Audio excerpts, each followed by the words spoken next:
Buongiorno Roma, buongiorno, benvenuti, benvenute al congresso elettorale della nostra famiglia politica. Sono molto contenta di essere qui in questa bellissima città, la città più bella del mondo. Allora, è un grande piacere di vedere tutti voi da tutte le parti di Europa e del mondo. Today all the roads lead to Rome.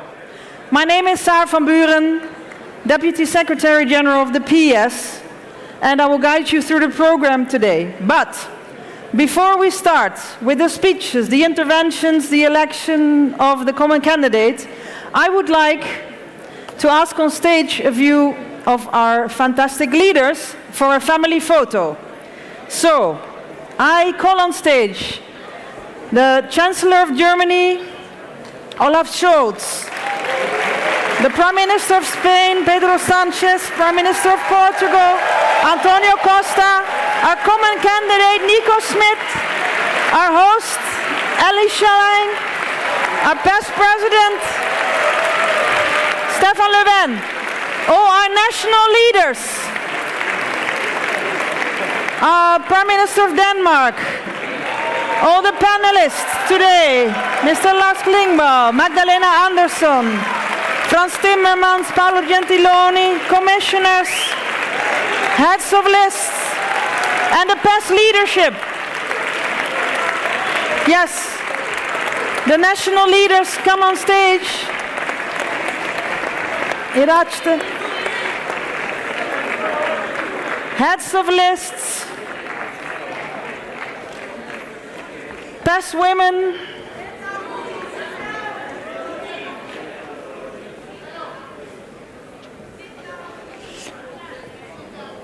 Where's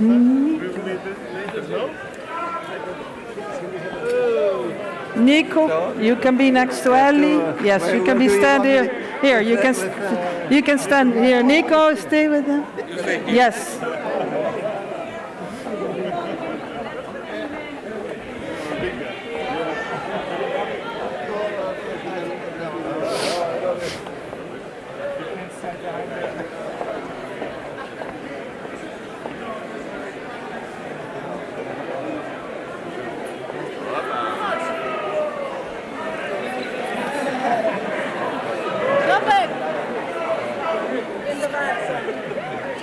Go in front, go in front.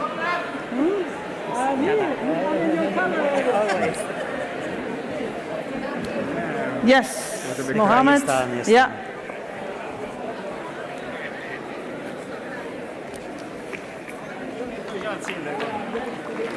Okay, there we are.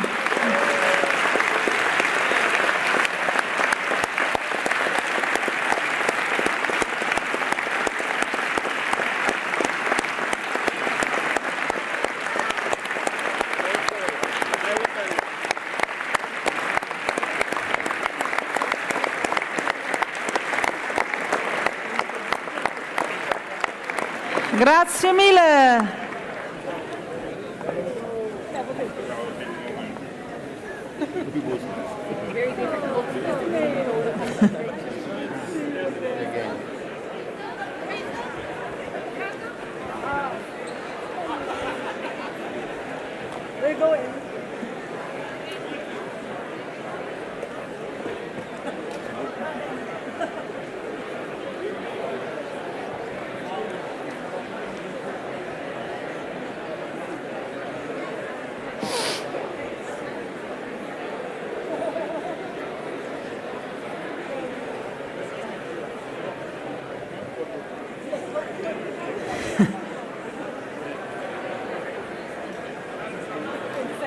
Okay, we wait a little bit for everyone to take their seats, because then we will officially start.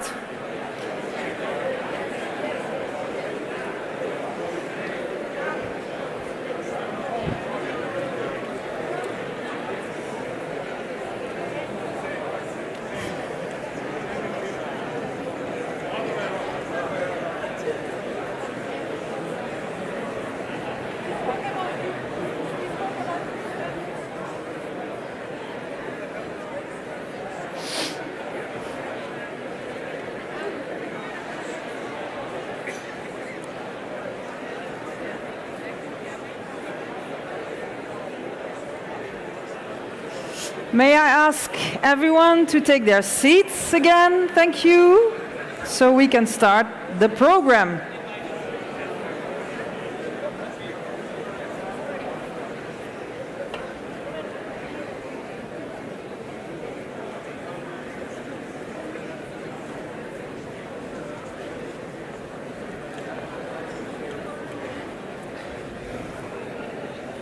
There will be plenty of time to take pictures today. Okay, Congress. Please. Take your seats and we will start the formal program of today. And to start that formal program, we need to do something official and statutory. Yesterday, the presidency of the Party of European Socialists already appointed a Congress chair for today. But the Congress needs to affirm it again, appoint it officially again. And the presidency decided that our Secretary General, Giacomo Filibeck, will be the Congress chair, if you all agree. But I would say, in his hometown, I will welcome my friend and colleague Giacomo Filibeck.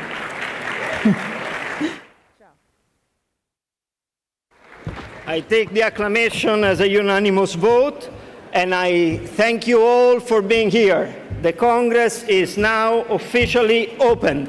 Benvenuti a tutti. Benvenuti a tutti e a tutte. Few seconds of your time. This will be a very intense morning. Speeches from our glorious prime ministers, commissioners, head of parties, heads of lists. We have a collective leadership gathered in this room today which represent the future of the European Union, which has to be social, democratic and sustainable, because this is the Europe we want, l'Europa che vogliamo. I would like to thank everybody here, all the member organizations, starting with the young people led by Eric and Sophie, PES Women led by Zita, our senior organization led by Jos, and all the member parties that are together here today. And I would like to do a special thank to our Partito Democratico and our leader, Elly Schlein.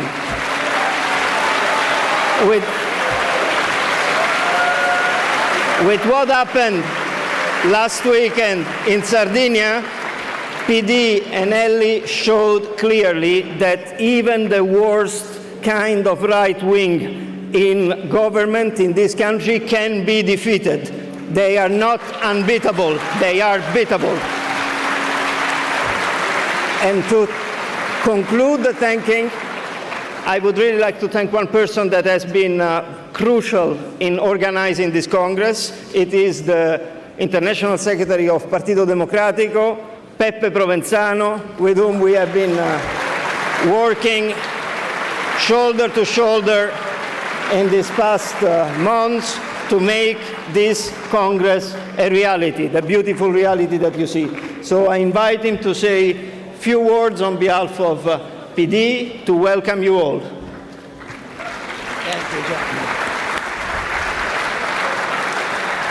Ciao, buongiorno a tutte e a tutti. Welcome to Rome. It's an honor and a pleasure to see such a beautiful crowd here. Let me say how crucial it is for us to be here in Rome. Italy is one of the most important political battlefields against the far right. As Giacomo said, Giorgia Meloni and its allies won the past elections, but they do not own Italy. Their arrogance will be punished, and we will win again, like we just did in Sardinia. Thank you, Elly. Thank you, Partito Democratico. We need more Europe. And for us, more Europe does not mean more bureaucracy, more technocracy. It means more politics. Russia's horrifying invasion of Ukraine has shattered the illusion that policy could be replaced by businesses. The war in the Middle East, the last heartbreaking images from Gaza for which we are strongly calling for a ceasefire, show us that only through politics we can find the path that leads to peace, to two people and two states. Europe is a peace project. We must always remember it. Now, as the pandemic dramatically shown us, society exists. Welfare state is not over. There is always an alternative. We did it with Next Generation EU, the minimum wage directive. Sure, Nicolas, Paolo, thank you. We need to rediscover the same ambition, the courage of men like our beloved and unforgotten David Sassoli.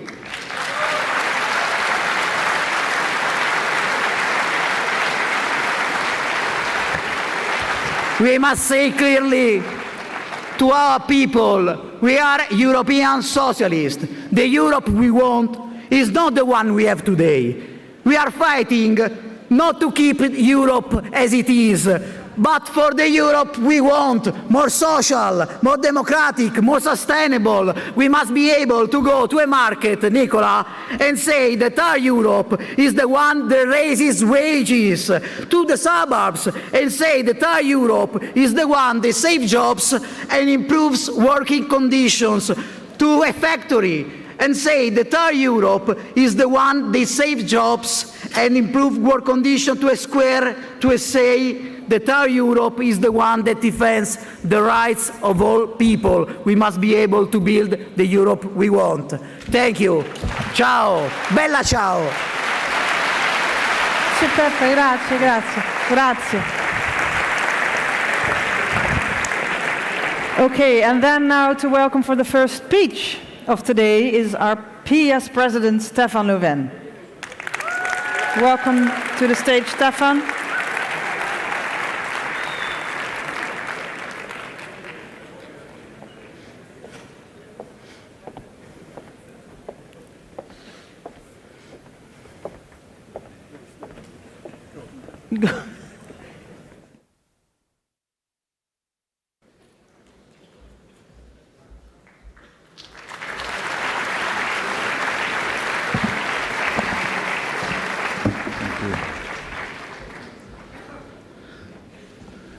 Dear all, delegates, prime ministers, party leaders, members, activists, care compagne e cari compagni.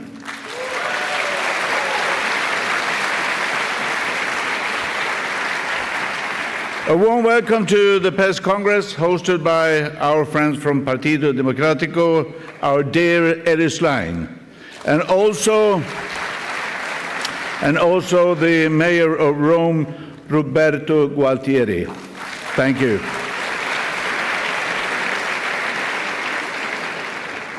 Cara Ellie, prima di tutto congratulazioni per la vittoria in Sardegna. Brava!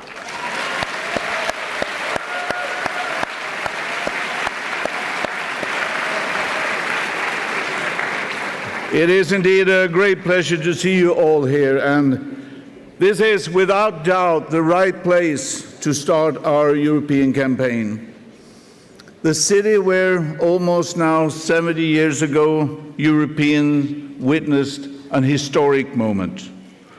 The birthplace of this beautiful, beautiful peace project that we call the European Union.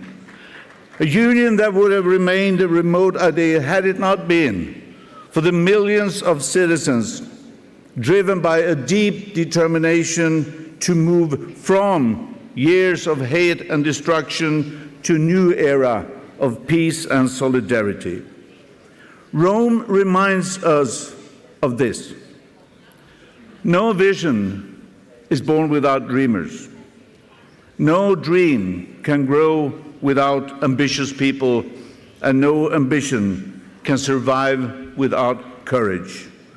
And that is why we care so much about the European Union, not as an end to itself, but because for us, Europe means solidarity and equality. Europe means development and progress. Europe means democracy and peace. So allow me to focus on these 3 points. Friends, solidarity and equality have always been the driving forces of social democrats. And that is why it is so important for us to build a union of opportunities for all. Everyone should be able to develop her or his full potential. 2 very important perspectives of that is gender equality and children's rights. For us, gender equality is both a moral thing, a deeply ideologically stance, because we are so convinced of the equal value of all human beings. But gender equality is also about logic. The best way to develop a society is, of course, to use 100% of its potential, not 50%. And in the words of Malala Yousafzai, she said, and I quote, "We cannot all succeed if half of us are held back," end of quote. And that's why, dear friends, in these European elections, I want every woman, every girl across the European continent to know, understand, and feel that PES is the only party, the only political force that can both fully understand the importance of gender equality, but also move towards a really equal society. That is our task.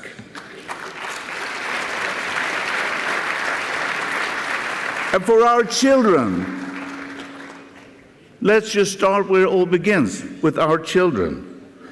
It's a fight for a generation. Let us build on the child guarantee and move forward. Let Europe be the first continent to eradicate child poverty. Social Democrats can deliver a truly equal union for all. Friends, progress and development are other important elements of our union. Today we stand before you here in the city of Rome, a city of unrivaled beauty, but also a city with an unequaled history that definitely holds lessons for us. If you explore this wonderful place, you will find the Via dei Fori Imperiali. From there, you can see some of Rome's most impressive ancient buildings. But this road is not ancient. That road was completed in 1932, ordered by Mussolini as a stage for his fascist parades. This grand construction required the demolition of one of the most densely populated areas in Rome at the time, including the homes of some of the poorest families. Why am I telling this? This is a strong reminder of the right-wing extremists sacrificing people in pursuit of propaganda. A reminder that politics always have to be about people and never about grandstanding or personal gain. And we must make this very clear during these elections. But social democrats, we care about people and general interests. We care not about the few, we care about the many. It's in our DNA. And this is why we fight so hard for welfare state and public service. Now, I have fought many elections, and you know, as well as I, in every election, the voters are told, this is the most important election you will face. I believe that this time voters need to know that this is the most important European election since 1979. The stakes are high, and the alternatives, the choice is clear. It's either a right-wing Europe held captive by the far right, or a progressive Europe led by social democrats. And this is not just an empty warning. Just a few months ago, here in Rome, far-right protesters proudly made the fascist salute. The fact that the country's prime minister, elevated to government by Christian Democrats, cannot bring herself to condemn that fascist rally is disgraceful.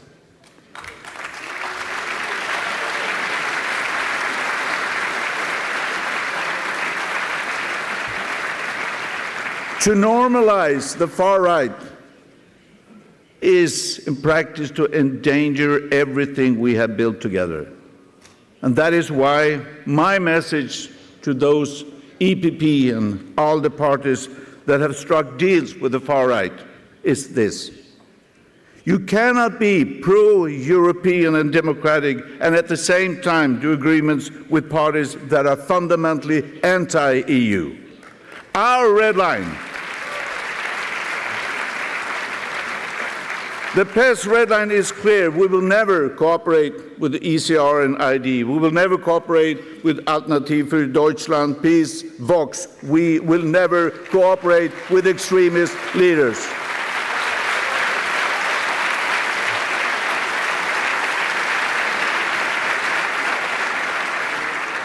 Comrades, such regressive movements promise a lot, but they deliver nothing. In reality, their ideas are dangerous, both in the short perspective but also in the long perspective. Take climate change as an example. Now, our planet has now breached the 1.5 Celsius warming benchmark for the past year. Floods, droughts, wildfires are already devastating our communities.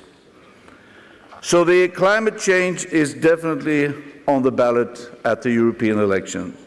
And it is unacceptable that EPP is siding with the far right and using the Green Deal as a scapegoat to avoid discussing what is really important for farmers and for the planet. And they do not propose any alternative, just a dangerous status quo. We will hold them accountable for this. Voters must know that the consequences of EPP and the far-right actions are extreme weather today and an uninhabitable planet tomorrow. These are the risks. But on top of that, if we do not act, we will miss the opportunity to effectively create sustainable jobs, drive innovation, provide affordable and clean energy, build sustainable and warm homes, and also produce clean public transport. We cannot leave this to the markets. But through a green social deal, we will take account of social progress, we will support families, workers, farmers, we will support citizens and small, medium enterprises to ensure that the climate adaptation is a fair one. Now, I would like to say a few words about the Middle East, Ukraine, and multilateralism. As the former Labour Prime Minister Yitzhak Rabin said, and I quote, "We must fight terrorism as if there's no peace process and work to achieve peace as if there's no terror." Let us be clear. Israelis and Palestinians both have the right to peace and security and a right to self-determination. We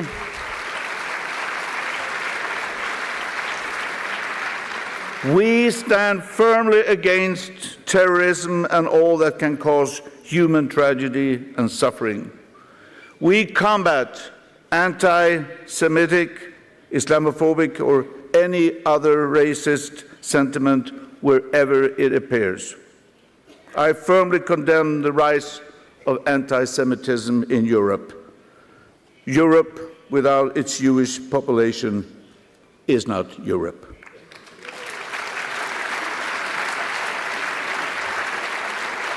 And we stand up for the UN Charter, human rights, international law, and humanitarian law. Now, what is taking place in Gaza is a human tragedy. The escalation of violence in this region is terrifying. The number of civilian deaths is unacceptable. We must do all that we can to stop this human suffering.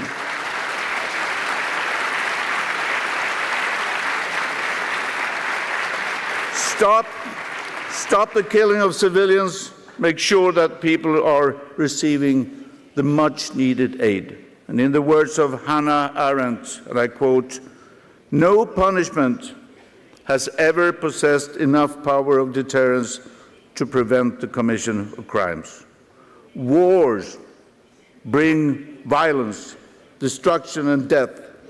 And this is why a political negotiation, two-state solution is key to pave the way towards peace. That is why we need to build security with two states living side by side for both Israelis and Palestinians.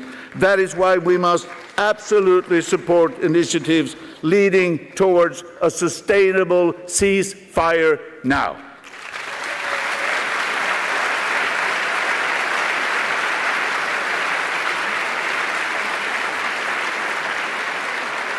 As a promoter of peace, Europe must and can play a very important role. On Ukraine, I would like to reiterate once again our full support. It is now more than 2 years since Russia invaded the country, violating international law and waging a war that has killed thousands. We can never allow the politics of power to triumph over international law. We cannot let Russia win, because that would be a victory. That would be a victory of the oppressor over the oppressed, of despotism over democracy, of authoritarianism over freedom. Ukraine, today and always, we stand with you.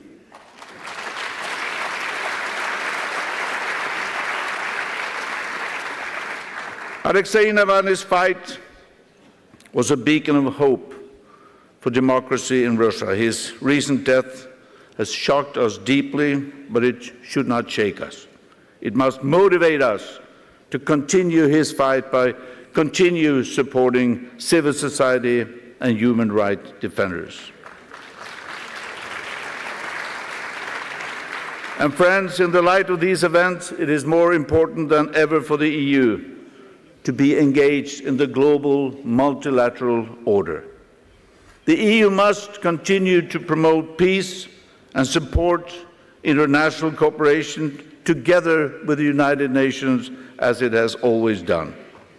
And in this regard, the United Nations Summit of the Future, not least promoted by the UN Secretary General António Guterres this year, will be an important opportunity to build a more effective and equitable system of international cooperation that is so needed. Dear friends, I don't want to leave this stage without a word of thanks to our dear António Costa.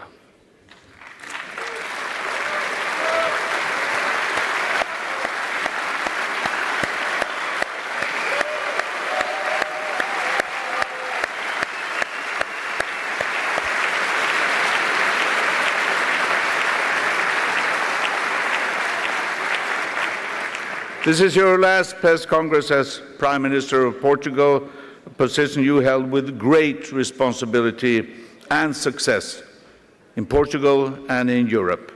And for us, for all Social Democrats, you will always be an inspiration. I'm sure our paths will cross again in our fight for a better society. Obrigado, António.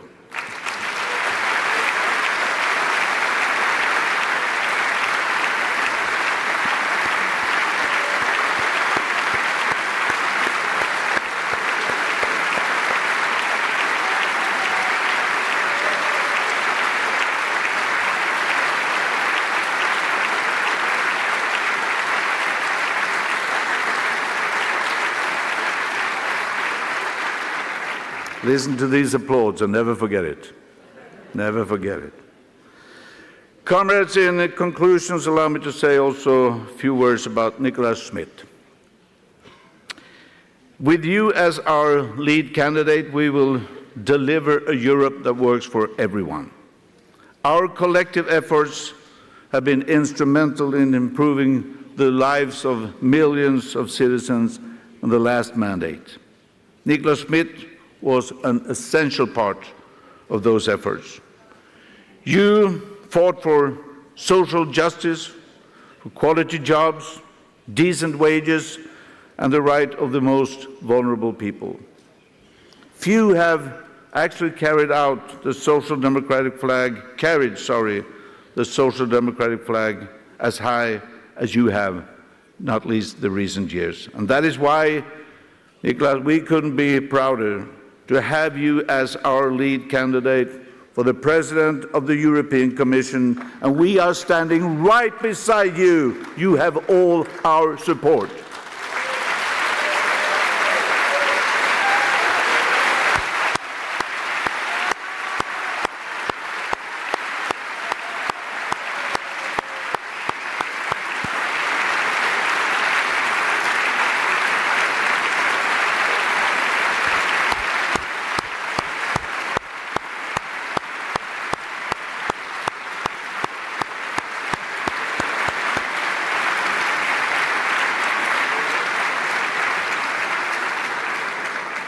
So inspired by our figures and successes, I want citizens to know that they can count on us to meet the existential challenges that we face. They can count on Nicolas Schmidt, can count on our governments, our MEPs and leaders, and of course, they can count on our activists and members to build a Europe that will rekindle the flame of peace and solidarity that actually inspired this beautiful project.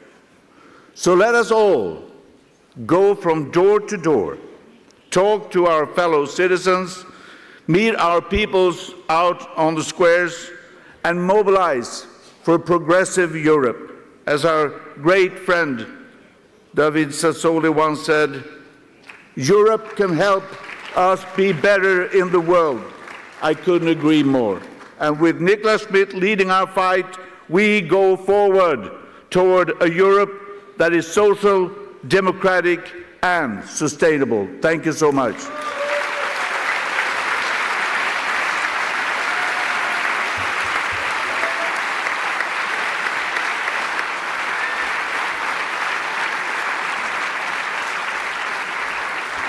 Thank you, Mr. President.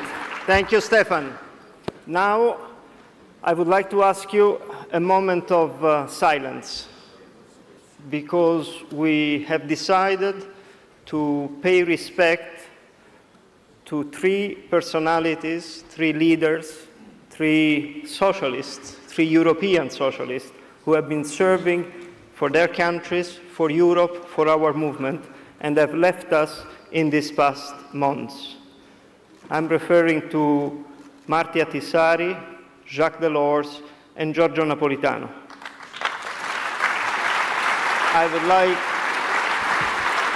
to acknowledge the presence of the son of Giorgio Napolitano, Giulio Napolitano, is here with us.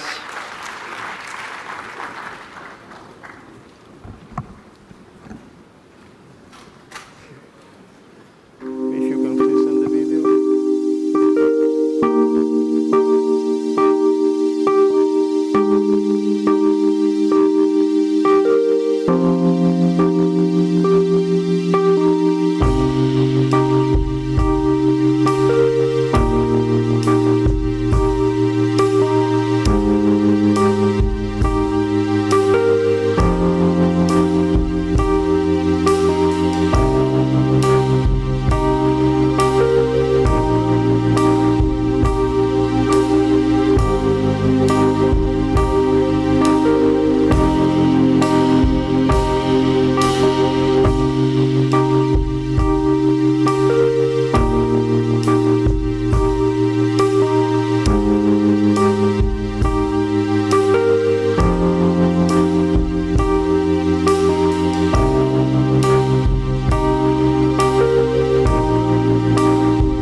there is one sentence that represents the way I personally feel, and I believe all of us do.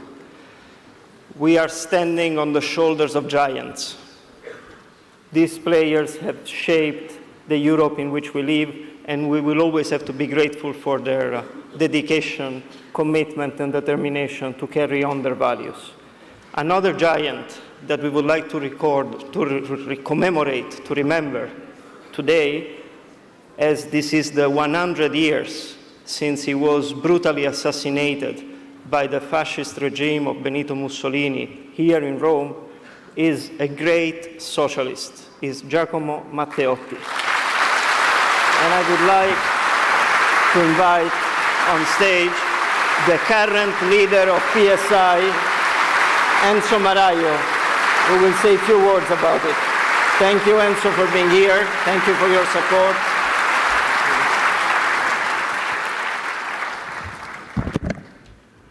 Care compagne e cari compagni, è davvero un onore per me dare il mio benvenuto, quello del Partito Socialista Italiano, a Roma, in Italia, a questo bellissimo congresso. E lo facciamo insieme al Partito Democratico e ad Elly Schlein, con la quale stiamo portando avanti un lavoro in stretta sinergia. Avviamo di fatto la nostra campagna elettorale con questo congresso per le europee, che è una campagna elettorale che ha bisogno di valori, di icone. Alcune le abbiamo viste, le abbiamo omaggiate, le abbiamo ricordate, a Tisari, Napolitano, Delors. Ma abbiamo bisogno di un manifesto che abbiamo adottato e che adottiamo, di valori, ideali, di prospettive, di obiettivi che abbiamo davanti, per porre soprattutto l'obiettivo principale, un argine alle destre e un argine a tutti i totalitarismi che stanno prendendo piede in Europa e anche in Italia, dove c'è un governo dai tratti sempre più illiberali.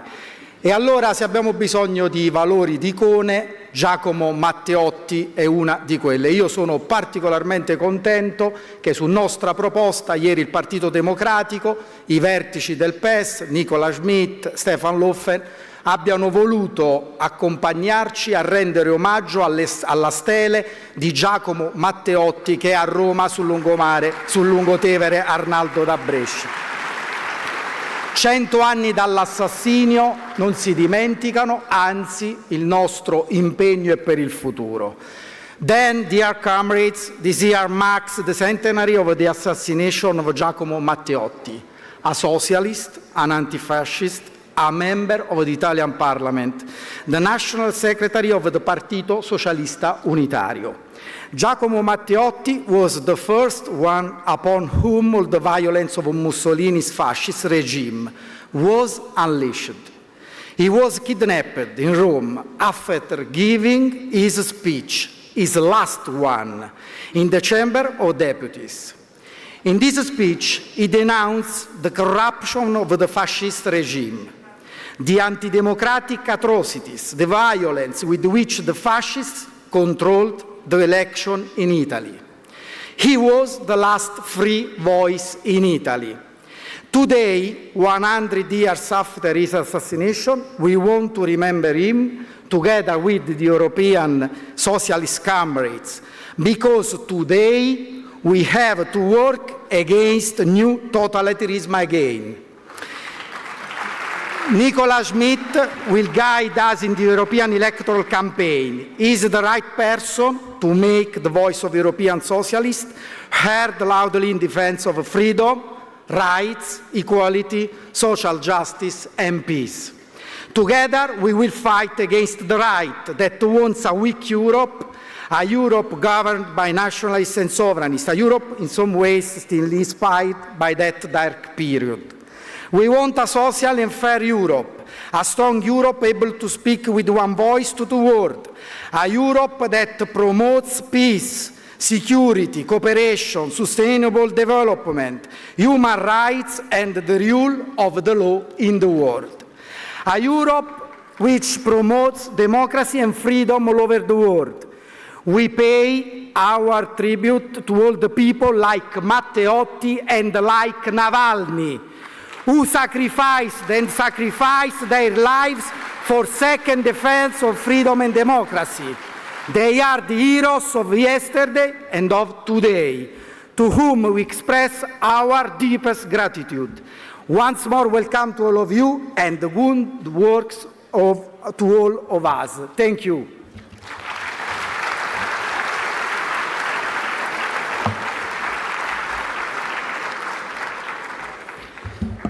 Muy bien, ahora hablamos un poco de castellano. Me gustaría invitar ahora a hablar aquí el líder que en las últimas elecciones en España no solo defendió su país, símbolo de libertad, símbolo de democracia, símbolo de feminismo, sino que también defendió a nuestra idea de Europa, Pedro Sánchez.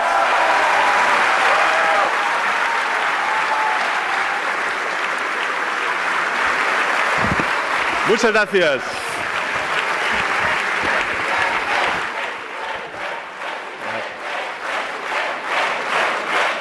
Thank you. Thank you. We have a very important Spanish delegation. Well, dear colleagues, thank you very much for your warm hospitality, and thank you, Rome, and thank you, Partido Democrático. Look, there was a time not long ago when some people said that social democracy had no future, that our ambitions were no longer shared by the citizens, that our values and hopes were doomed to be washed away by individualism or neoliberalism. They said so.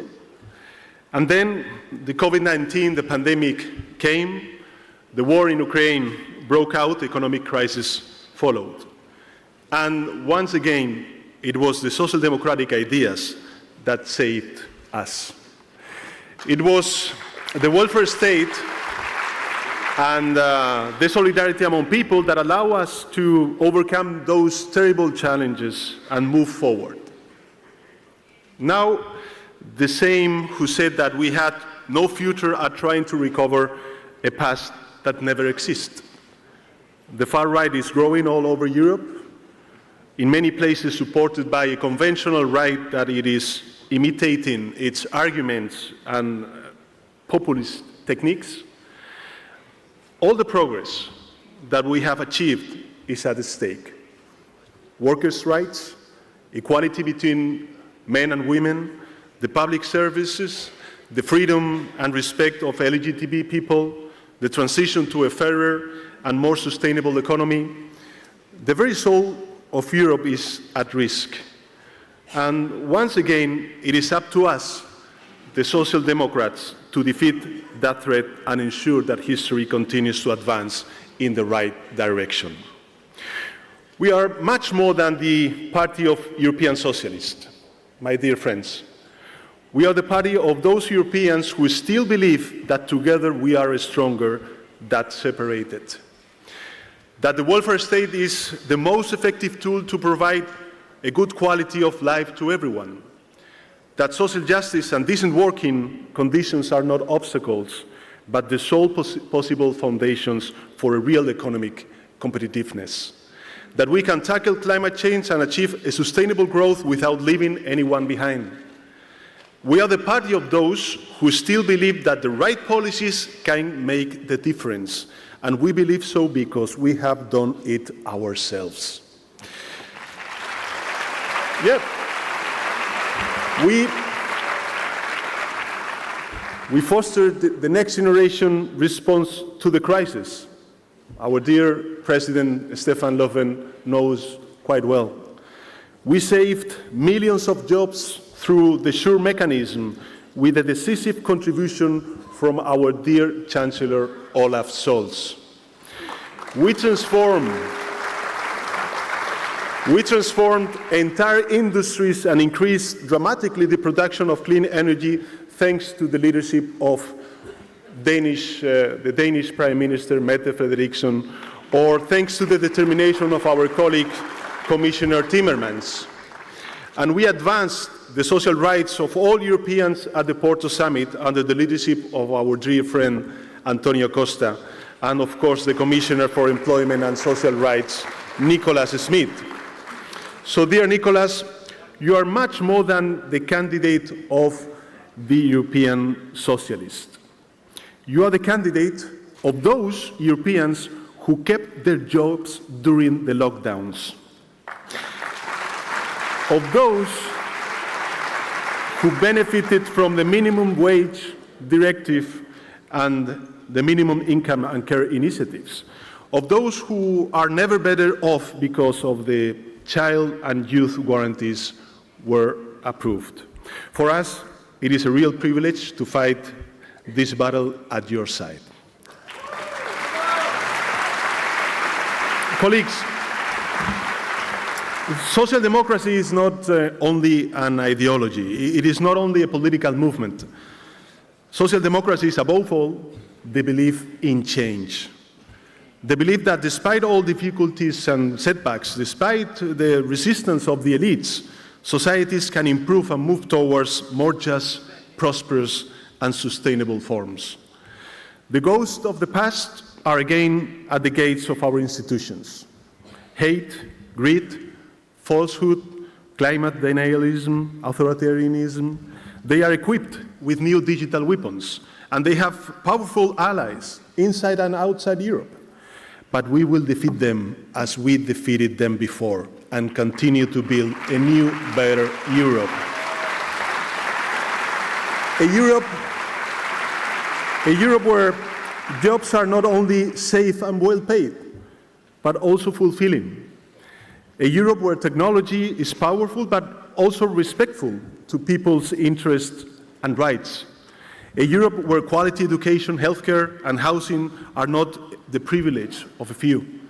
A Europe where men and women are equals and where people can become whatever they want, regardless their social background. A Europe, in short, that remains what it has always been, a beacon of freedom, democracy, and human dignity. So, friends, the challenge is huge, but our determination to face is even bigger. Let's offer hope where others offer fear. Let's offer openness and tolerance where others only claim fragmentation and hate. In short, let's bring innovation and future where others only promise nostalgia and a past that never existed. Time will prove us right. It always does. Thank you very much. 1 second. I ask Ellie and Nico to come on stage to thank you for your beautiful words.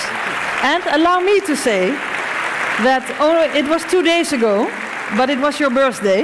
Yes. And that doesn't happen that often. Only once every 4 years. Absolutely. So still, happy birthday, Presidente. Thank you very much. Thank you very much.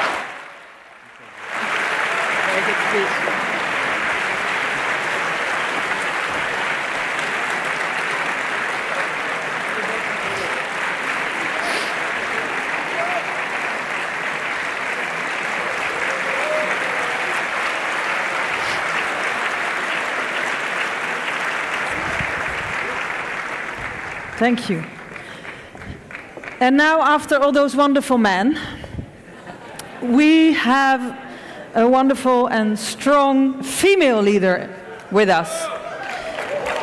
Someone who has led the way on social policies, climate policies, and the support for Ukraine. Please welcome the Prime Minister of Denmark, Mette Frederiksen.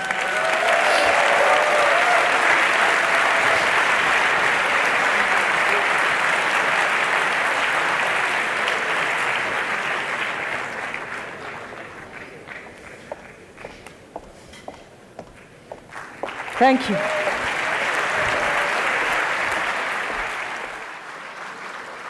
Buongiorno.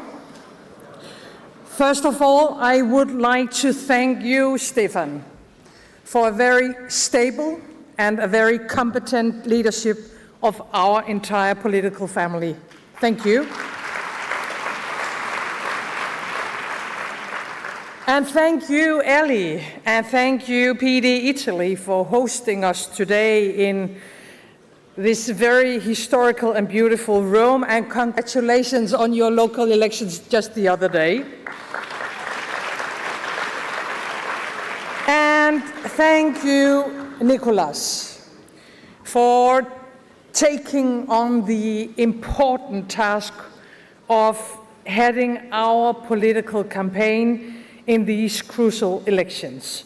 You have done a great job as a commissioner, and with your big knowledge and interest for the European labour market and the need of social justice for all people, you know what a decent salary and a good job means for everyone. You are the right person, and we fully support you.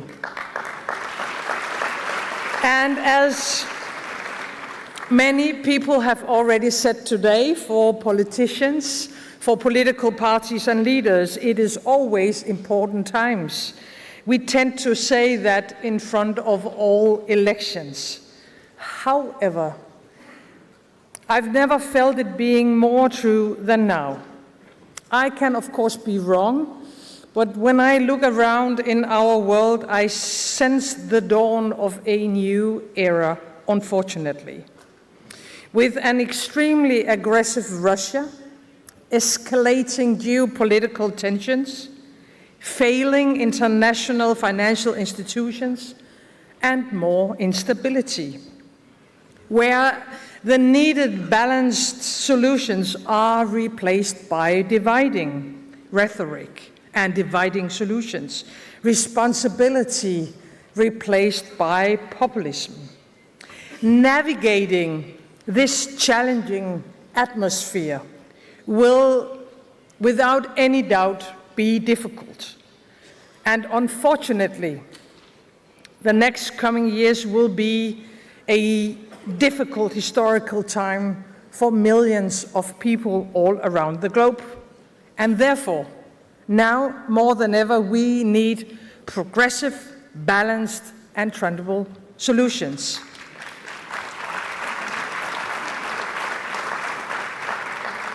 Our neighbor, Ukraine, has now entered the third year of war.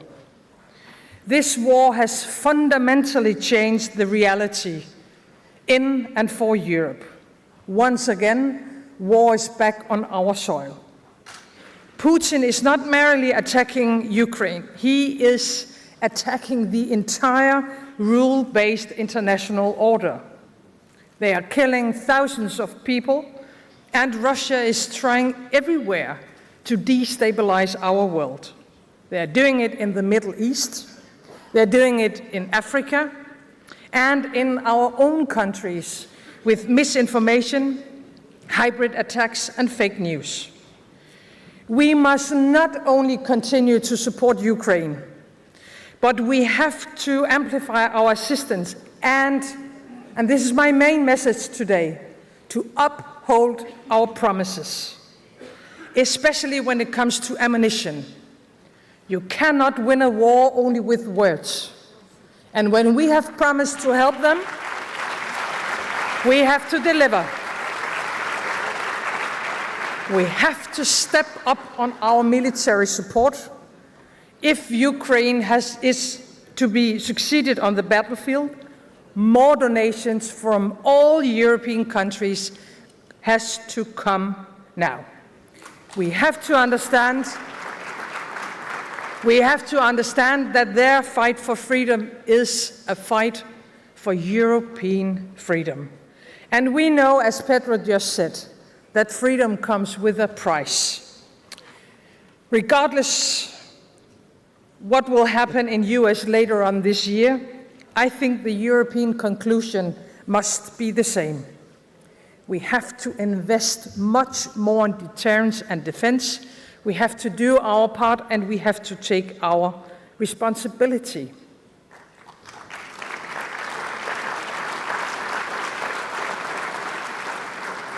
With two wars close to us and a global race in technology, we as Europeans have to speed up and we have to scale up. We have to strengthen our cooperation internally in the European Union, and we have to grow larger. So enlargement is not only about Europe, it's about the geopolitical situation. And therefore, we have to build even stronger partnerships with the Global South, with our partners around the world. We have to be in front of changing the multilateral economic system so more countries worldwide will be able to deliver a sustainable future for their people. We have to stand united, and we have to play a constructive and ambitious role also when it comes to the difficult situation in the Middle East. Israel have the right to defend themselves, and they have a right for their own state, of course. And the same goes for the Palestinians. They have the right for security, and therefore a two-state solution is the only way forward, and we have to play that part in Europe. Well, if you ask me today, I expect that security and resilience of the European Union will be one of the main themes during upcoming elections. Europe, all of us, are facing important cross-border challenges that can only be solved if we unite our European forces. The climate crisis calls for an urgent green transition, but it is only us that can provide real solutions, not leaving anyone behind. And let us remember that transition is not our main goal. A just transition is our goal. The digital revolution requires new democratic ground rules. Irregular migration and a broken asylum system calls for a new approach. It cannot be smugglers that decides the future for people nor for Europe. Corporate tax evasion, social dumping, poverty, and other social injustices need to be properly addressed by us. And none of these difficult challenges can be tackled by any single nation. It requires a strong European Union. So let me finalize by saying that, of course, these elections are crucial for the future of Europe. It is up to us to provide progressive and fair solutions to the main challenges threatening our societies and our people. And you know what? Today we have a stronger and more united European Union than ever. Our next step is to demonstrate how our social democratic goals of social justice, economic reason, green ambition, and security go hand in hand. And if we are able to do that, and we have to be, as we have in the past, Europe will again be a beacon of freedom against oppression, against dictatorship, for democracy, for prosperity, for all over Europe. Thank you and good luck, everyone. Thank you.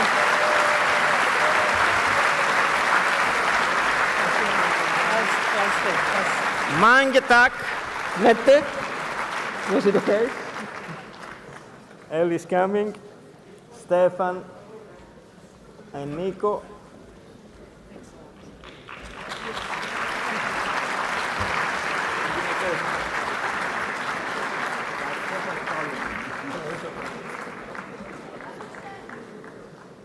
Okay.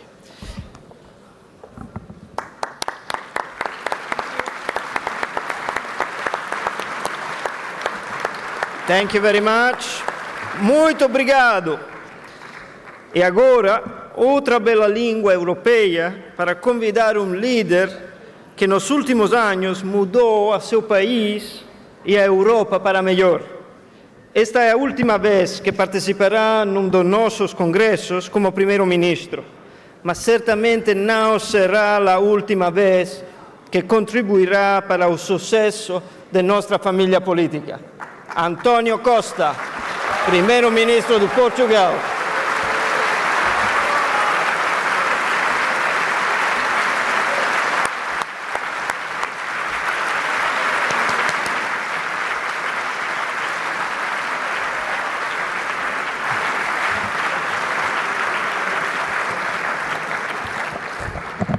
Buongiorno, cari compagni e compagne. Dear Stefan, cara Ellie, io voglio ringraziare per l'organizzazione di questo congresso e nos fare sentire così benvenuto. Grazie mille, Ellie.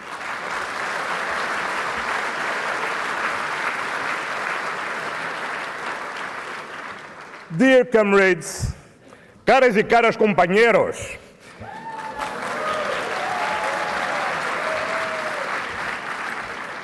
Europe is experiencing very challenging times. We must simultaneously support Ukraine, manage twin digital and climate transitions, tackle inflation and increased interest rates, deal with globalization on trades and on migration, and deliver concrete solutions for citizens on jobs or on housing. Our mission is to face these challenges while providing confidence to citizens, clarity to companies, certainty to farmers that in Europe, with the European Union, no one will be left behind. Our progressive answer is not to deny scientific evidence, to postpone the necessary changes, to build walls, or to surrender to Russian aggression. We are here to provide effective solutions to real problems. Let me stress 3 main points. First, we must empower people and boost the competitiveness of our companies. We must invest in skills, reskills, upskills, lifelong learning, research, innovation. We need a real European industrial policy and a permanent common investment fund to support a vibrant and innovative economy that creates new and better jobs. We should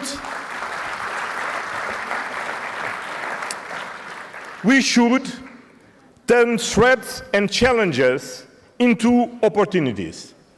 Our investments in green energy, zero-emission mobility, digital or defense must strengthen the competitiveness of our economies and the resilience of our societies. Secondly, a strong social pillar is essential to fight inequalities, to achieve a fair transition, to improve social dialogue, and to build a progressive society. I'm very proud, really very proud, that the face of our campaign, the person who will lead us to the next elections, is Nicola Schmidt.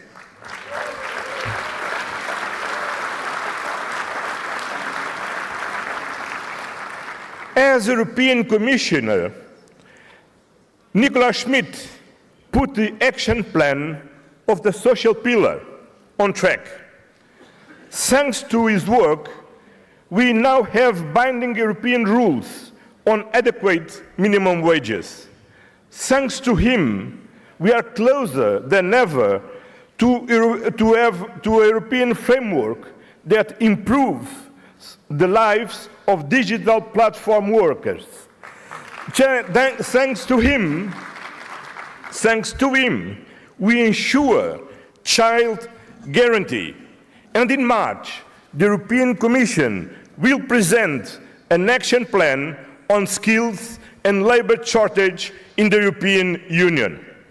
Now is the time for a strong social pillar. We must reinforce the Green Deal now with the social deal.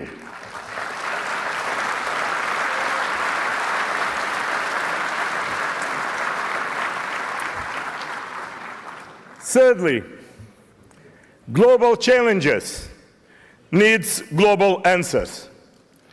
And in our globalized world, only with an effective European Union will be strong enough to promote fair trade, to manage legal migration, and to give peace a chance.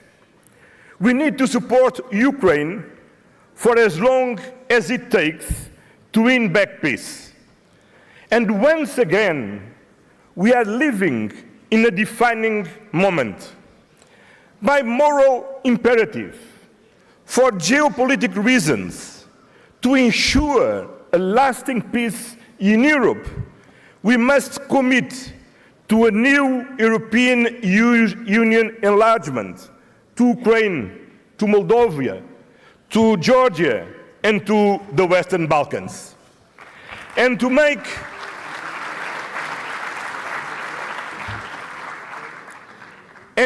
sure that this huge step will be another great success for Europe, we need to prepare ourselves internally, and starting right now by reforming our institutions and our financial framework.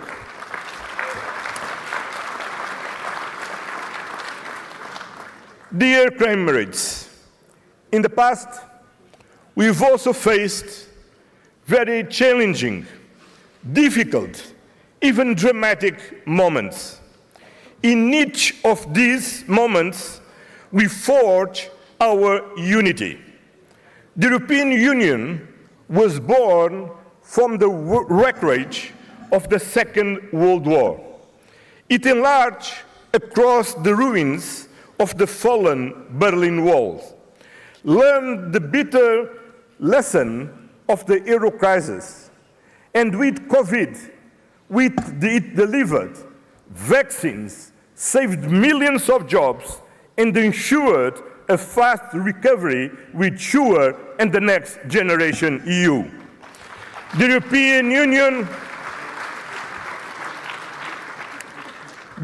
Union is now under populist fire.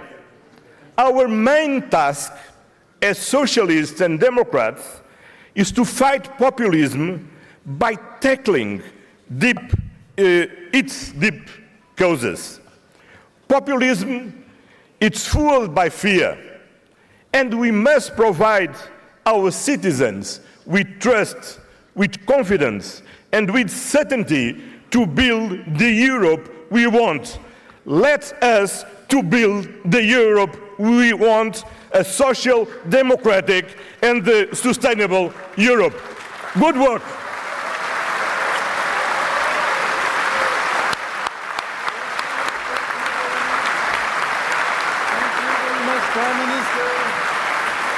Thank you very much, Prime Minister António. Thank you for being such a great Prime Minister of Portugal.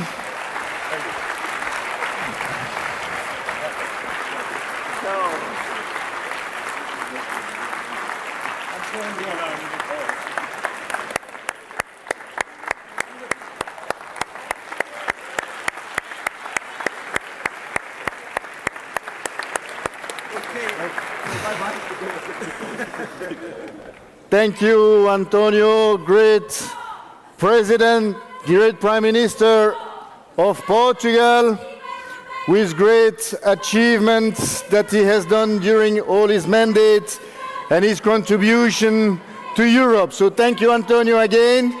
And we will continue now. We will have our first side talks. And it's my pleasure. We're going to start now with the heads of the list debate. And it's my pleasure. I would like to call on stage Christel Schaldemose from the Social Democratic Party of Denmark, Ellen Fritzon from the Social Democratic Party of Sweden, and Elio Di Rupo from the Parti Socialiste de Belgique. Merci à vous. Okay. Now, okay. Maybe now we can continue? Yes? Thank you. Thank you.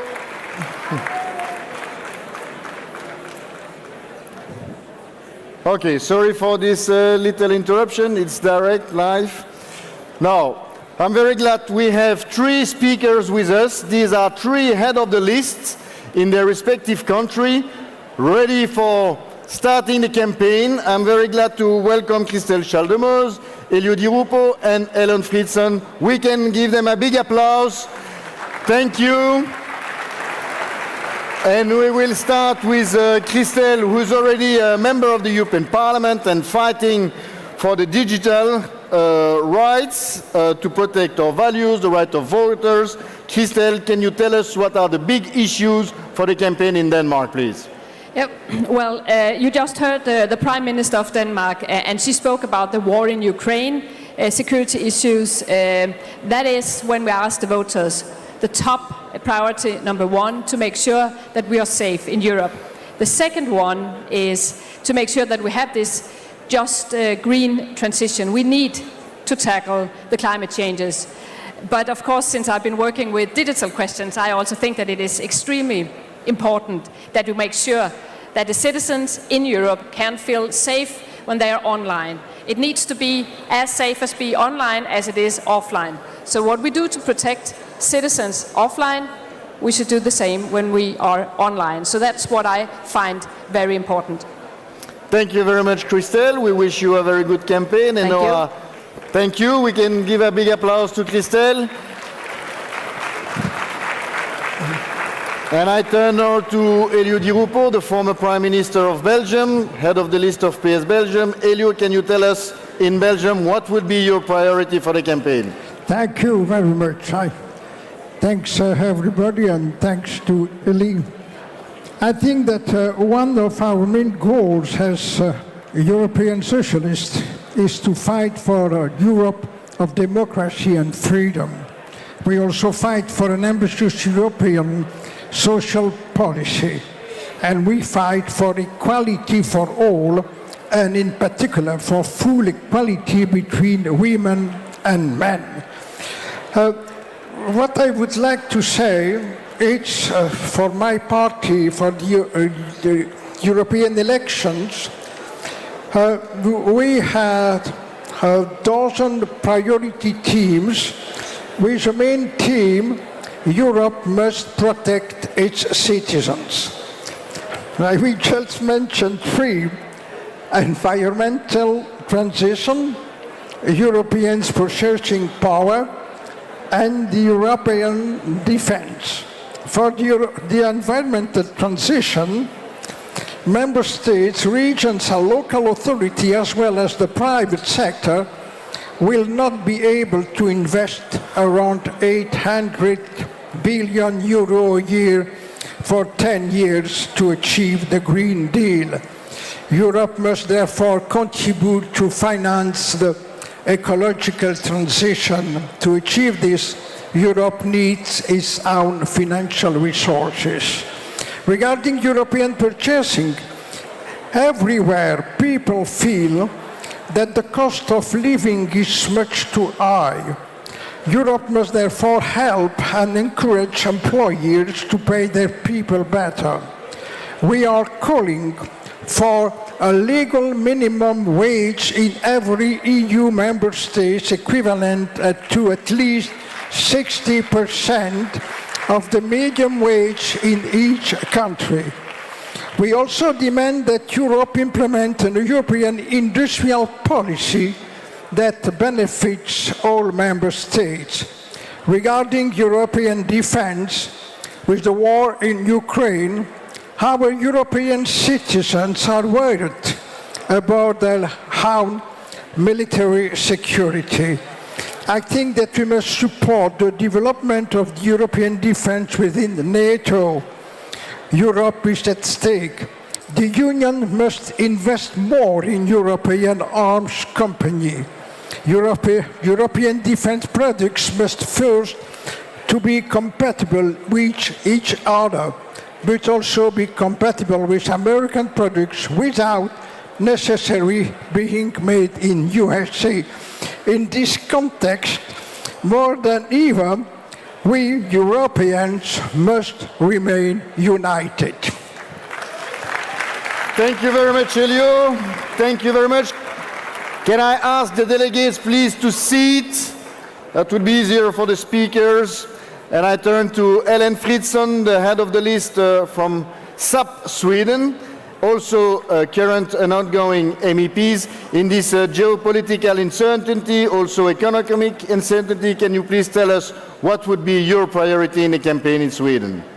Yes, thank you, dear friends. Sweden calling, because we are going to have the election with the entire party in Sweden. And as you know, we have since the election 2022 a far-right-led government. So the conflict in Sweden is clear. And we all know, I'm very happy to tell you that in the opinion polls, the Sweden Social Democrats will reach 36%, and we have the most popular party leader in Magdalena Andersson.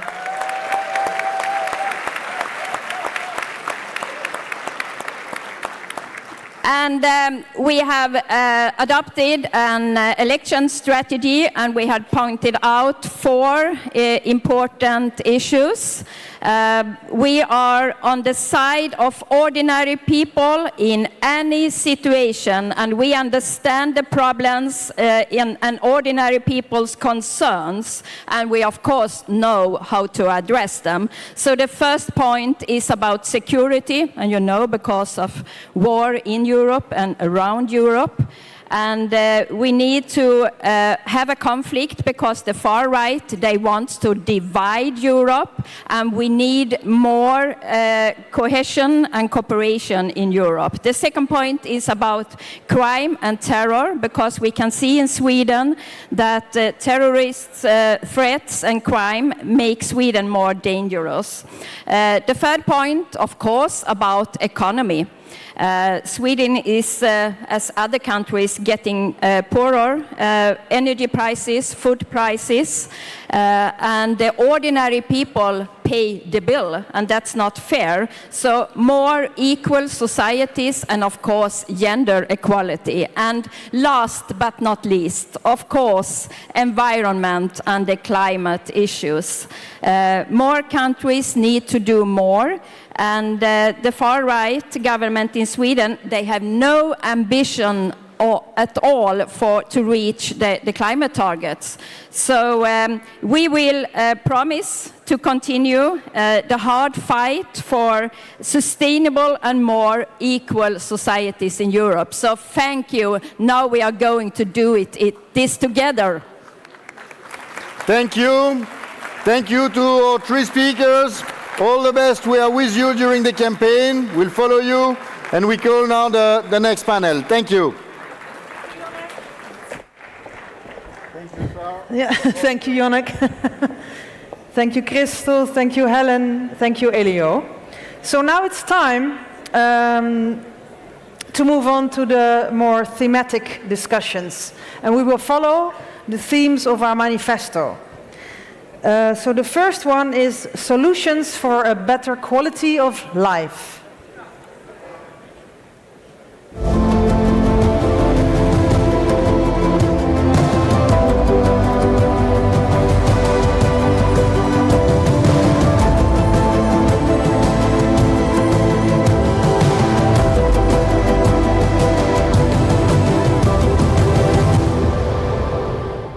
And to introduce this thematic session, I would like to call on stage a key member of our European Commission team and a former Prime Minister of this beautiful country, Paolo Gentiloni. Ciao, Paolo.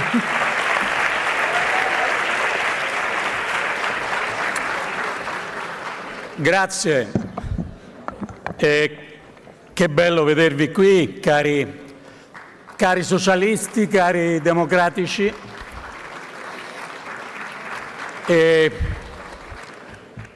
cara Elli, che ha organizzato questo congresso, in conclusione di una bella settimana per Elli e per tutti noi, dall'isola alla nuvola, è stato, credo, una bella settimana. Grazie Elli. As you know, we are approaching the end of a political cycle. Lesson learned. First, I think that the two black swans of the pandemic and of the Russian aggression in Ukraine sent shockwaves throughout our economies. But equally unprecedented was our response. It was a response marked not by austerity, but by fairness and solidarity. Not austerity, but fairness and solidarity. I am particularly proud to have designed, together with Nico Schmidt, the SURE instrument in the darkest months of the pandemic. And then finance ministers agreed on this instrument, and Mette recalled that among these finance ministers we had Olaf, Magdalena, and Roberto, the mayor of Rome.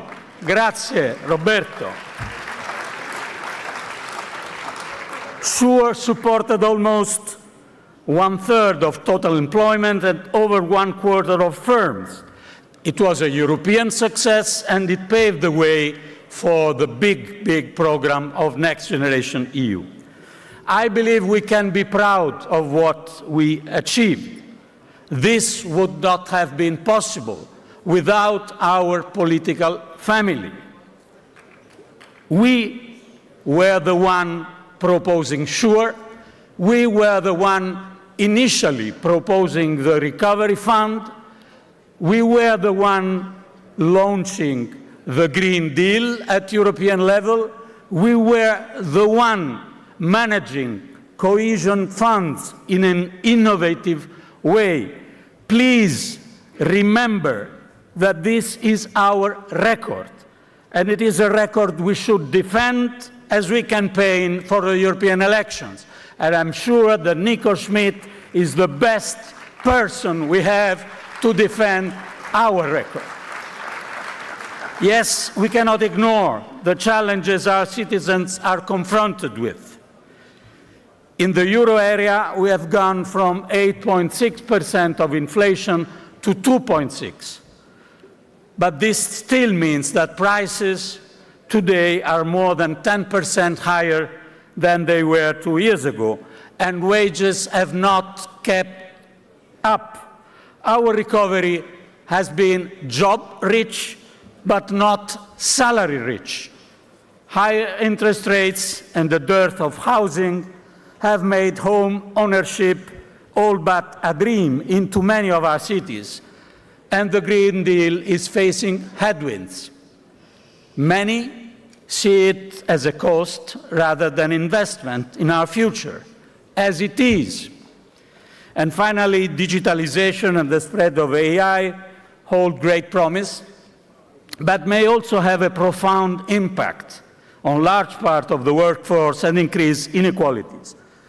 So looking ahead, the question then is how can we finance the necessary investments in the green and digital transition, in transport and infrastructure, in defense and security, in reskilling and upskill? How do we ensure that no one is left behind? Yes, we have more balanced rules, more midterm oriented, but we need new step forward. And my view is crystal clear. Common financing of EU common goods should be part of the solution. This form of just debt could be at the heart of a new pact for European intergenerational solidarity. Recovery plans have proved to be good blueprints for future initiatives of this kind. And finally, taxation has also a role to play, both to finance our common goals and to build a fairer economic system. During this mandate, we concluded an important agreement on minimal taxation for multinationals. We have been the first to introduce a carbon border adjustment mechanism. But the fight against tax evasion and avoidance must be a key part of the socialist platform. Equally important, in my view, is to rebalance the tax burden between labor and capital. Europe, dear Nico, Europe perhaps needs its own IRA. We discussed a lot about the Americans' IRA, but probably we need an inequality reduction act in Europe in the coming years.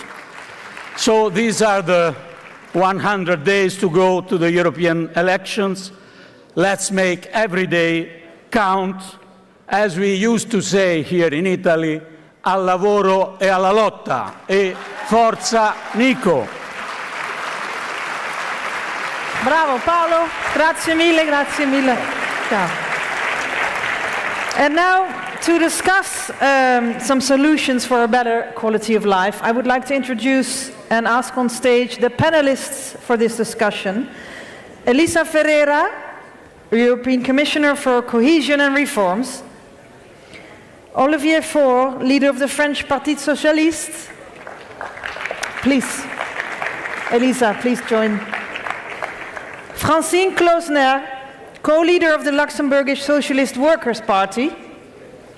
Peđa Grbin, the leader of Croatian Social Democrats. And Vasco Cordero, president of the European Committee of the Regions. A warm applause, please, for the panelists. Thank you so much for being here. And I start with you, Elisa. So our family is a fighting family for a better quality of life for everyone, of course, but first and foremost also for our youth and our future generations. But how do we avoid the brain drain of the young people, the young generation? Yes, this is a basic question, because we need these young people, qualified people, in order that Europe can perform and can play its competitive game in the world economy. And the important aspect I would like to underline is that these people are living places where they are needed.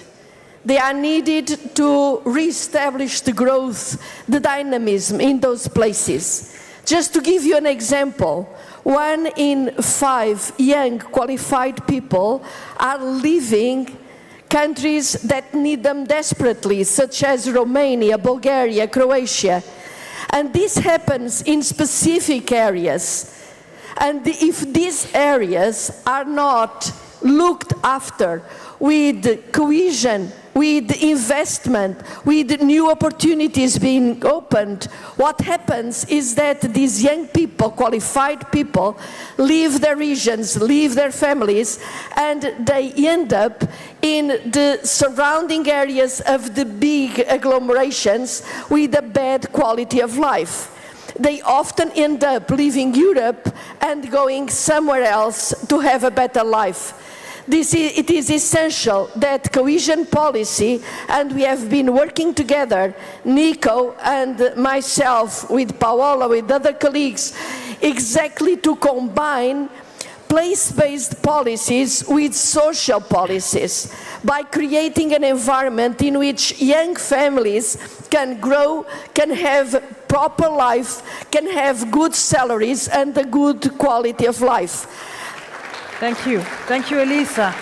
Olivier, so we heard already before the cost of living crisis is at the heart of the workers' concerns, and inequality is also on the rise. How do we ensure a better sharing of wealth in our societies.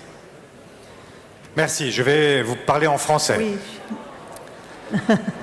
D'abord, vous dire que je suis très sensible à l'hommage qui tout à l'heure a été rendu à Jacques Delors, mais je voudrais associer un autre nom, un immense Français et Européen qui nous a quittés récemment, qui est Robert Badinter, qui fut à l'origine de l'abolition de la peine de mort en France et qui toute sa vie s'est battu pour qu'elle soit éradiquée de tout le continent européen et même du monde.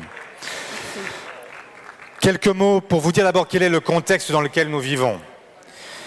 93 millions de nos concitoyens européens, sur 450, vivent avec moins de 60% du revenu médian.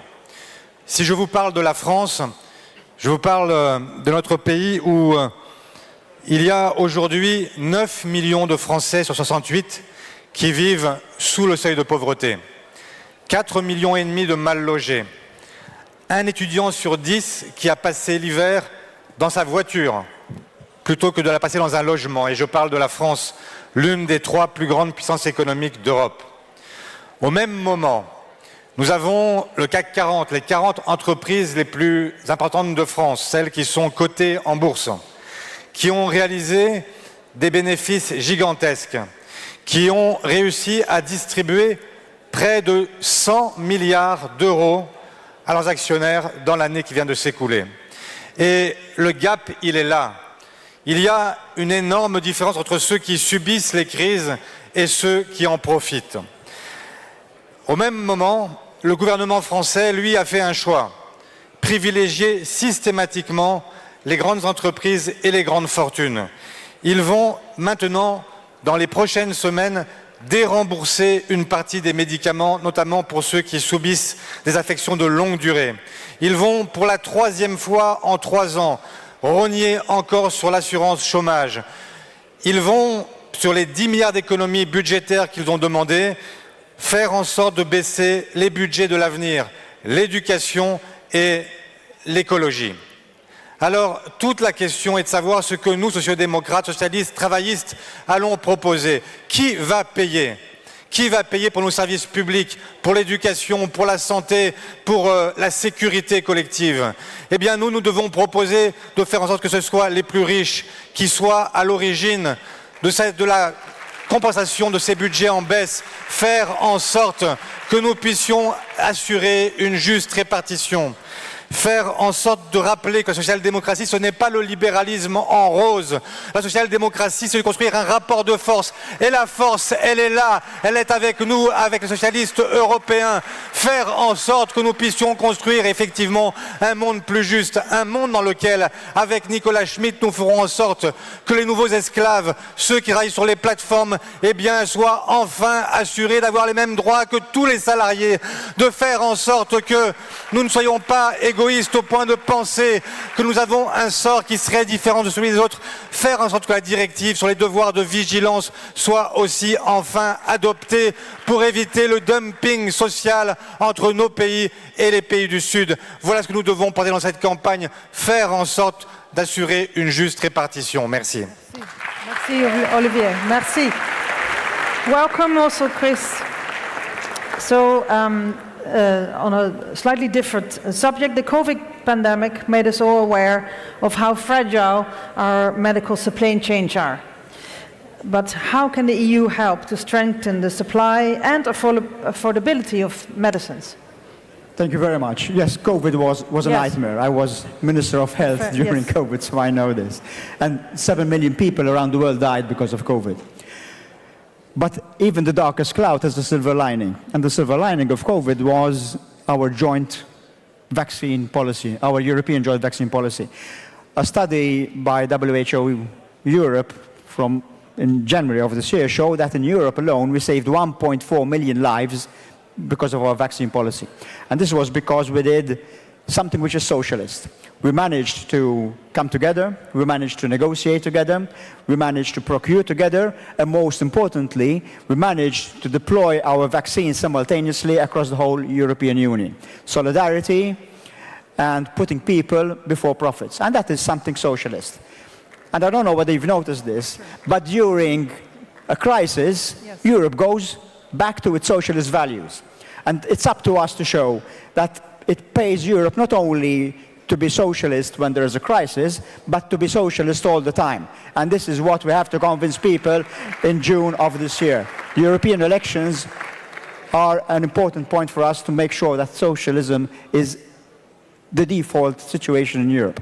When it comes to medicines and availability of medicines, we have a problem. Last winter, not this winter, because this winter was mild, but last winter we had shortages of antibiotics and other medicines across Europe, mostly because of supply chains, mostly because over the years production of the raw materials have gone outside Europe, and then we had problems bringing them back.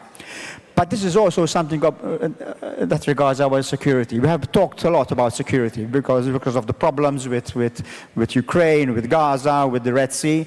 We have talked a lot about security. And yes, we need to talk about defense. We need to talk about building up our defense systems. But we also need to remember that during wars, if you look at any war that's happened, more people die from diseases than people die from bombs and bullets. So we have to make sure that we have the medical supplies available in Europe, and this is something which is of security and of national European security importance. And therefore, yes, governments in Europe has to intervene. We have to make sure that we have enough supplies here in Europe for our European citizens. Thank you. Thank you. Francine, you're from Luxembourg, and Luxembourg is at the heart of the single market. How can we use the single market to create opportunities for our industries? Thank you very much. I would like to start with a big thank you for your support for Nicolas Schmit. It is really a great honor for Luxembourg and for our Socialist Party that you support him for this fight that we need to fight. And it's the right guy, you know. I know him for many years. We worked together in government, and he's a really great socialist, but he's also a humanist, and he's a fighter against injustice. He's a fighter for decent wages, for decent jobs, and that's what we need right now to build trust. That's what António Costa said. We need the trust in our ideas and give people this trust and this confidence. There he is, Nicolas Schmit. Nico, I'm really happy that you are here and that you have the support of all these people in this room and abroad. Thank you for doing this, Nico.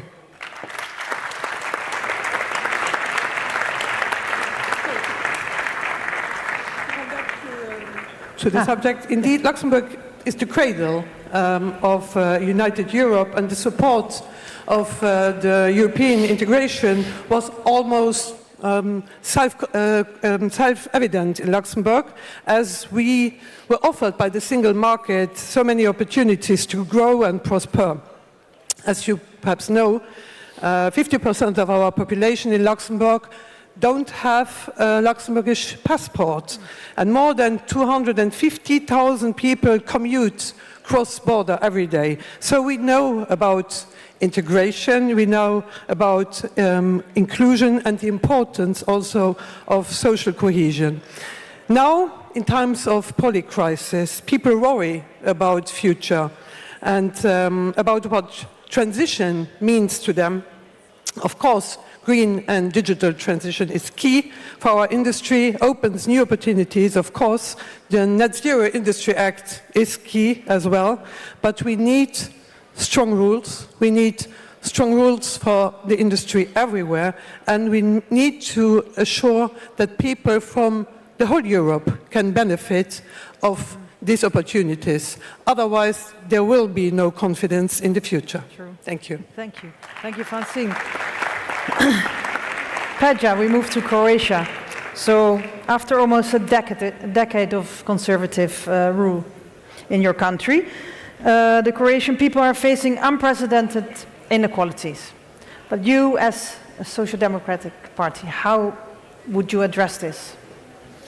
Thank you very much for this question, but prima di tutto vorrei dire che sono molto felice di stare qui a Roma e voglio dire buongiorno Italia, buongiorno Roma. Stamattina qui non ho trovato l'invasor, ma ho trovato tantissime compagne e compagni con quali ho il grande privilegio di lottare contro il fascismo e per la libertà. And one of the greatest parts of the freedom is to be free from need. And this is fight against inequality, to be free from need. And this is why it is extremely important that we have a guy like Nicholas leading us in this campaign, because he has been fighting against the inequality throughout his whole tenure in the European Commission. I come from a country where 1/4 of workers earn less than 800 euros a month. Half of workers earn less than 1,000 euros a month. You can imagine how difficult it is to live with such wages in the time of inflation. So for us in Croatia, it's extremely important to put emphasis on the programs that will bring down this inequality. In the core of our program, not only for the European elections, but for the national elections as well, is the fight for greater salaries and the fight for greater pensions. And this is the only way we can surpass this inequality. We, of course, have to tackle every other aspect of the political life, but here and now, the most important part of this is to have our people being equal to the others. And I have been listening to the situation in Luxembourg. A lot of people from my country have emigrated because now we have open borders. It's so easy to go to Austria, it's so easy to go to Germany, Ireland, where wages are greater. And if we do not invest more from our European funds in people, in their works, jobs, instead of concrete and infrastructure projects, then our European project will be in huge danger. And this is why we want to put emphasis on this. Inequality, higher salaries, higher pensions. Thank you. Thank you, Pedro. Thank you. And welcome, Vasco, President of the Committee of the Regions. And in your capacity, you have an overview from local and regional and European. What are the current and future priorities in the cooperation between all those different levels, local, regional, national, and European? Well, thank you so much. It's a pleasure to be here. And to get to the point, I think the first aspect would be the transitions, the green and the digital. But mainly the green transition, because in this issue, the cooperation between the several levels of government is a key to success. Not only to duly implement this transition, but especially in a moment like this where the right is trying to picture the climate concerns as some form of extremism, some form of climate radicalism.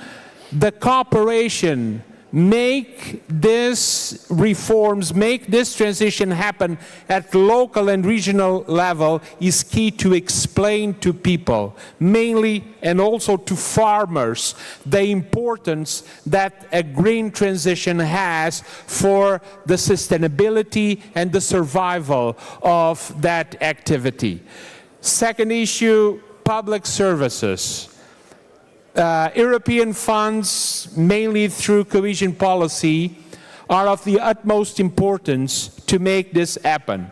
It cannot only happen at national level, at European level. You need communities. You need local and regional communities to provide them to the citizens. Third, enlargement and reforms.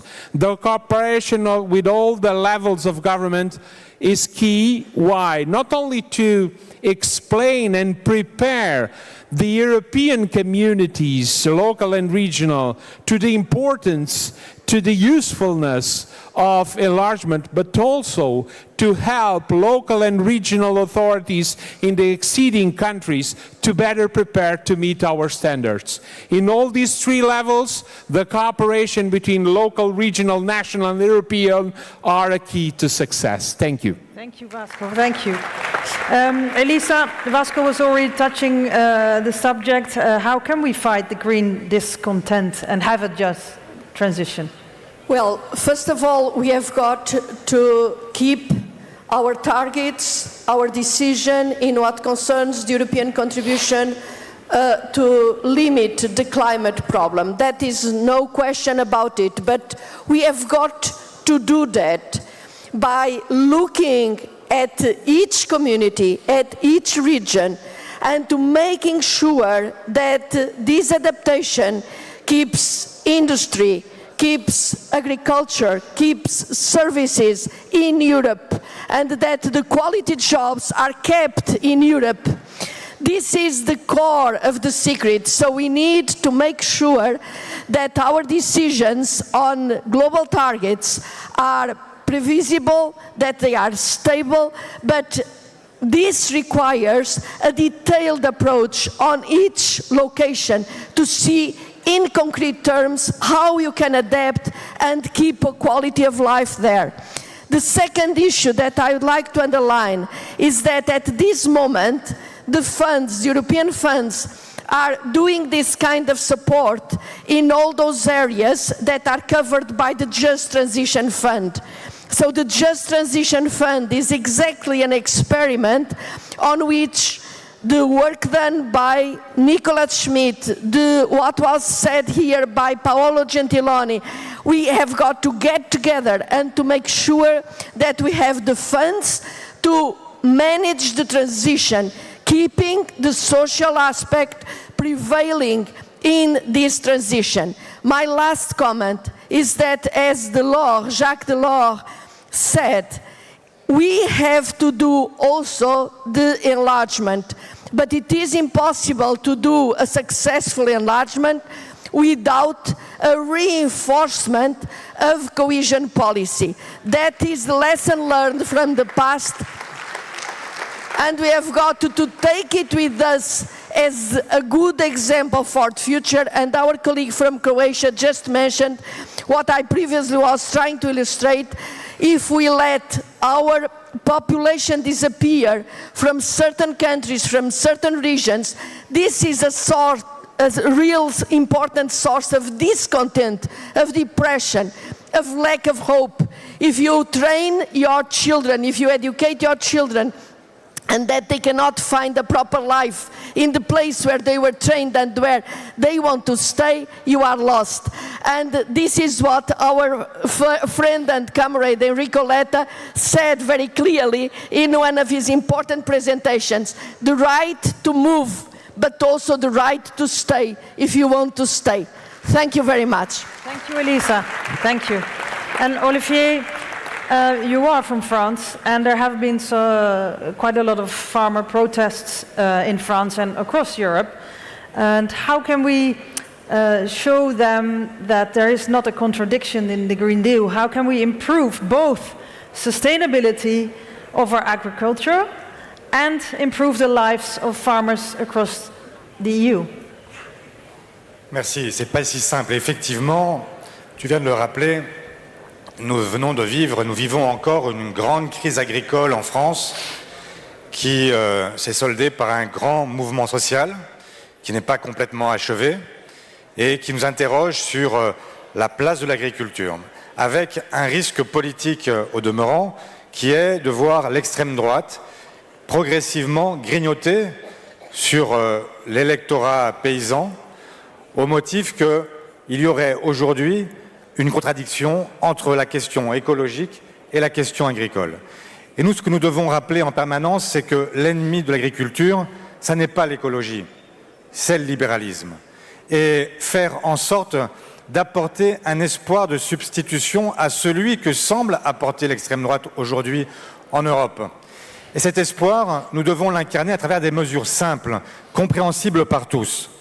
D'abord, faire en sorte qu'on ne puisse pas importer de l'extérieur du continent européen des produits qui ne respectent pas nos normes. Il faut des clauses miroirs. Il faut faire appliquer aussi ce que nous avons déjà obtenu au Parlement européen, à savoir le bannissement du travail forcé, le bannissement des produits agricoles issus de la déforestation. Il faut faire en sorte aussi de réserver les marchés publics européens d'abord à la production agricole européenne. Enfin, il faut se dire les choses très simplement. Il faut réformer la PAC, faire en sorte qu'elle ne profite plus d'abord aux très grandes exploitations. En France, il y a 80% de la PAC qui est redistribuée sur 20% des agriculteurs et des éleveurs. Il y a là, évidemment, un énorme chantier qui est devant nous. Faire en sorte que nous en finissions avec la prime à l'hectare, la prime à ceux qui développent d'immenses fermes et permettre à nouveau à ceux qui développent une agriculture familiale, une agriculture paysanne, de pouvoir continuer à vivre de leur travail. Et donc, ça suppose de respecter un principe simple. Personne ne devrait aujourd'hui vendre à perte. Personne ne devrait vendre en dessous de son coût de production. Et c'est malheureusement ce qui se passe aujourd'hui, ce qui fait que vous avez aujourd'hui 25%, un quart des agriculteurs et éleveurs français qui aujourd'hui vivent sous le seuil de pauvreté. La réponse, elle est dans la transition agricole, dans une PAC qui soutient la transition écologique, dans une Europe qui soutient la grande transition que nous devons impérativement produire si nous voulons à la fois sauver l'agriculture et sauver la planète. Merci. Merci. Merci. And a better quality of life is also about health, as we discussed before. So what do you see as a critical issue for the EU action when it concerns health?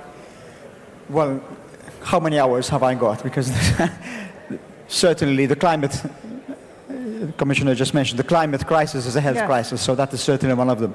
Mental health is certainly something that we need to give a lot of attention to here in Europe.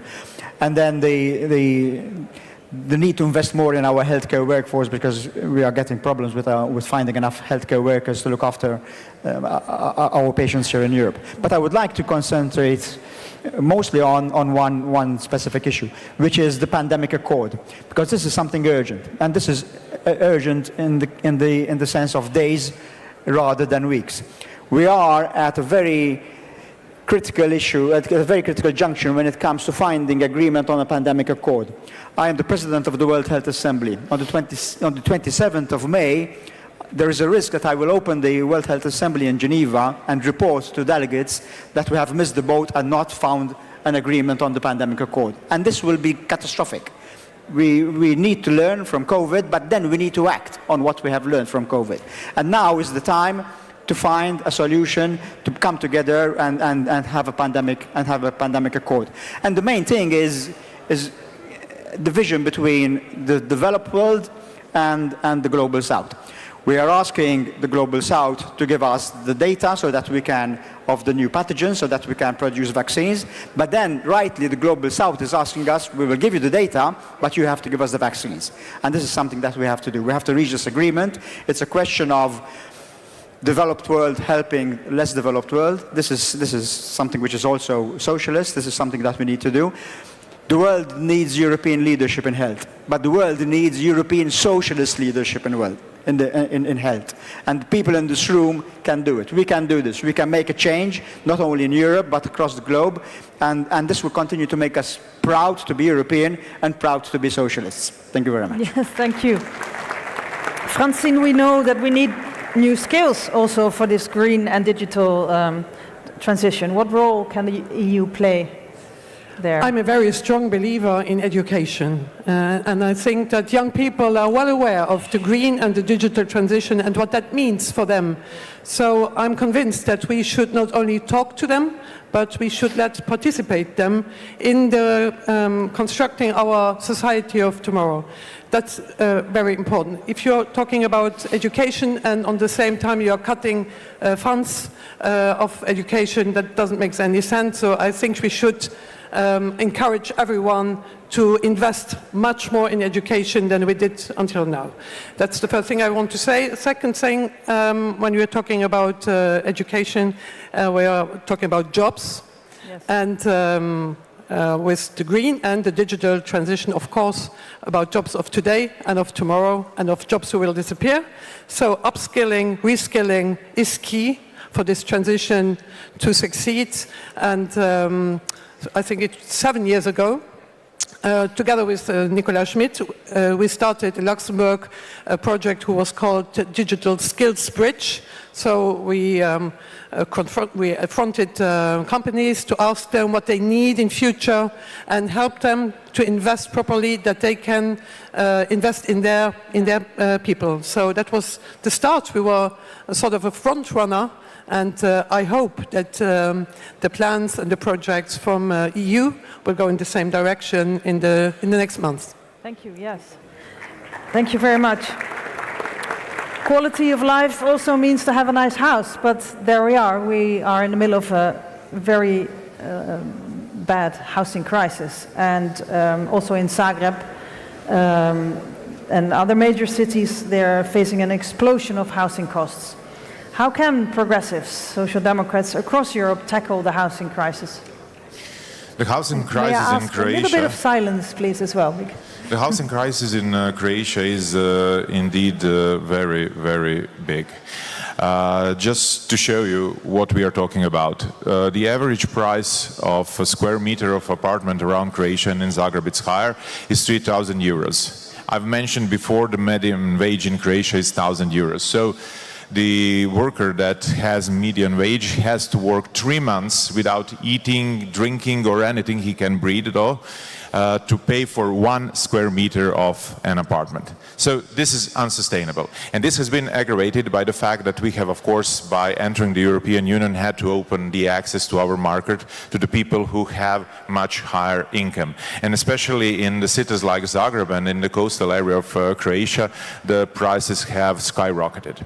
That's why one of the part of our electoral program for the national elections in Croatia is going to be affordable housing. We have created a plan that will allow us to build thousands of apartments that will be given to Croatian citizens at affordable prices, either to be bought by them or to be rented to them. Yeah. This is extremely important.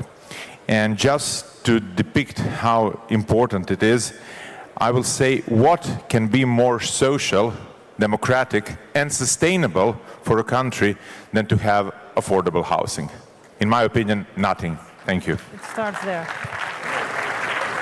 Thank you, Preben. Vasco, how do you see the future of the EU cohesion policy? It's a general question, but please. Well, I think you're entitled to a clear and straight answer. Yes.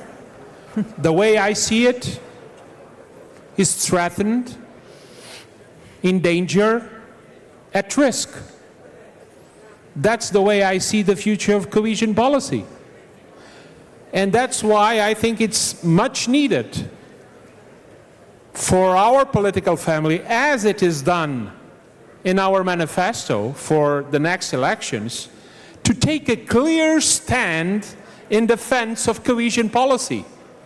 Because it's not only a question of an European policy, cohesion policy is the European policy that makes Europe more visible in each and every local community of Europe. So if you don't have a cohesion policy, sooner or later, you will have a problem about how people see, or you will have one more problem of how people see Europe. They won't see it. The reason is not only because of the European way of dealing with this issue. Of course, one of the guilty ones are also local and regional and national leaders that don't recognize, don't acknowledge the importance of European funds and cohesion funds whenever they do a groundbreaking ceremony or an opening of an investment paid with European funds. But it's not only with the single market that you can build Europe. Cohesion policy was established as a key component to counterbalance, if the expression is somehow correct, single market policy. Without cohesion policy, you won't have Europe as we know it. And in a time where we face and try and alert for the risks of extremism, of populism, it is needed a wake-up call for our leaders to defend cohesion policy. Cohesion policy at this moment equals the importance of the European project. It's not conceivable that we are going to face these European elections not only stating that we, Socialist Democrats, want a cohesion policy that makes Europe happen everywhere, but also demanding from our adversaries what are their stance about cohesion policy. What do they think about cohesion policy? That's how you can clarify and explain to citizens of Europe what is at stake in this election. So to build a social, democratic, sustainable Europe, well, you need cohesion policy for that. Well, thank you for that, Vasco. Thank you. Thank you all panelists. Thank you very much. Very interesting discussion. Thank you, Elisa. Thank you, Chris. Thank you, Olivier. Thank you, Francine. Thank you, Pedro and Vasco. Thank you very much. And we are here for an election congress for the European elections. So we again ask on stage a few heads of lists for the national elections in Europe. And I would like to ask on stage for this next session Mohammed Shahim from the Netherlands, PvdA, GroenLinks from the Netherlands, Klára Dobrev, the party leader of DK Hungary, and Raphael Glucksmann, the head of the list of the European election in France. Yes, please. Hello, everyone. Nice to see you. You're going to fight, you're going to win the seats for us in your countries. That's the idea. So, Klára, you have been a strong advocate for democracy and social rights both in Europe and back home. Are those featured in your campaign? This is going to... Now, yes, this is going to be #1 feature in our campaign. You know, once upon a time, Hungary was one of the best countries in Central Eastern Europe. From the Baltics to the Romanian, Bulgarian coast, Poland, Slovakia, Czech Republic, all the people looked at us, Hungarians, that they want a lifestyle, a living standard as we have. And then came a far-right populist more than 10 years ago. And now, more than 10 years after Viktor Orban's far-right populism, we have the worst salaries in Europe, we have the worst pension in Europe, we have the worst healthcare in Europe, we have the worst performance and the highest inflation in Europe. So when your voters ask you whether they can vote for far-right populists, whether rule of law, democracy is important or not, then the only thing you should show them how populists deliver on government. They promise the sky, but then they deliver nothing. Thank you, Klára. Mohammed, welcome. You've been a real fighter in the European Parliament for the ambitious Green Deal. Will it also be at the heart of your national campaign in the Netherlands? I mean, I think everything depends on the narrative. When we fight for a greener Europe, we basically fight for a more social Europe and a more just Europe. You know, we're talking about clean air in our urban cities. We're talking about fighting premature death. We're talking about creating new industry, new jobs for people. You know, that's what we're doing. I mean, if that's the core of I think that should be the core of the elections. And therefore, I believe that every social democrat should be green. Because at the end of the day, we talk about the honest allocation of means, and therefore I believe that it has to be at the core of the elections. Well, I think we can support you on that. Hello, Raphael, welcome. So you have been very strong on international issues always in your country, from protesting the war in Ukraine to fighting for the human rights of the Uyghur. And will these issues also be part of your European election campaign? So, first, buongiorno Roma e molto buongiorno Sardegna.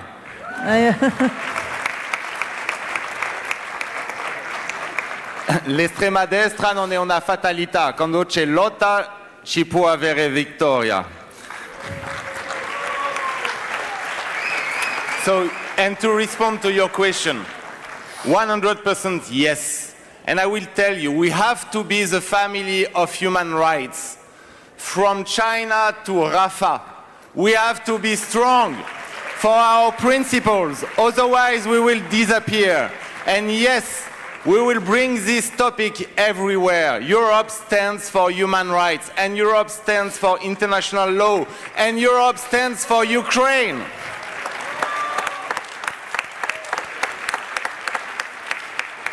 And let me be very clear, these elections are the most important European elections in history, because we are in a continent that is shaken and hammered by a war launched by Putin, but also because on 5th of November, you have election in the US and you can have Trump as president, which means we will have to stay alone in front of war. And I can tell you, I have chaired the Special Committee on Foreign Interference in Europe, in the European Parliament. And this war is not only targeting Ukraine, it's targeting our democracies. And in this war, Putin has allies inside our democracies. All the far-right parties, AfD, FPO, Lega, name them, National Rally, they are not only dangerous from inside, they are puppets of a foreign tyranny. And we have to say it. And we have to be the family defending democracy. But for that to happen, we have always to remember for whom we fight. Pour qui nous combattons. Et nous combattons pour qui? Pour les millions de travailleurs des plateformes qui n'ont aucun droit. Nous voulons des droits pour eux. Nous combattons pour les fermiers qui travaillent 70 heures par semaine pour toucher 700 € par mois à cause d'une politique agricole commune qui rétribue les plus riches au lieu de rétribuer les plus faibles. Nous combattons pour ces femmes à travers toute l'Europe qui touchent pour travail égal un salaire bien inférieur. Nous combattons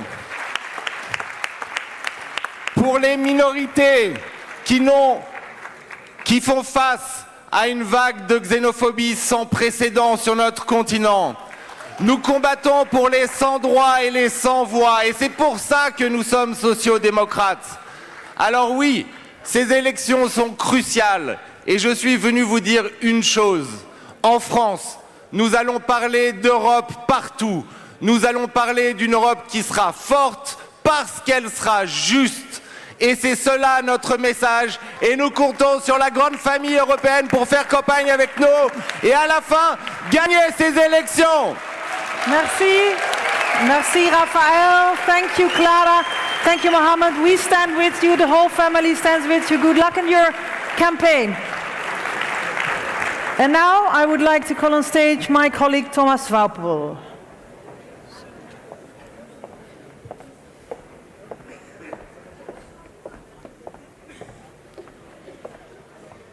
Hello everyone, my name is Thomas Vaupel. I'm as Jonnek and Saar Deputy Secretary General of the PES, and I have the pleasure now to invite on stage Magdalena Andersson, the former Prime Minister of Sweden and leader of SAP Sweden now. Magdalena, please come to stage. Oh, yeah, go here. So we're changing a bit the program. Normally you were supposed to be in the panel 3, but we're a bit behind schedule. So and we didn't want to miss you, so we're having this talk now, which is a pleasure. And Magdalena, so with Europe being in turbulent times, with new global challenges, new global insecurities, what is your perspective on building and strengthening European security in these turbulent times, one has to say? Please. I think the answer to how we strengthen European security is rather simple. It's about supporting Ukraine, and supporting Ukraine.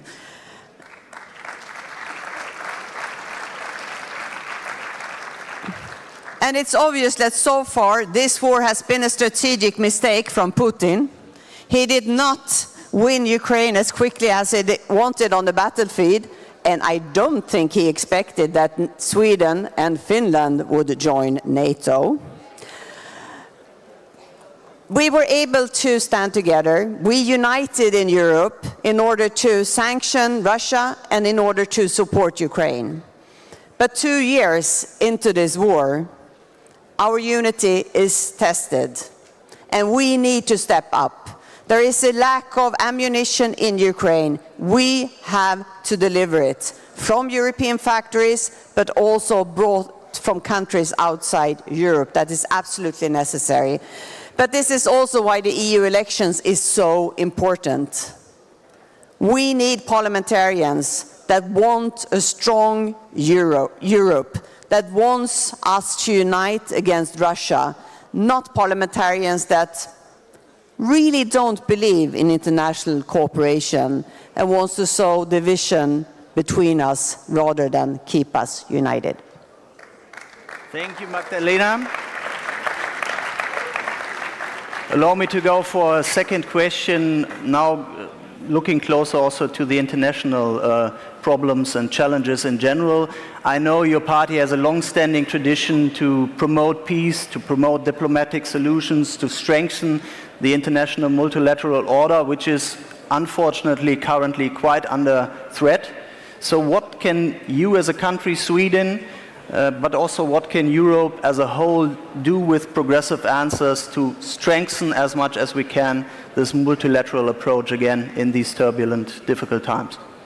Well, I mean, what happened when Russia decided to invade Ukraine was that Putin teared the international order into pieces.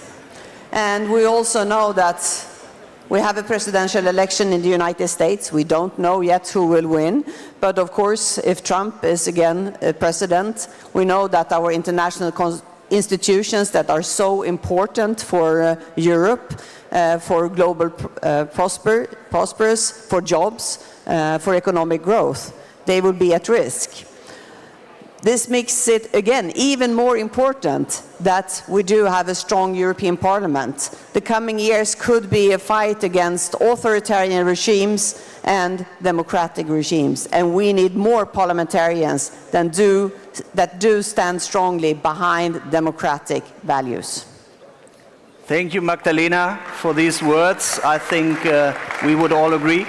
And good luck for the European elections in your country, but of course also for the work to come after that, so for gaining back power in Sweden as soon as you can. Yeah, let's go campaigning. Yeah.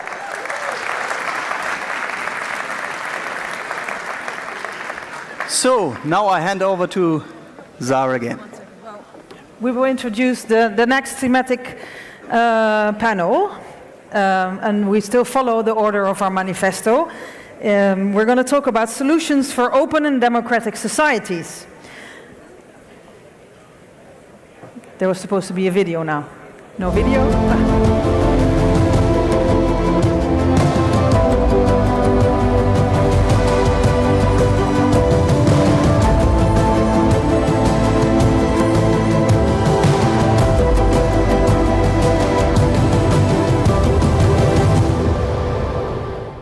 So, to introduce this section, we have today with us someone who is not just the architect of the Green Deal, but also someone who stood up to illiberal forces in Europe as first Vice President of the European Commission, and someone who today is still standing up against the far right in the Netherlands. Please welcome on stage Frans Timmermans.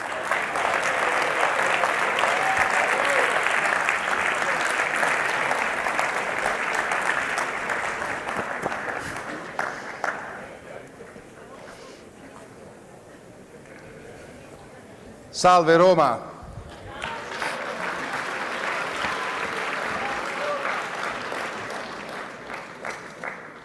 Grazie per l'invito al Partito Democratico, grazie per questa bellissima giornata, questo congresso veramente ottimo che ci dà la forza per fare questa campagna elettorale e che ci darà la vittoria nelle europee, ne sono sicuro.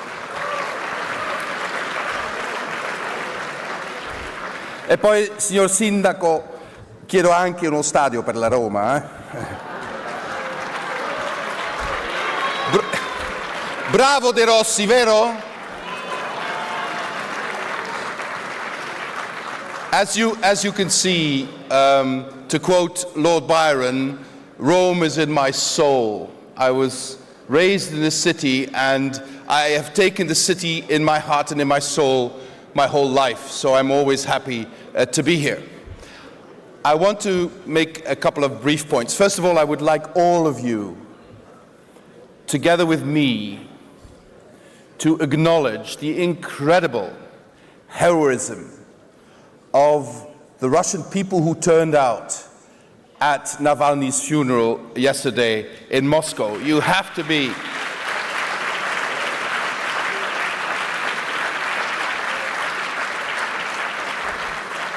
To show your face, to speak out in a regime that doesn't stop anywhere. A murdering machine headed by Putin who will kill anyone and who has killed anyone who oppose his rule. And then to find the courage to go out into the street to demonstrate your solidarity with Navalny is incredible. And I think from this place in Rome, we should salute these people and we should tell them, we are with you all the way until Putin is gone. Now,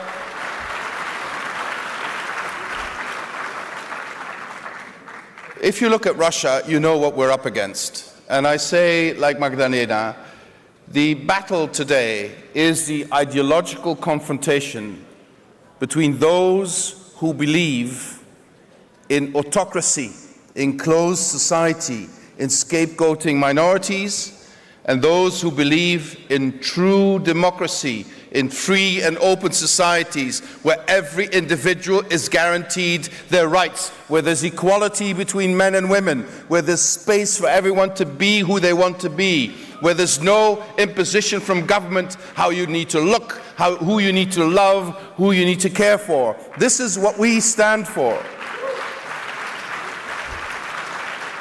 And let me tell you,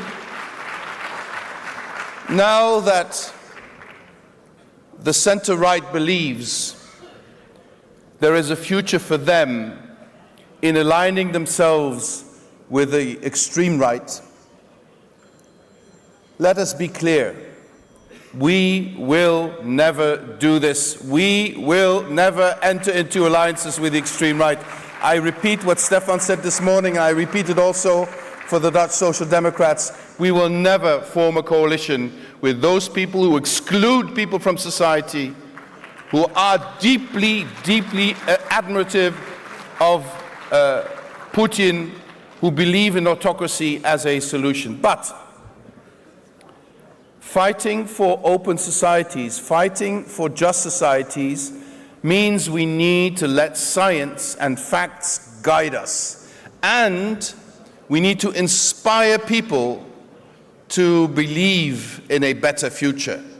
The one thing that leads people to be tempted to choose for the extreme right is because the extreme right invites you not to look at the future. They stand with their back to the future, have no solutions except for promising a past that never was, as was also said by Pedro earlier today. So, the essence of the European Green Deal, as we have fought for, the essence is not just fighting the climate crisis. It's fighting it in a just way. The essence of the European Green Deal is creating a transition that will allow everyone to be part of that transition and that redistributes the means in that transition so that nobody will be left behind. If this European election is about anything, it has to be about our pledge, our promise that we will leave no one behind. And I mean no one. I also mean Europe's farmers. As was said before, 80% of the funds in the common agricultural policy end up in the pockets of 20% of the richest farmers and farming enterprises in Europe. 80% of the farmers, especially small landholders, small farmers, are suffering because they have no access to real support from the European Union. This needs to change, and we need to help farmers to make the transition to ecological farming, sustainable farming. Because if we deny the truth of the climate crisis, it doesn't mean the climate crisis will go away. And the truth of the climate crisis is that the first victims of not addressing the climate crisis will be the workers in our factories, will be the farmers on our land, will be the people in precarious situations all across Europe. And these are the people we will always be fighting for. This is the essence of who we are. And finally, my friends, let me say one thing. In this day and age, with so many threats globally, in the middle of an industrial revolution that demands change of us, the jobs of the future are in the economy of the future, not in the economy of the past. And if we do not understand this, we will be swept away from the board by the Americans and the Chinese, who are investing massively in the economy of the future. We need to do the same, and we need to do more. And I say this because we also need to counter the false narrative that there would be sovereignty in nationalism. Sovereignty can only be gained through Europe. And this hasn't changed in more than 100 years. Because as was always maintained by socialists, sovereignty, moving away from your nation a bit, will create distance with your nation. Moving away into the international field completely, especially into the European Union, will strengthen your nation. We can only have real sovereignty for our citizens and of our nations if we commit to the European project, which has to be a project of justice. This has not changed in 100 years. It will not change in the future. Believe in Europe, campaign for Europe, and we will win these elections. Thank you.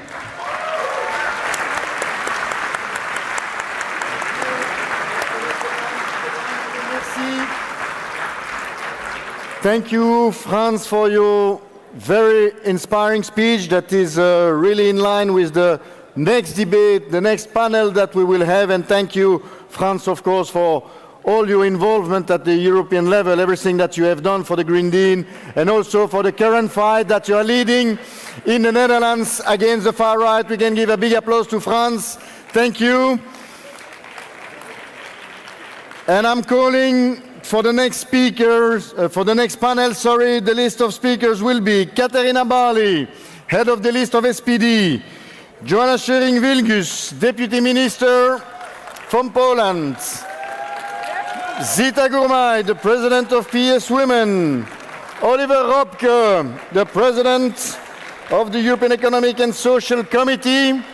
We have also Maria Joao Rodriguez, the President of FEPS, and Enrique López Rujaro, the President of YES, our Young European Socialists. Also a big applause for Enrique.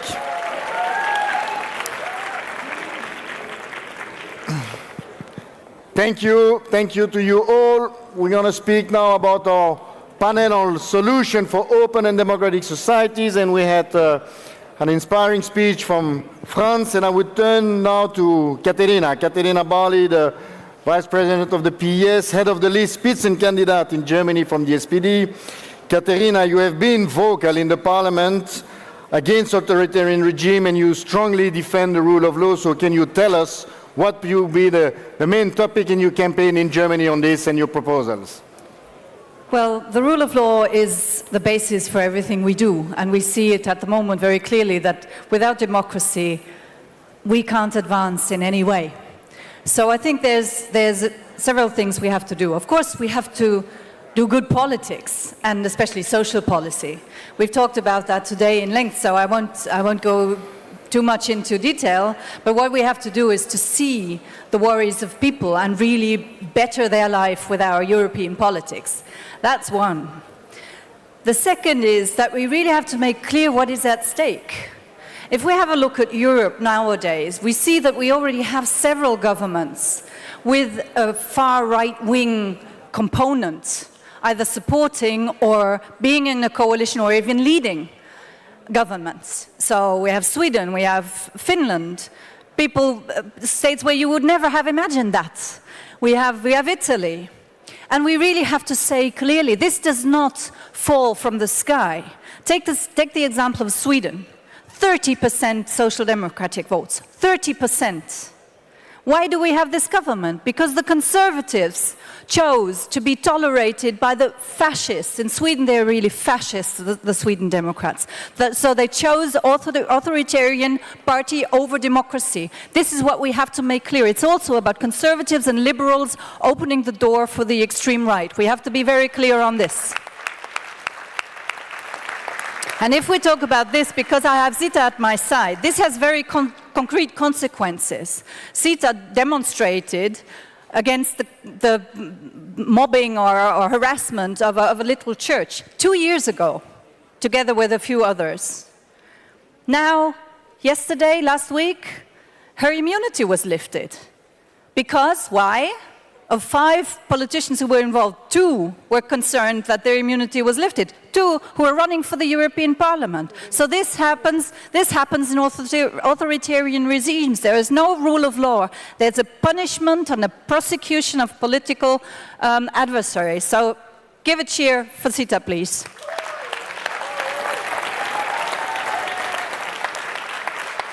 And the third thing, and I want to close here, what I think is maybe the most difficult is show why democracy and why this Europe is so important. And it's difficult because it becomes natural, it's there. So I want to share an experience with you that really left a very deep impression on me. I was campaigning in Frankfurt, and we have 2 candidates from Frankfurt running on our national list, on place 62 and somewhere. One was born and raised in Iran, and the other was born and raised in Morocco. 2 beautiful, fantastic humans and politicians. And the woman, Mona, who was raised in Iran, she's been in Germany for 10 years, she said, "You really don't know how precious the European Union is. You don't really value what you have. Just imagine for a second, the region where I come from, Iran, would come to the idea to create something similar. Also a place where they have wars all the time, like we had in Europe. Imagine Iran, Iraq, Saudi Arabia, Yemen, Israel, getting together and deciding we will have such a union as the European Union is. What would that make a difference in the world? And if you think of that, if you imagine that, you see what you have managed to do in Europe with this beautiful, peaceful European Union. So let's please be aware of it and protect it and fight for democracy and the rule of law. Thank you, Katerina. Thank you. And talking about countries that have been led for years by conservatives, I'm now turning to Poland. And thank you, Deputy Minister, to be with us. You have been fighting against this conservative government for years, and you have made the demonstration that you can defeat them. So, turning to you, can you tell us what we can expect from the Polish government and our priorities? Thank you. Thank you. Thank you very much. If you think during this conference that you have any doubts, is it possible to win? I can tell you in Italy, especially from Poland, is it possible to win? We win in Poland. We won, we won.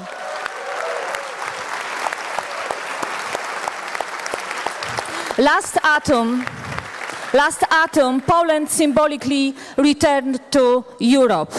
And we fight 8 years. We had during these 8 years, very dark times, and we fight for rule of law, for dialogue, for cooperation, and to be like a strong people in the Europe, and we won, and I am so happy to tell about this today. And of course it was possible, and we have a lot of doubts. We didn't know until the end, the campaign, whether we would win or not, but was happening, and now we are very strong family in a government, and I am so happy that after 18 years, Left Party, Polish Lewica, is in government now.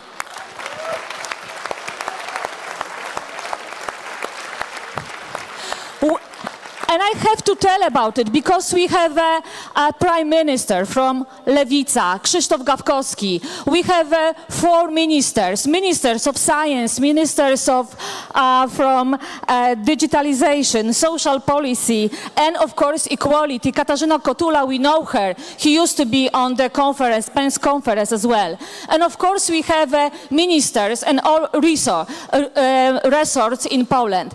And we have a power in the region as well. And I am telling you about it because it is possible. If you have any doubts, it is possible. It is possible even if you have 8 dark years in your country, like in Poland used to be. But people sometimes ask us how it was possible to do this, how you manage with this. And I think it's important is that a Democratic Party was together. We helped together each other. We were like a family. We were solidarity each other. And we work with NGOs organization. We work with people on the streets all the time. And we play on the I think sometimes that we play on the piano. And our opponents, they didn't know about it. And they failed. We won.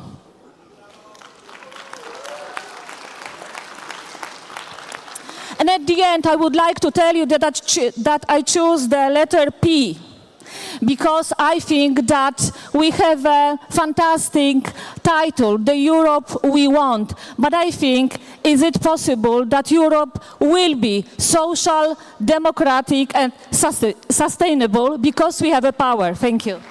Thank you.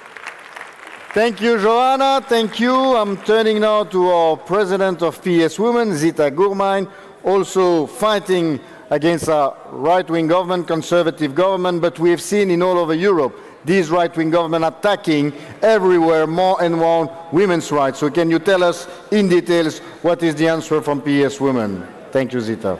Buongiorno Roberto, buongiorno the Città de Libertad, buongiorno Italy. It's a great privilege to be here. Roberto did a great job as European parliamentarian and now he is really working with his heart for this city. Can you stand up for Rome? Can you stand up for the European Socialists? Stand up, please stand up. It's so important to stand up for him, to stand up for each other as Katarina stood up next to me.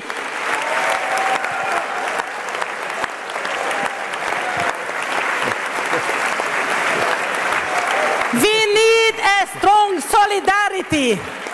We need a strong solidarity because LGBTQ and women's rights are threatened. We cannot allow this anymore.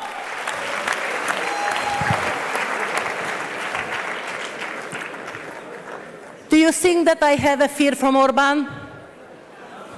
No, he can do me a favor. Because it was my party 1.5 years ago.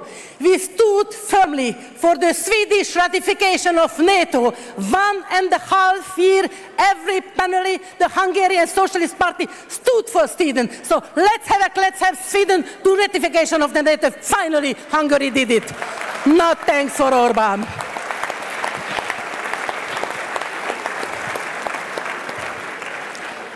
I'm convinced that women's rights and gender equality are instrumentalized by this movement to further their anti-democratic agenda, anti-fascist agendas. This result in pushback to further progress in gender equality. It results in the backtracking of policy and legislation that are already in exercise. Let's have a huge clap hands for Helena Dalli and our great commissioner candidate, Nicola Schmidt, the work they did with the Socialist Commissioner, hand in hand for a social Europe at the last 5 years.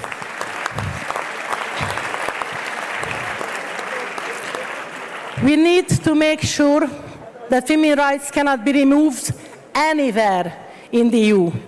We must include abortion in the European Charter of Fundamental Rights and establish a formal council configuration for gender equality, diversity, anti-discrimination.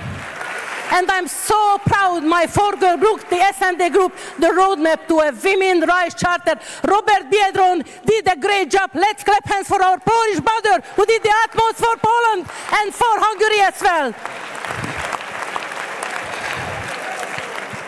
We must take this movement absolutely seriously, and we cannot take for granted the progress we have already made, as we know all too well how easily that can be undone. And I am very proud because we are going to adopt a manifesto of a feminist Europe. This is the party with feminists. Let's stand up for feminism in Europe. Dear sisters and brothers, we fight it for the last 50 years. And don't forget one thing. In the Treaty of Rome in 1957, equal pay for equal work has been there, and we still have to fight for it. Don't give up. We need to win the next European election. Thank you. Thank you, Zita. Thank you, Zita, for your very energetic speech. And I'm turning to Henrik. Henrik, the president of YES, the Young European Socialists. And we know that young people have really suffered of the different crises that we have lived through over the past years. So please share with us what are the proposals from YES for the young Europeans to have a better life, to have equal opportunities, and to have a better future as they have. Thank you, Henrik. Thank you so much. Thank you so much, Yonek. And to answer this question, we need to understand that dimension of the crisis that young people are living today. Because after the financial crisis of 2008, they nearly destroyed the opportunities of an entire generation, forcing young people, especially in the south of Europe, to go to other countries to find precarious jobs. Now we had to overcome the COVID-19 pandemic, and that took away very important years for the development of young people to develop their projects of life. At the moment, we are living through a cost of living crisis and a housing crisis that is preventing us to fully develop as citizens in our societies, a climate crisis that is jeopardizing our future, a democracy crisis with the rise of the far right, and a geopolitical crisis, mainly with the invasion of Ukraine by Russia, but also with the surge of many conflicts in our neighborhood and the cruel situation that we are witnessing in Gaza. So the prospects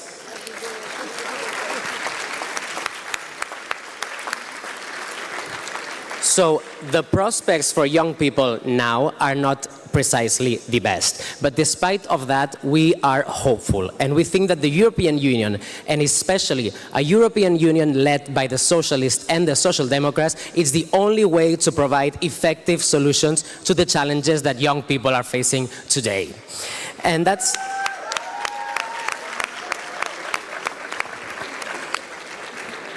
that's why we in YES have been very vocal in pushing for an ambitious agenda in topics that we believe are at the core of the preoccupations of young people.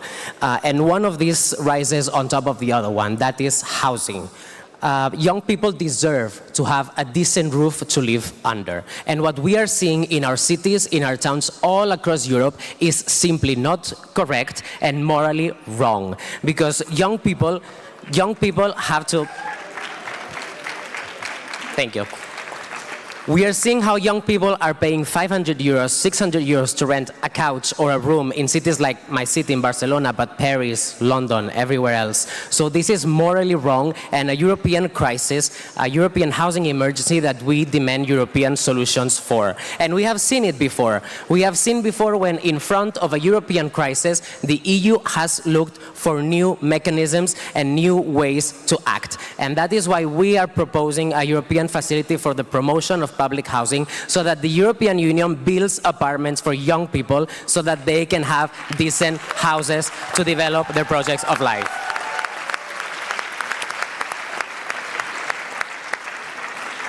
And I could continue with many topics that are really close to our hearts: mental health, banning unpaid internships, a practice that is terrible and many of us have suffered in many occasions. But I want to have a small mention with, towards the young people of Ukraine. The first thing we did when we were elected in our Congress in Barcelona in October was to develop a mission to Kyiv, and we witnessed the scars of the horrors that happened there. But at the same time, we witnessed a youth that is vibrant, that is hopeful, and it's hopeful for a European future. So we must continue to support Ukraine with necessary weapons and necessary ammunition so that they win the Russian aggressor, but also to continue to support the youth so they can have a decent future in Ukraine, but also in the European Union. Thank you so much. Thank you, Enrique. Thank you, Enrique. I'm turning now to Oliver Robke, the President of the European Economic and Social Council, very important body in the EU. So please, Oliver, how can civil society help us to push a progressive agenda in the EU? Yes, dear colleagues, thank you, Yannick. I think civil society is already a vehicle that pushes many of the progressive policies that we have in place today in Europe. But for civil society to be heard, we need a strong institution, we need a strong platform. And I'm convinced that the ESC plays here a key role, because we are the EU institution bringing together trade unions, workers, employers, and civil society organizations. And I'm convinced that this role must be reinforced, because if I look back, you ask what can be the role pushing for social or for progressive policies. Just to mention again the landmark decision, the landmark initiative of Nicola Schmidt, to make sure that each and every worker across Europe should benefit from a fair and decent wage. This is really a great initiative. We were one of the first EU institutions supporting this. And I could mention a lot of other initiatives, like an action plan for social economy, or more a new economic governance framework, which is now on track to give more free space for investments in social policies, in social investments, in a more equal society. All these policies we are pushing for in the ESC. So therefore I think it is important to have a strong voice of civil society. But I think the mission is not accomplished. And therefore I think, you have just mentioned this, the housing crisis is emerging. We see that 40 million people in Europe have to allocate more than 40% of their disposable income now for housing. This is absolutely unsustainable. So therefore we are now pushing for an action plan and also for an investment plan, for an investment fund to make sure that we have affordable and social housing for everybody who needs it in Europe. This is what we are pushing for in the ESC. And I can just say we will be an ally. We have been an ally in the past. But my second point I wanted to make is, and we discussed this yesterday, we have seen an unprecedented surge in the popularity of far-right ideologies and populist movements. And we can see that the first victims of these governments are civil society, often trade unions, very often trade unions. And therefore it's so important that we stand up for democracy. And we in our house, we have a dedicated body. We are defending democratic values, fundamental rights, and the rule of law. And I think it is important to look also beyond borders. Already today, we are supporting our colleagues also in the candidate countries that are now part of the ESC.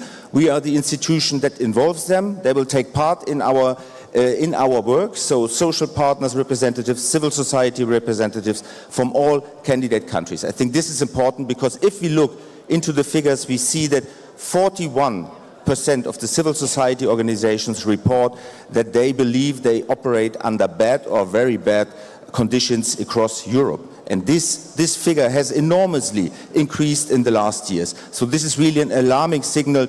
That means we have to stand up for democracy. We have to defend resilient societies, because if we have resilient societies, then it is possible to overcome authoritarian regimes or authoritarian tendencies. And I think the best example is Joanna here. So once again, congratulations for this. We will make sure that Europe remains a liberal and resilient Europe and a social Europe for the future. Thank you very much. Thank you, Oliver, and I'm turning to our last speaker of this panel. Thank you, Maria João Rodrigues, who is the president of FEPS, our foundation platform of foundation and think tank all of our member parties and in Europe. And one of the important topic about democratic societies is about digital innovation and the role that the digital transition is playing. So I'm turning to you, Maria, to see what are the goals that we should aim for a just digital transition. Thank you very much, Yonek. And we, FEPS, European Foundation of our political family, we are supposed to see the upcoming challenges. So let's now put the spotlight on the digital. The digital transformation is most likely the most important transformation of our lives. And this is still at the beginning. But this is changing everything, and we see this in every day. Now, the situation we have in Europe is that Europe is not in control of this transformation. Who is in control is United States on one hand and China on the other hand. And we are in between this rivalry. So the time has come for Europeans to take control of the digital transformation according to their own values. And let's recognize that over the last years, a lot of work was done.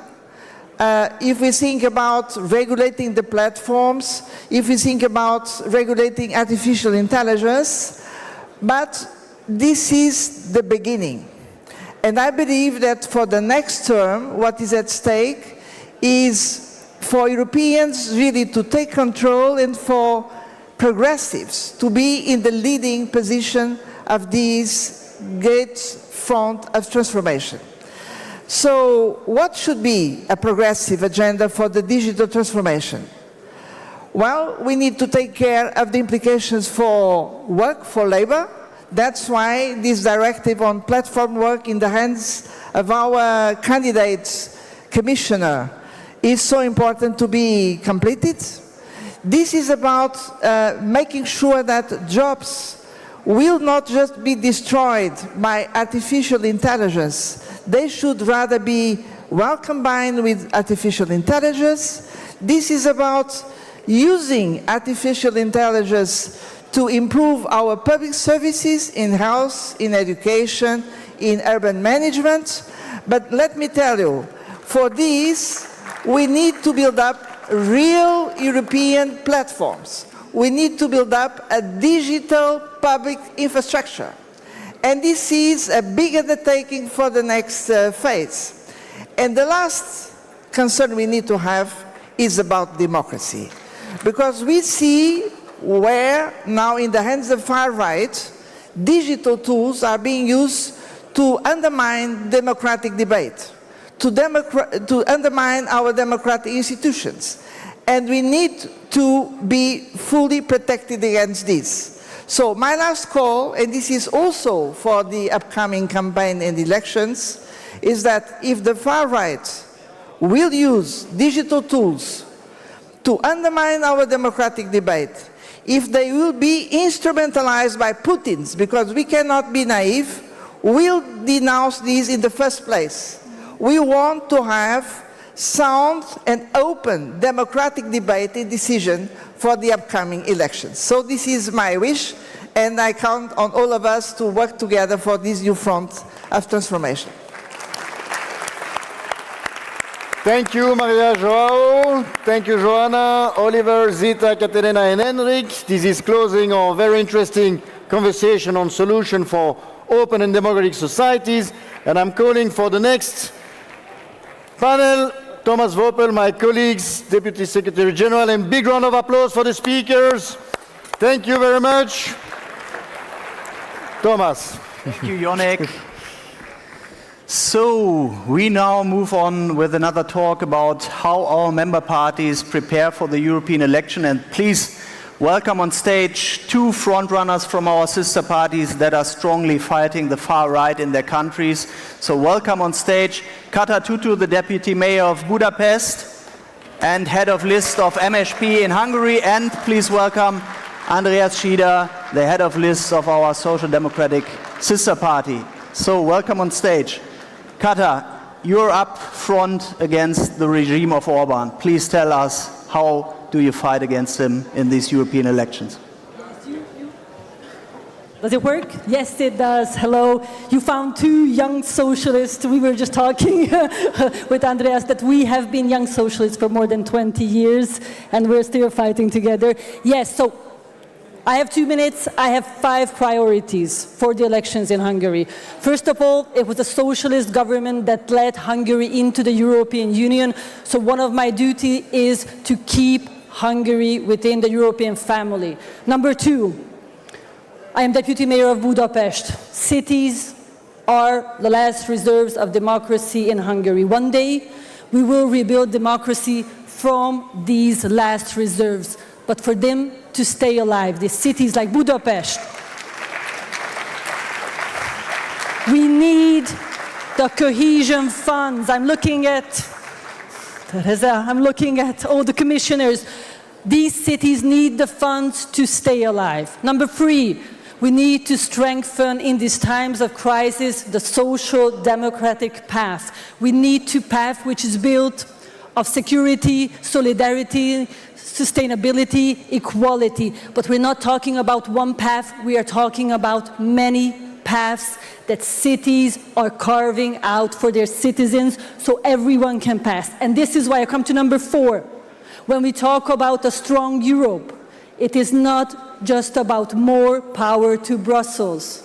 It is about strong cities and strong local communities, because this is how we will stay resilient.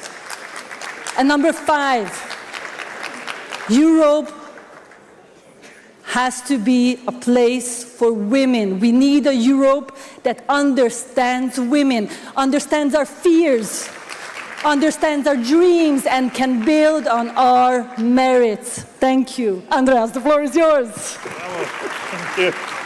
So, Andy, yeah. Same question. Same question. How do you gonna beat the FPÖ in Austria? Yeah, maybe, comrades, I think the world is getting more and more complicated, and people are afraid of this. And what we have to do is to preserve what we understand as the European model of way of life, a European one. This includes that democracy is only completed if it is also social just. There is no democracy without social justice. Both go together. So therefore, also, we have to work on the big issues, but also on understandable messages, like we are those fighting for unpaid internships. Internship has to be paid for the youth everywhere, all over Europe. And having said so, last idea about climate. I think there are 2 discussions at the moment. There's the right one, which is saying we don't see any climate change. And there is the green movement, which says change your behavior, then we can fight the climate change. And I am standing in the middle of this, saying we need to fight the climate change, but it also means it is a new way of industry, it's a new way of creating green jobs. This is how we fight the climate change in a social just way with a new industrial policy. And this, at the end, is giving an optimism to this bad world which we need. Thanks, Andy. Thanks, Kata, for this optimistic outlook on the election, and good luck in both of your countries. All the best.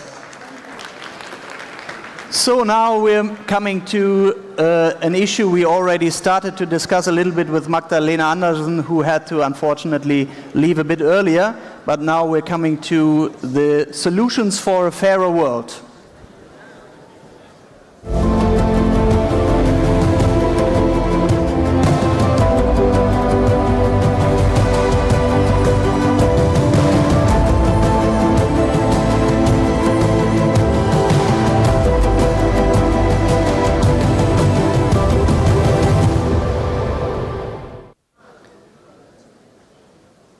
And I have the pleasure to set the tone for this discussion, to call on stage now an advocate, a real strong advocate for international cooperation, for human rights, our Commissioner for International Partnerships. The floor is yours, Jutta Urpilainen.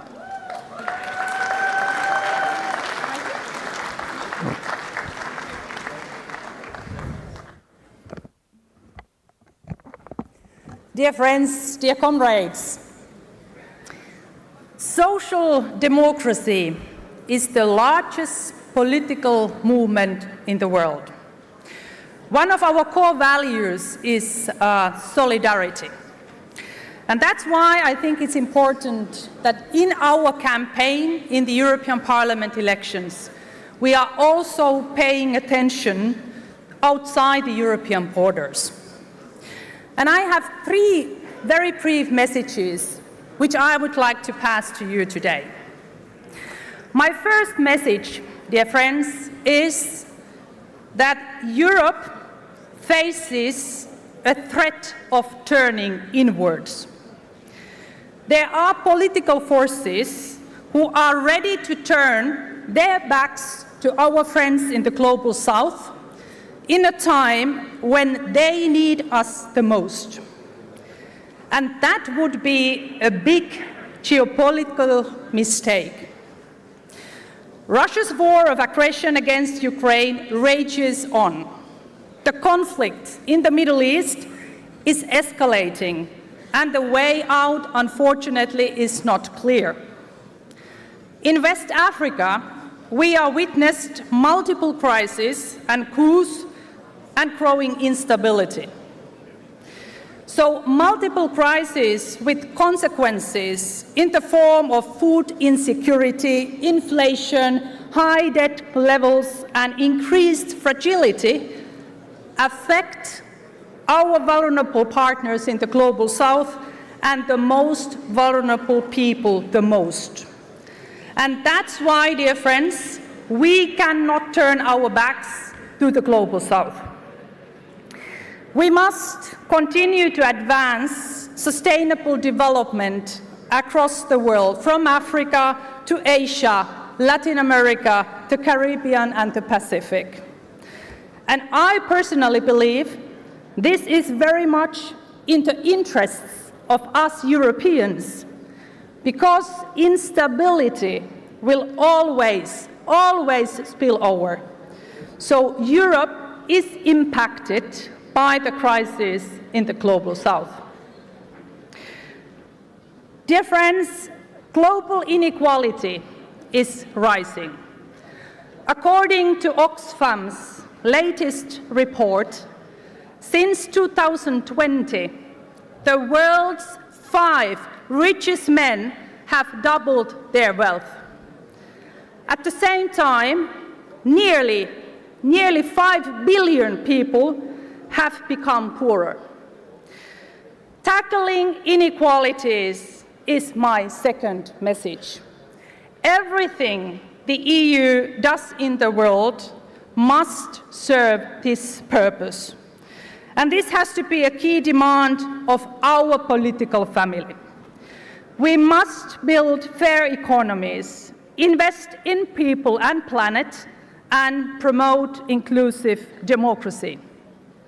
So topics like social cohesion, decent work, and human-centered approach to digitalization cannot be afterthoughts. They are fundamentals. I'm very proud to tell you that last year we launched the EU's own inequality marker. This inequality marker is an innovative tool that really tracks and benchmarks the EU's impact on tackling inequalities across all sectors. So it is an instrument for evaluating external action, but there can be other uses as well. So I think this is also an opportunity for our political family to promote fight inequality against inequalities.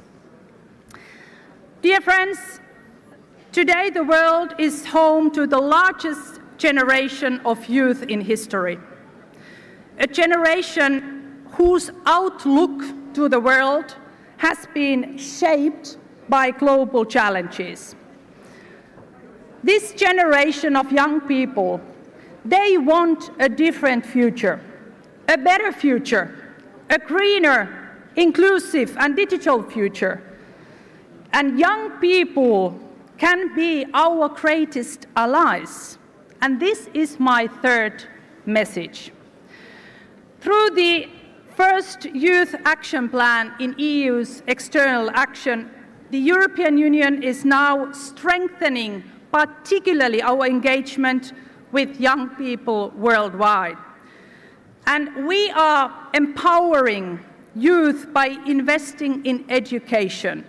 So under my mandate, the EU doubled external action budget allocation to education from 7% to 13%, because Nelson Mandela knew what he was talking about when he said that education is the most powerful weapon which you can use to change the world.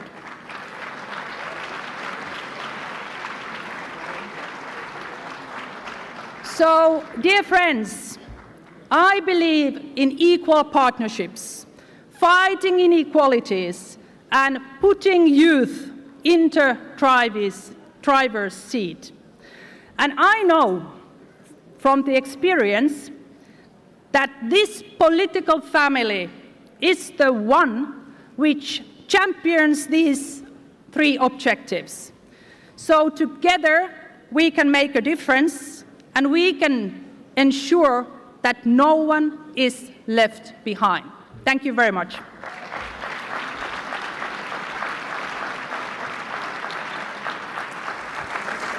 Thank you, Jutta, to give this input for our next panel discussion, as I already said, about solutions for a fairer world.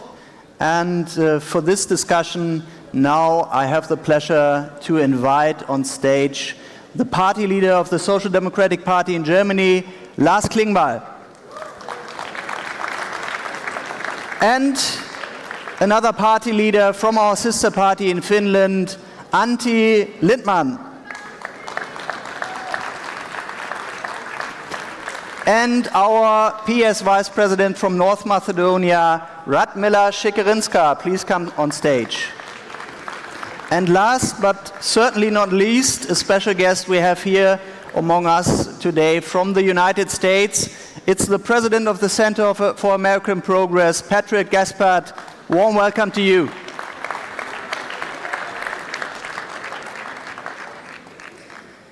So, to start with, Lars, we've been speaking a lot already today about the threat of the far right, the rise of the far right, something we can see in many European countries right now, also in Germany. In how far do you think does this affect Europe's credibility as a global actor and its capacity to conclude progressive global partnerships? What is your analysis on this? Okay, thanks for the question, and I just want to mention thanks to the comrades from Italy for this great Congress, and it's good to see all the comrades from all over Europe. And yes, Thomas, like you said, it's a big challenge how to deal with the far right-wing populists we have in Germany, in Europe. But I can tell you from Germany that in the moment there are millions of people going to the streets, having protests and demonstrations against this right-wing populists, because there was some media coverage saying these people planning remigration, deportation of 12 million people living in Germany, people that are Germans, and they want to kick them out of the country because they have a wrong name or they have a different different religion or all of this. And so this really gives motivation in these days when millions of people go to the streets and have demonstration against the right. And if in Germany the polls show that 20% want to vote for the AfD, the right-wing populists, it also means that 80% are not voting for them. And this is something where we can see a lot of hope, that 80% of the people are not voting for right-wing populists. And that means to say them clearly, stand up, be loud, fight against right-wing populism. We are the majority, they are not the majority. And that means at the end there's a possibility to become strong also in elections. But for that we have to be the better politicians. We have to focus on all-day life. We have to focus on the situation of people. And it's not about the question for a social democrat of if people use their car or use an airplane or eat meat or speak gender language. I think the focus for us as social democrats should be if people earn enough money, if they have avoidable houses, if they have a good pension policy. So this is something where we should focus on economic and social questions. And if we do that, then I'm convinced we will get people back that in the moment would say, I would vote for the right-wing populists. And the last point, because you were talking about the international situation.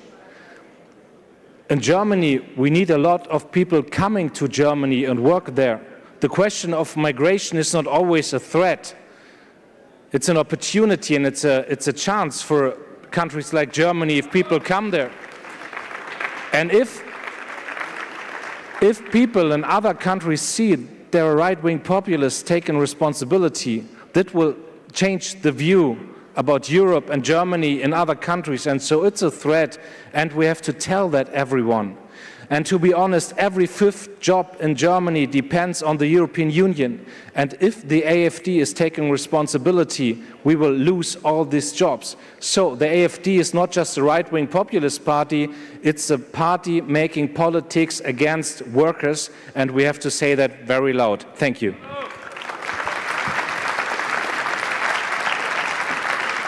Thank you, Lars, for this clear argument and the discussion you started.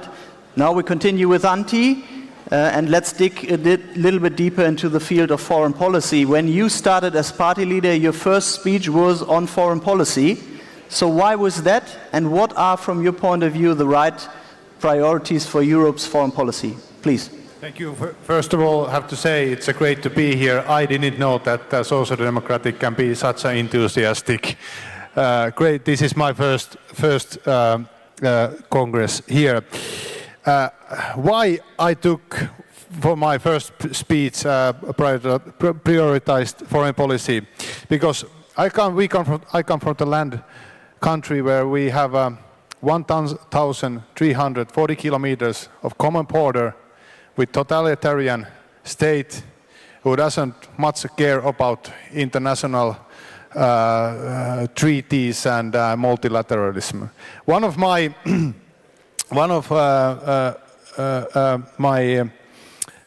Our foreign minister, earlier party leader, he was asked when he was at the United States that you have this over 1,000 kilometer common border with the Soviet Union. Aren't you afraid? You know what the answer was? Pertti Paasio said that I would be more afraid if there wasn't a border. So we know at this point we have to be tough, we have to be strong. In Europe we have to support Ukraine, but at the same time we have to see that this battle is going on all over the world. Not only weapons, with pens, with money, with treaties and etc. That's why our Commissioner Jutta Urpilainen work that she has done is really important, because if we don't be there where the other totalitarian countries are and where the battle is going on for the influence, that's why we have to be stronger also here in Europe, but stronger also in global. And the first priority is that we have to put the decision making in order when it comes to foreign policy in EU. We need more. We have to make sure that any state cannot block the decision making when it comes to foreign policy. So we have to be stronger, and that's why we as a social democratic has to be the strongest option to the far right who wants to turn Europe inside. Thank you, Antti. Now let's come to the issue of enlargement, and let's come to Radmila. Enlargement policy was always an important factor for stabilization of our continent. With North Macedonia's accession to the European Union and hopefully other Western Balkans countries, in how far will that strengthen Europe, and in how far will that strengthen Europe's security? Please, Radmila. Thank you, Thomas, and great day today in Rome. For the Europe we want, we need an enlargement that works. And the enlargement that works has to be social, it has to be democratic, and only then it becomes sustainable. And only then it becomes successful. The Party of European Socialists was always supportive to enlargement, and time proved us right. Look at Europe of today and imagine the geopolitical outlook of Europe after the Russian aggression in Ukraine if the Eastern enlargement did not happen. What kind of a continent would we have now? So PES was right then, and we are right now. And I'm really proud, I'm really privileged that PES is actually practicing what we preach. Because I was chosen as one of the vice presidents, although I came from a non-EU member state. This is how you show to the people that enlargement matters. So I'm proud also that the PES Manifesto is very clear this time. It talks about an effective enlargement policy that will start with the Western Balkans, but an enlargement that will not be a gift, but rather an opportunity. It will be a tool to sustain democracy both within the European Union and in the Balkans and enlargement, as a tool to strengthen our economy, to safeguard environment and our social policy. I also believe that enlargement, the commitment to enlargement will be a proof that European words matter. And these words will resonate not only in the Balkans, but also in Ukraine, in Georgia, and in Moldova. So this is why, from someone coming from the Balkans that has always lived between humiliation and hope, I call on all our leaders to support this kind of Europe, to support Europe who, as we were told this morning, has to be fair in order to be strong. Well, I call on you to be fair towards enlargement and towards the Balkans. And this is how we win. Thanks a lot, Radmila.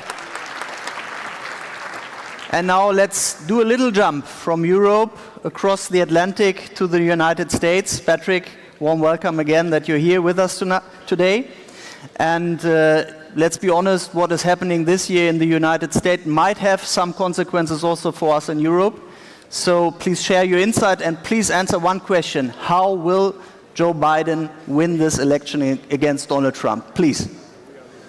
You asked the most simple questions. Yes. So thank you so very much for having me here. I'm here today not only in solidarity, but in deep recognition. The challenges that you have in Europe are so similar to the challenges that we have now in the United States at this moment of ascendant illiberalism. When you ask your question of how Joe Biden will win this election, I'll quote Joe Biden. Joe Biden is fond of saying to the American people, don't compare me to the Almighty, compare me to the alternative. So we know that we have to drive a contrast in this election in order for Joe Biden to be successful, but it has to be a contrast that's steeped not just in dry policy initiatives, but in a story where the average American, the average citizen, the average European can hear themselves, can see themselves, and can have some sense of their own aspirations and their own social identity in the story we tell. every story, any good story, also needs to have a powerful villain at the center of it. We have that villain in the candidate who will be the candidate for the Republican Party in the United States, of course, Donald Trump, who's an extremist, who brings a kind of toxic xenophobia into the election, and the ability to contrast with that is key. However, we have to recognize that the very simple story that he tells about America, about the world, and the lives of its citizens is a story that many find compelling. And one of the reasons that they find it compelling is because of the same failure that we have made in the center-left in the US that I suspect many of my friends have made here in Europe. Our failure to listen, our failure to meet people where they are, our failure to appreciate that the growing economic asymmetries in society have not accrued to their benefit and have instead created a sense of profound dislocation from the industrial economy through the service economy to the information economy. That story, that villainy has to be lifted up, and we have to make that comparison. Lastly, we have to give an affirming vision of the future and where we are trying to go in the economy, in the contrast with abortion, in the contrast with rights. I like to believe, as I look and saw what happened in Moscow yesterday with the thousands who came out for the funeral of Navalny, I have to hope that we, as the left, as the center left, will not divorce our sense of democracy from our sense of citizenship and talk about responsibility and obligation and appreciate and help our people appreciate that if we're going to continue to have durable governments of, by, and for the people, that our rights are not merely self-evident, they must be self-actualized. Thank you, Patrick. And I think you can be sure all of us here, we're with you in the next month, so to give any support we can to make this election a success for the right side, which is in this sense, the progressive side. So thanks for being here with us. So, thanks to all the panelists. We move on in the program. And I have the privilege to welcome on stage Dimitar Kovacevski, till recently Prime Minister of North Macedonia, and hopefully soon again. Dimitar, come on stage, please.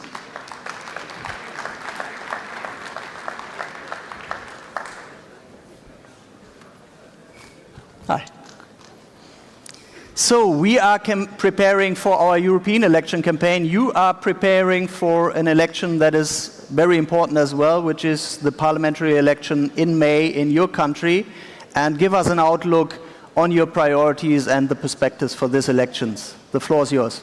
Well, thank you very much first, and I would like to congratulate to the organizers, to the hosts, and to wish all the best on the European elections. Yes, we are a country which comes out of decades of turmoil, as the other countries in the Balkans, turmoils that started with the wars in former Yugoslavia, trade sanctions, and several waves of refugees, which lasted, I would say, 3 decades, marked with conflicts and with crises. Crises come in all types of forms and sorts and shapes, and one thing always remains the same. When populists are in power, they create disputes, they add to the conflicts, and the country stagnates. When social democrats are in power, we solve disputes, and the country moves forward. It was us, the social democrats, that solved the dispute with Greece, and it was us, the social democrats, that moved the country into full membership into NATO. And it was us, the Social Democrats, that we started the accession talks with the European Union after 17 years of waiting.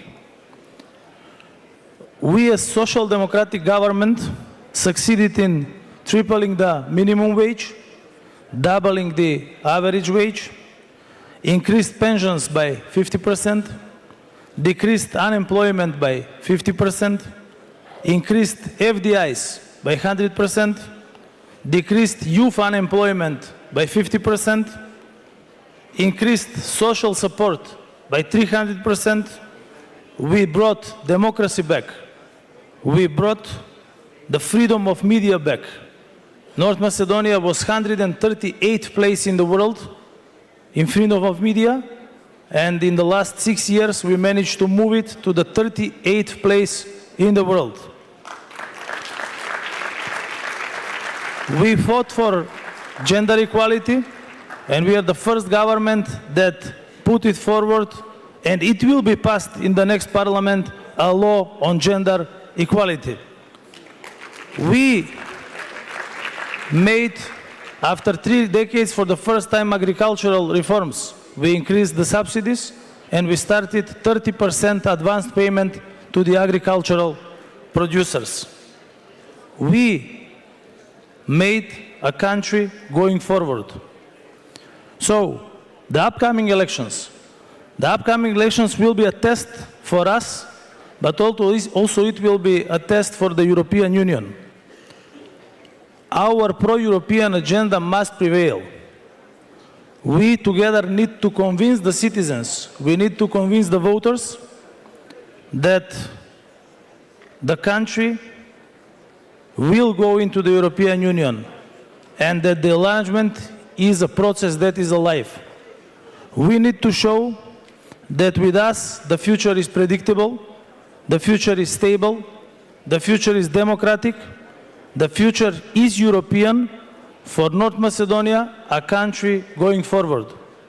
We need to show that solidarity, solving disputes, supporting democratic reforms, making economic reforms pays off.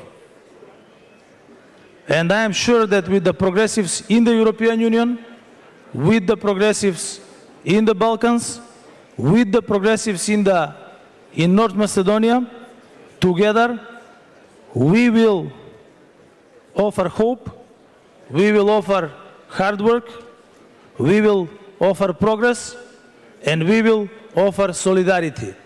And we will win. Nije će pobedime. We will win the presidential elections and we will win the parliamentary elections. And North Macedonia will be by 2030 European North Macedonia. Thank you. Dimitar, thanks a lot, and here I think you can count fully on all our solidarity, both for the upcoming election campaign, but also, of course, for the accession of your country to the European Union. We want you in, and good luck for the campaign. As you described, I think you have good arguments to win that. Thank you. I wish you good luck to all of us and a hard work to all of us. Ciao. So now I greet back my colleague Jonek to take over on stage. Thank you, Thomas. We just had a prominent guest coming from far away, coming from across the Atlantic, and we were extremely pleased to have him with us. Now it's my pleasure to welcome another guest to our Congress. Please, a warm applause to Esther Lynch, the General Secretary of ETUC, the European Trade Union Confederation, representing millions of workers of Europe. Thank you, Esther, for being with us today. So can I also start by saying thank you, Yannick. I want to thank every MEP here. You've worked so well with us. It's been great cooperation.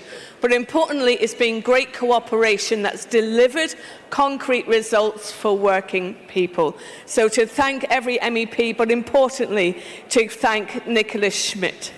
His leadership has been phenomenal. His insight into the need for a threshold of decency to ensure that no worker should be obliged to work for pay that is indecent. But importantly, he also understood that the only way workers will get a fair wage is through collective bargaining. So he introduced in the same directive a guarantee for workers to be able to join a trade union and to have their right to collective bargaining properly respected. It's a legacy that workers can look to and can have confidence in him for the future. But we know, but just before I go, but we know the job isn't done. And that's why I also want to thank you for the first priority in your manifesto, quality jobs. Working together, we can ensure that we have an EU instrument to support quality jobs, to deliver them the just transition, but also a directive that guarantees workers and their trade unions anticipation and management of change. So we see a great future, but we're going to have to fight for it, we're going to have to work for it, and the ETUC is with you on that journey, Yannick. Thank you, everybody. Thank you, Esther. Your presence here was a sign of the great cooperation we have, all the good fights that we had in the Parliament and in the Council. So thank you, Esther. Thank you very much for the great work you are doing at ETUC. And now it will be my pleasure to call in another speaker. Another speaker that is a strong voice. Yes, there she is. A strong voice in the European Parliament. She has been very vocal for a more just Europe, a more democratic Europe, a more sustainable Europe, a more feminist Europe. I'm calling the president of our S&D group in the European Parliament, Irache. We are so glad to have you with us. Please, the floor is yours. Thank you, Irache. De socialistas y demócratas estamos muy orgullosos de haber contribuido y de haber liderado históricas decisiones que han puesto a Europa nuevamente en el corazón de nuestra ciudadanía.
Yeah.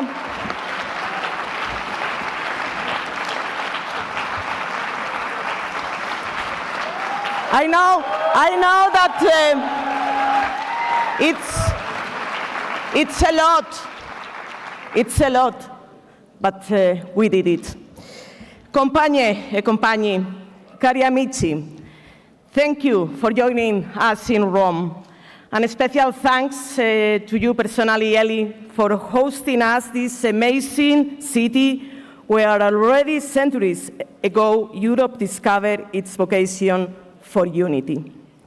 Hoy es un día importante porque estoy rodeada de hombres y mujeres que desde nuestras convicciones socialdemócratas siempre desempeñáis vuestra labor con humildad y ejemplaridad, con sacrificio, con liderazgo y con valentía. Un liderazgo y una valentía más necesario que nunca para frenar la ola reaccionaria que avanza por todo el mundo y que también está presente en Europa. ¿Recordáis las palabras de nuestro querido amigo y presidente David Sassoli en el campo de concentración de Fossoli en el verano del 2021? ¿Os habéis preguntado alguna vez por qué los regímenes autoritarios temen tanto a Europa? Esa pregunta la hacía David. Entonces, ¿por qué les preocupa tanto? Nosotros, Europa, no provocamos guerras, no imponemos nuestro modelo. Solo hay una razón. Temen nuestros valores, porque la libertad genera igualdad, justicia, oportunidades y paz. Y si ocurrió una vez, puede volver a ocurrir. Sus palabras nos obligan a defender la democracia de la amenaza que hoy representa la alianza entre la derecha y la extrema derecha. Su proyecto reaccionario pretende devolvernos a los tiempos más oscuros, retroceso en derechos de mujeres, en libertades para la comunidad LGTBI, en derechos de los trabajadores y trabajadoras, en la lucha contra el cambio climático. Incluso la cultura sucumbe a un odio propio de las cenizas del pasado. Cara Eli, il cambiamento già iniziato in Sardegna. El siguiente paso en tu camino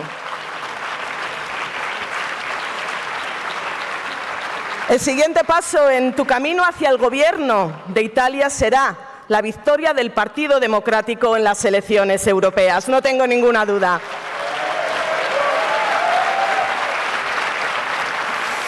Y el próximo 9 de junio, querido Nicolás, como firme defensor de la Europa social, vas a liderar la victoria socialdemócrata. También tenemos seguridad. Amigas y amigos, podemos sentirnos orgullosos de la respuesta valiente, histórica y unida que hemos dado a la pandemia y a la guerra de Putin contra Ucrania para proteger a las clases medias y trabajadoras. In the middle of the existential threat that climate change poses, we made sure the von der Leyen Commission accepted the Green Deal as a tool for making the ecological transition in reality, and we did it.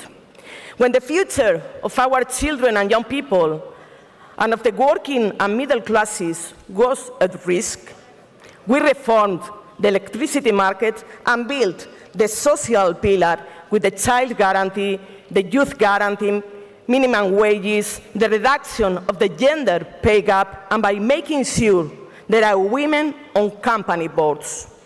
When the rights of women and minorities have been under threat, we have responded with more equality and with our efforts to end the gender-based violence. We didn't come to Rome to feel nostalgia about our achievements, but to tell our citizens the Europe we want. With your support, I am leading the Social Democratic Group with gratitude and humility, but also with ambition, the firm ambition to ensure our group as an instrument to change people's life for the better and to bring the European project even closer to citizens. Hoy estamos en Roma porque queremos una unión que sea ejemplo de la defensa de los servicios públicos de calidad, de la protección de las clases medias y trabajadoras y de la lucha contra las desigualdades. Por eso debemos avanzar en la construcción del pilar social, de un pilar social que garantice viviendas dignas, salarios justos, ingresos mínimos, prácticas remuneradas y que ponga fin a la lacra de la pobreza.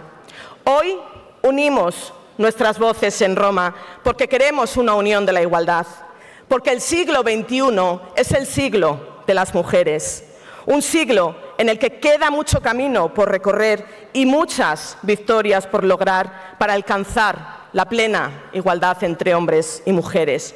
Ningún triunfo será más importante que la erradicación de la violencia machista, No vamos a descansar, no voy a descansar hasta incorporar el consentimiento en la Directiva contra la Violencia de Género.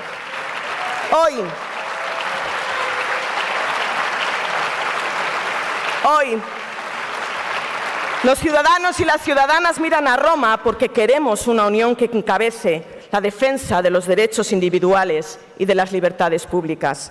Una unión inclusiva con las diferencias de raza, de religión y de origen. Una unión que garantice los derechos de la comunidad LGTBI, donde cada persona pueda ser libre para amar a quien quiera amar. Tenemos también que avanzar en una unión respetuosa con los inmigrantes y sus vidas traumáticas, con un nuevo pacto de migración y asilo que sea ejemplo de humanidad, responsabilidad y solidaridad, para detener el derramamiento de sangre y contribuir al desarrollo de nuestras sociedades. Hoy escuchamos las voces de los más jóvenes. Ayer tuvimos la oportunidad de compartir con ellos un momento importante de este Congreso. Porque queremos una unión a la vanguardia de la lucha contra el cambio climático. Porque el progreso, si no es sostenible, no puede ser llamado progreso. La ciencia nos dice que el ser humano está detrás del daño causado a nuestro planeta. Y también sabemos que depende del ser humano reparar ese daño causado y detener la catástrofe. No hay alternativa al Pacto Verde. Lo que sí que está en nuestras manos es garantizar que la transición sea justa y no dejar a nadie atrás en esa transición.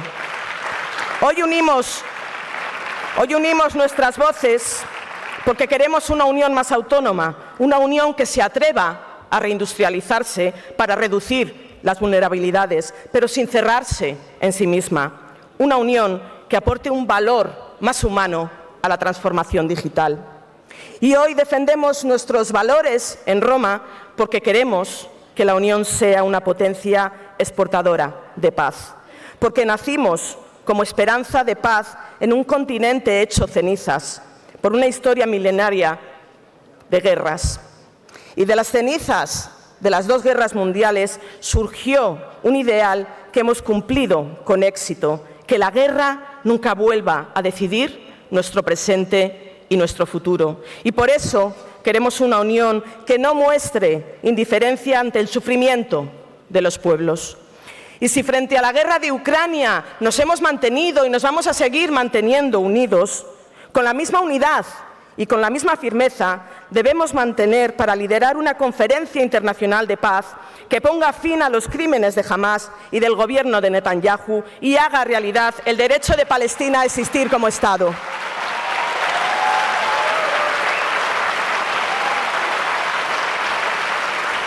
Amigas y amigos, la valentía siempre estuvo en el corazón de la socialdemocracia.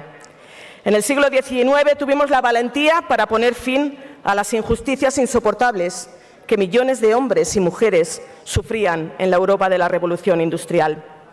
En el siglo XX tuvimos la valentía para construir el mayor proyecto de paz y del estado de bienestar más sólido en la historia de Europa. Y ahora, en el siglo XXI, tengamos también la valentía para responder a los desafíos que contempla la humanidad: la justicia social, la igualdad de género y la sostenibilidad.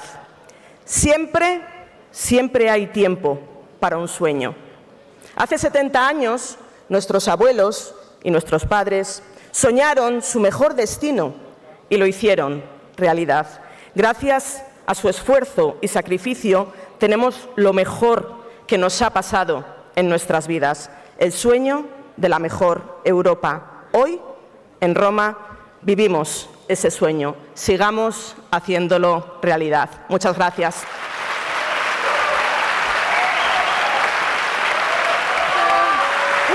Thank you, Irache. Irache, thank you so much. My mic is not on. Hello. Thank you, Irache. It's not on.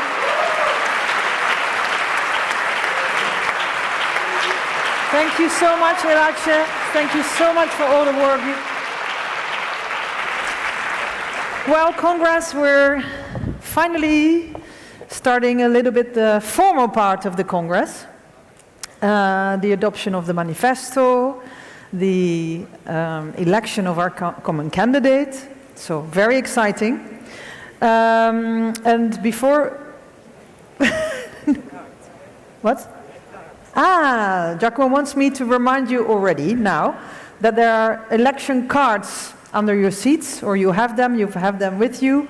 So please, if you don't, look them up, get them with you, because we need you to hold them up later.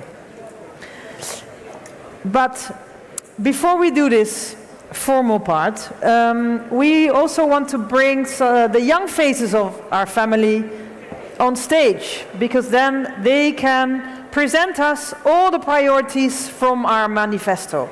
So please welcome our activists from all over the 27 member states in Europe. None of this existed, but now it's all yours. Your freedom and your rights, they belong to you. For all the opportunities that previous generations fought for, or the education they provided to you, now your future and your work belong to you. For all those women who didn't give up, who were not stopped by the blows coming their way, now your body, your mind and your money belong to you. For all the doors they closed and all the windows you opened, your independence and your home belong to you. For all the times you have cried, fallen down and gotten up, for those who were there to support you, your well-being, your happiness belong to you. For all the times that you have dreamt, that you have wanted to move forward, that you have laughed, that you've had fun with those around you, all this, your life, belongs to you. Don't let them take away everything we have achieved. Join us in June to defend a planet where you can breathe, to defend education and public health services, to have decent and well-paid jobs, to have a home where you can be who you want and raise the family you want. Help us defend our rights. Europe belongs to youth. See you at the polls.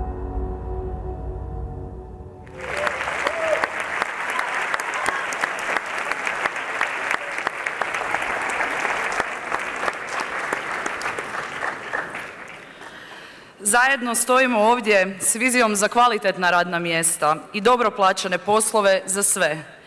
Promičemo kolektivno pregovaranje, borimo se protiv nezaposlenosti i branimo prava radnika.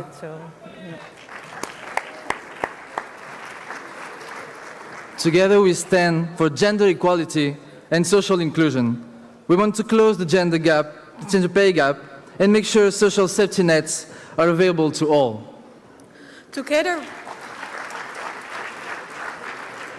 Together we stand for a green social deal to reach climate neutrality, promote investment on renewable energy and secure affordable and reliable clean energy for all.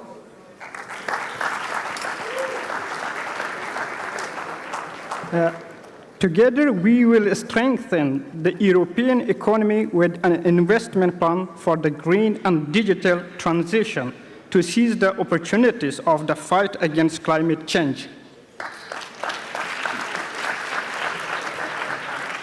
Together we stand for the reindustrialization with a Make in Europe strategy that supports business of all sizes to create good jobs in a low-carbon, circular economy.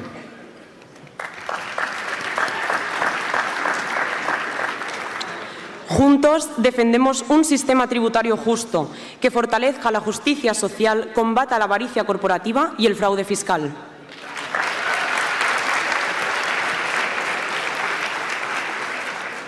Together, we stand for the right to decent and affordable housing for all and the fight against homelessness. Ensemble, nous nous battons pour un accès universel à des soins médicaux et sociaux de qualité, ainsi que des médicaments accessibles à des prix raisonnables. Together, we stand for efficient public services, inclusive education and affordable public transport, energy and water. Together we stand to diminish our environmental footprint, protect and restore nature, limit environmental pollution, and ensure a healthy planet for generations to come. Together, we stand to end the climate and biodiversity crisis and support farmers with their livelihoods and transition to sustainable agriculture.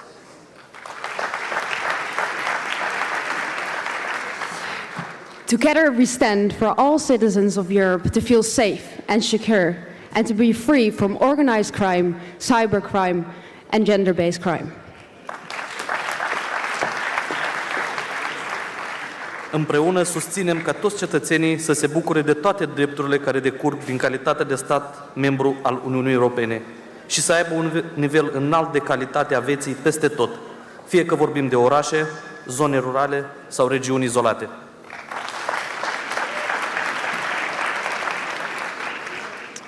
Together, we stand with civil society to defend democracy, the rule of law, and fundamental rights against the far-right and populist movements.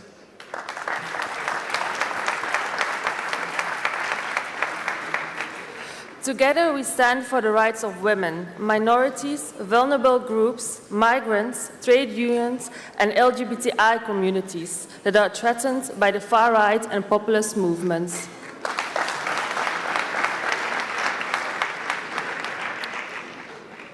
Together we stand to end gender-based violence and discrimination and make all forms of violence against women an EU crime.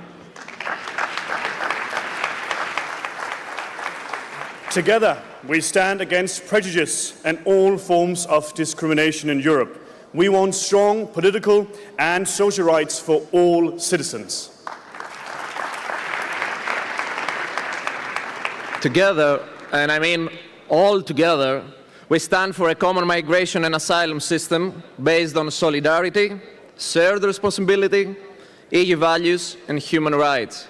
We strive for complementary legal pathways for protection and labor market opportunities. Junts defensem la protecció i els drets dels sol·licitants d'asil, els nens i altres grups vulnerables que busquen seguretat a Europa.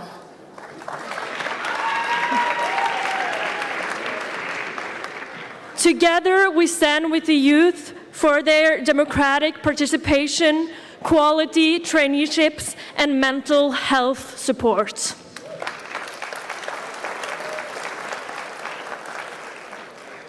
Zusammen stimmen für die Rechte, die Inklusion, die Unabhängigkeit und das Wohlbefinden von all unseren Mitbürgerinnen und Mitbürgern, unabhängig vom Alter. Das promoviert intergenerationell Gleichheit und Solidarität.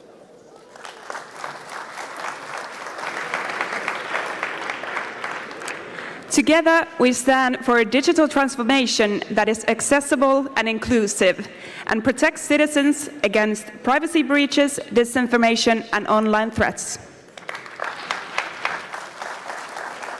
Together, we stand for workers' rights and democracy, ensuring the human in control principle when dealing with artificial intelligence.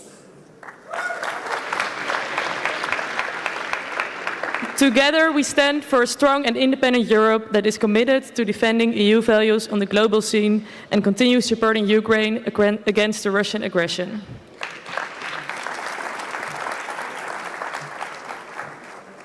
سنتعاون انتخاب الجميع لتقدم أوروبيا والديمقراطية.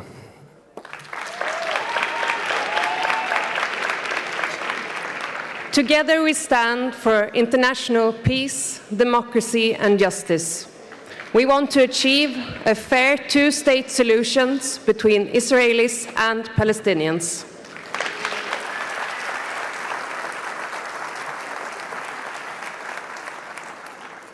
Juntos, defendemos o reforço da cooperação internacional, apoiando as forças democráticas, a sociedade civil e os sindicatos em todos os países, construindo novas parcerias de igual para igual num sul global.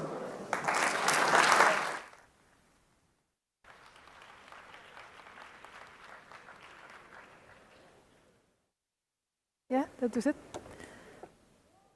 And for our young faces of the family, thank you very much. We couldn't think of a best way to present our manifesto than to show through the voices and the faces of our young generation that the European Union is a mosaic of cultures, language, histories and tradition, but that it is in the unity of our diversity that we find our strength and our richness. Thank you very much. Now, the time has come to proceed with the adoption of the third electoral manifesto of the Party of European Socialists. You have your card in your hands, I hope, and I hope that you will confirm that this manifesto is the outcome of a long debated process that reached consensus and unanimity within our family. So, who's in favor of the manifesto for the elections of 2024, the European Parliament of the Party of European Socialists? I see a lot of carton rouge, and this is nice. Well, then, I would say that we consider this manifesto approved and adopted. Thank you. Thank you.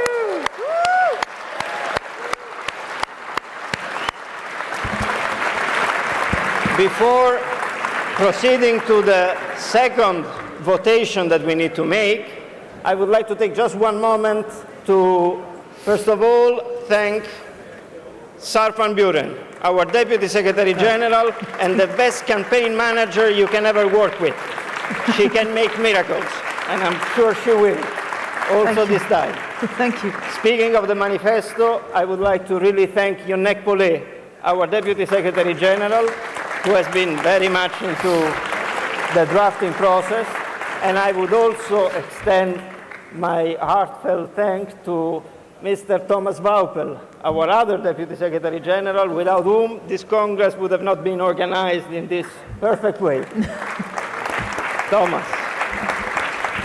By doing this, I also want to thank all our colleagues in the staff, because believe me, these young or even less young comrades are first and foremost comrades, militants, activists of our family, and they don't sleep at night when we have a Congress like this to organize. They dedicate all their energy to make sure that everything goes smooth for all of us here on stage, but without them, we will not be here. So, thank you very much. The same goes to all the Partito Democratico, tutto lo staff del Partito Democratico, tutta la squadra di Ellis Line, la sua segreteria, il Dipartimento Esteri e tutti i compagni e le compagne che sono venute da fuori Roma. Vi ringraziamo per il vostro calore, vi ringraziamo per il vostro sostegno, lo sentiamo veramente vicino al cuore, molto importante. And now, moment of suspense. It is really a pleasure to call for the vote for our common lead candidate of the Party of European Socialists for the position of the President of the European Commission, Nicola Schmidt.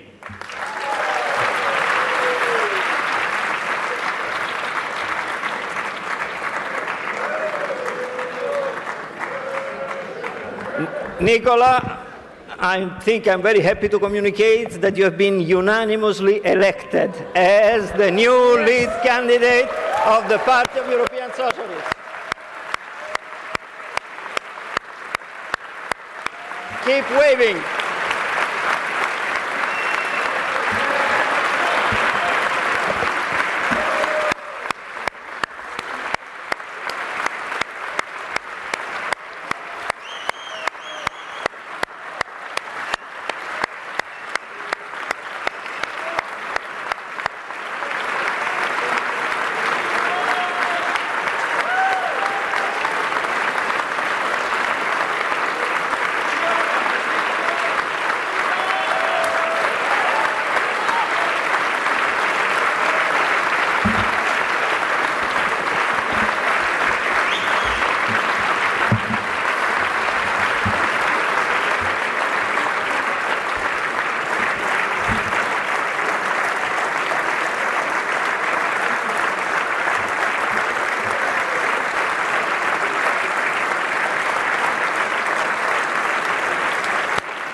Dear Nicola, we are waiting for you on the stage.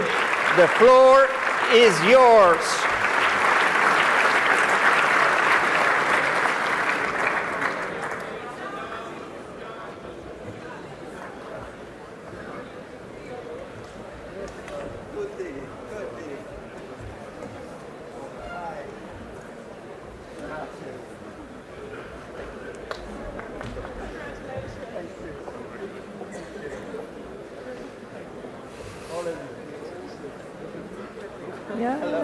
Yeah. Thank you. Yeah. So, Thank you. it's my turn now.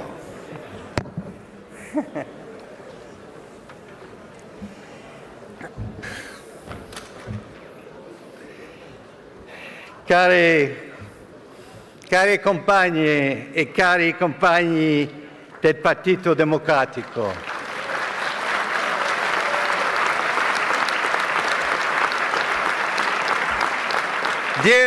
dear Stefan, dear Ali, dear Sindaco Roberto, dear Olaf, dear delegates, dear activists,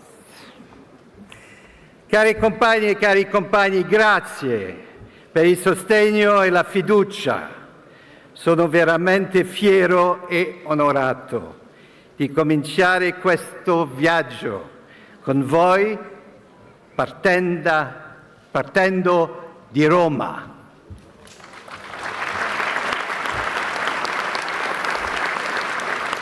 Yes, comrades, it was in this city almost 70 years ago that the leaders of 6 nations met.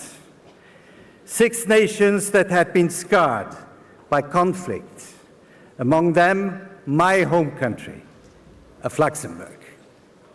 The leaders of those nations had witnessed devastating, not once, but twice in their lifetimes, just as millions of women and men across Europe had, just as my family had.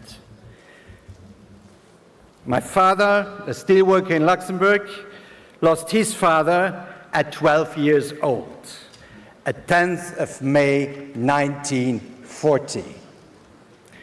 My grandfather was caught in a crossfire as German soldiers occupying Luxembourg were fighting with French soldiers. Shot in front of my father's eyes in the family kitchen on the first day of the invasion of Luxembourg. That experience, dear friends, shaped my family, and it shaped my politics too. Here in Rome was taken a very strong commitment. 12 years after the end of the Second World War, the commitment that only unity could prevent the madness of war by building an unprecedented project by lasting peace. What happened to my father's father, happens every day in Ukraine, every day in Gaza. And we have to express all our solidarity.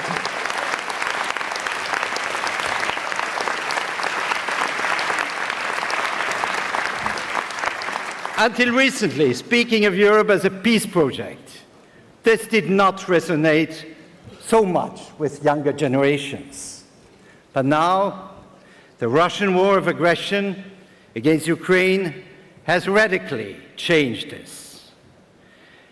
As Olaf Scholz, as you, Olaf, said recently, ohne Sicherheit ist alles nichts. Without security, nothing holds. This is not only about Ukraine, but about the survival of democracy. Ukrainians are risking and losing their lives for their own country, but also for all of us, for our freedom, for our rights. Courageous Ukrainian women and men are engaged in the defense of our common values of self-determination, of freedom of expression, and of the fundamental respect for human life. From Rome and from the heart of our Congress, I would like us to renew our wholehearted support for our Ukrainian friends and allies. We social democrats from all over Europe will never let you down. And as Mette has said this morning, as Olaf has repeated and many others, we have to do more. This is urgent, absolutely urgent. Yes, the death of Alexei Navalny reminds us of the brutality of the Russian regime, of a totalitarian regime with a long list already of killings, of freedom, people fighting for freedom. Politovskaya, a journalist, many others were killed by the Putin regime. And our thoughts today are with Navalny's wife, Yulia, and all those who continue to fight with an enormous courage for freedom and democracy in Russia. Let's think of them. Let's express our support to them.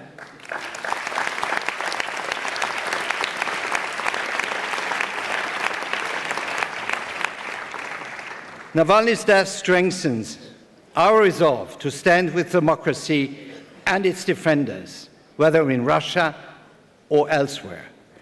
Putin's tyrannical regime is also a threat to the Russian people and especially to world peace.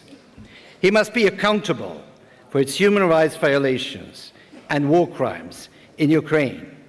And we will not sit back while he continues his march of death. We will defend international law and the rules-based system. And as Social Democrats, we stand up for these values we believe in, especially when they are tested. Friends, what is happening in Gaza is a humanitarian tragedy. And the recent events show us it's a terrible human tragedy. As the Secretary General of the United Nations, António Guterres, said, the situation is a festering wound on our collective conscience that threatens the entire region. We cannot turn a blind eye to the level of violence and destruction for which civilians pay the highest price. Yes. What has happened on the 7th of October of last year, the brutal killing of more than 1,200 Israeli citizens and civilians, cannot and will not be forgotten.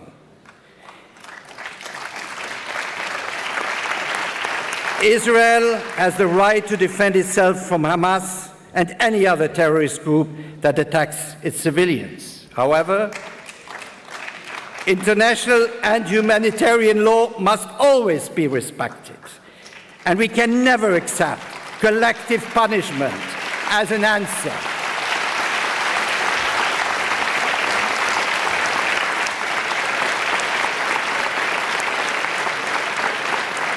And friends, I am a friend of Israel, but I never forget that this government in Israel is a far-right, extreme-right government.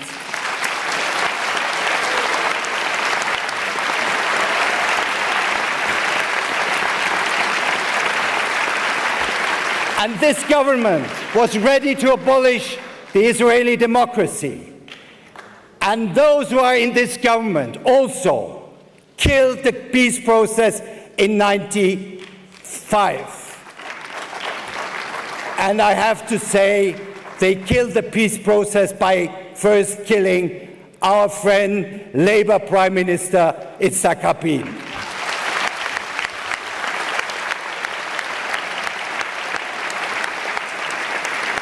And therefore today, it's our duty to urge for an immediate ceasefire in Gaza, to support EU High Representative Josep Borrell continue its political engagement and efforts to restart the peace process between the two peoples. And we do not forget, yes, we do not forget to free the hostages. We do not forget the hostages. And I must say we have to support an international peace conference, which has been suggested by Pedro Sánchez, to achieve an equitable two-state solution between Israelis and Palestinians. And this reminds me, by the way, that in 91, it was under a socialist government in Madrid in Spain that for the first time was convened a peace conference in Madrid, which led to the Oslo agreements. So we should not give up hope, and we should further commit to peace in this region.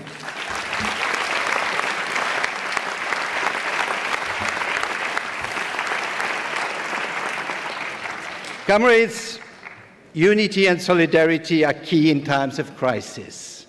Both values define us, Social Democrats and the EU. And this is what Europe has done to face the multiple crises of the recent years, thanks to the leading role of our political family.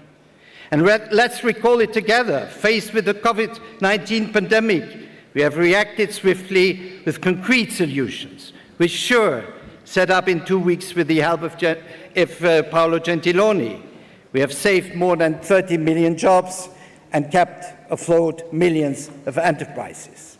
We have put together an unprecedented recovery plan, thanks also to Olaf, to mitigate the socio-economic consequences of the crisis and to support our economies in the green and digital transitions. Under the steer of Frans Timmermans, we have designed the Green Deal, which has become the new European growth strategy based on a sustainable development model. We have adopted a directive to ensure fair minimum wages across Europe.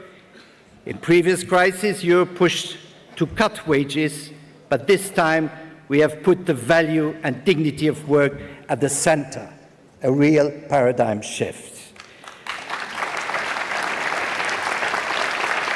And we have enhanced women's rights with concrete measures to ensure equal pay and to stop violence against women. We have been constantly fighting to defend the rule of law and fundamental values, which are not anymore secure in our union. Dear friends, thanks to the ideas and the driving force of our political family, Europe has protected its citizens in times of crisis. We will not allow that Europe will take the path of austerity and social regression, as it did during the financial crisis.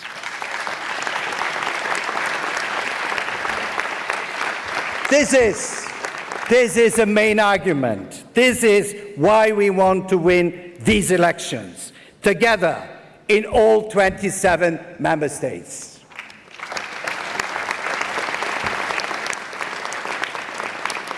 And I want voters to know that Social Democrats will keep fighting for all citizens and will respect their commitments and promises. We will fight for quality jobs. You sometimes hear politicians say, jobs, jobs, jobs. But what kind of jobs do they want? 0-hour contract jobs? Full self-employment jobs? Uber jobs? We say no. Our citizens need and deserve quality jobs. Quality jobs. As they should benefit of the right to train, which is an essential right very much defended by Jacques Delors. We are the movement that fights against precariousness, and especially precariousness of the life and jobs of young people. We are for social protection and job security for everyone, without exception. We will fight for the European Green Deal with a red heart. We reject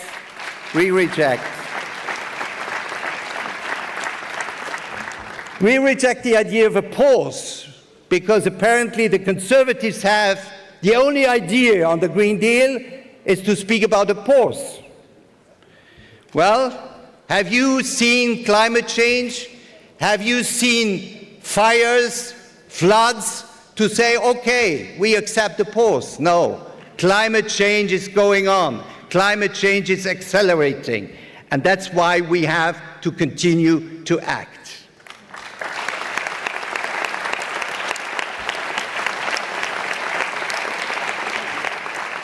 A do nothing, a pause, whatever, is not an option as climate catastrophes multiply. We will make positive change. It is not to continue the status quo as we are pushed towards the cliff edge of climate catastrophe. We will implement the Green Social Deal for a just transition, because for us, social justice and climate justice go hand in hand, because it means energy affordability and independence, because it means a strong and competitive clean tech industry based in Europe, because it leads to the creation of quality jobs. Climate neutrality has to be a force for social and economic progress. To rise to the challenge of the transition, the EU will need means and resources that are at the height of its ambitions. Olaf, du hast das Wort des Jahrzehnts geprägt. Zeitenwende. And this is true. We are living in times of major changes in all aspects, economic, social, geopolitical, and so on. And this applies also to our policies we need now to cope with this Zeitenwende. And this also applies to our economic governance. Each member state is faced with staggering investment needs. We have to meet our climate objectives by investing in the modernization of our industry and in technologies, to invest in people and social protection. In the face of new threats, we need absolutely a European defense and a European defense industry. And this is why we want an EU permanent investment capacity. Europe's competitiveness is at stake, as is our security. It is about our social and democratic model. Yes, the defense of democracy needs clarity and firmness. We will fight those propagating hate and division in our societies, those who fuel fears and prepare the return of nationalism. And as François Mitterrand said in his last speech to the European Parliament, le nationalisme, c'est la guerre.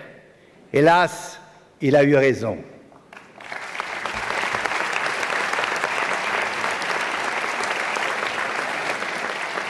And that's why we will never run behind the far right. There is no ambiguity for us. No cooperation, nor with IDEA, nor with ECR. Not now, not ever.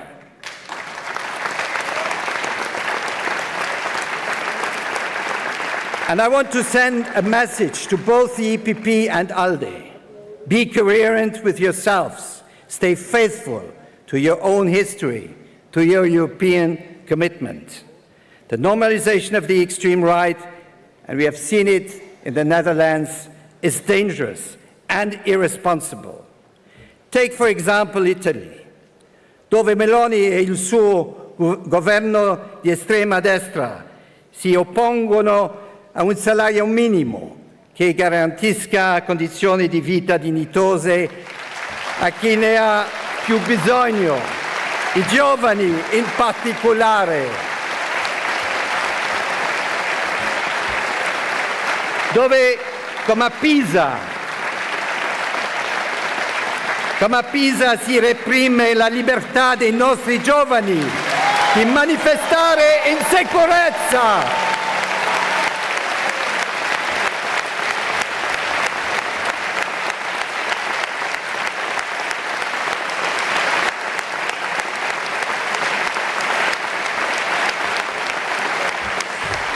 Lo sto con Presidente Mattarella. Con I ragazzi i manganelli esprimono un fallimento.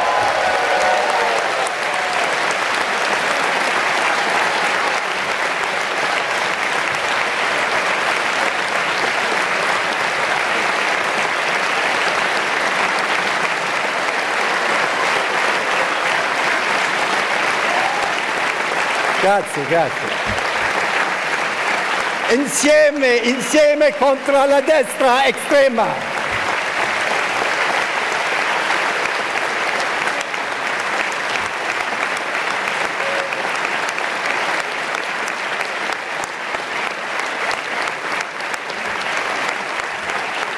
But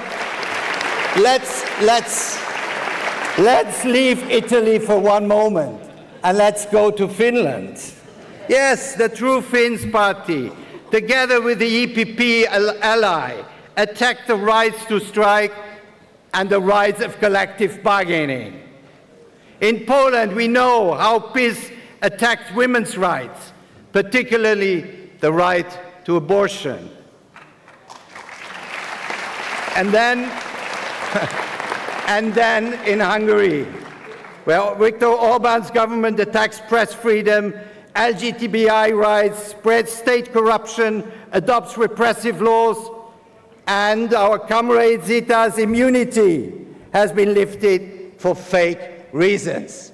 This is not acceptable.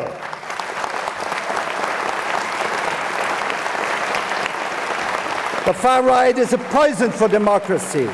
They have no project other than to destroy democracy and our common social Europe.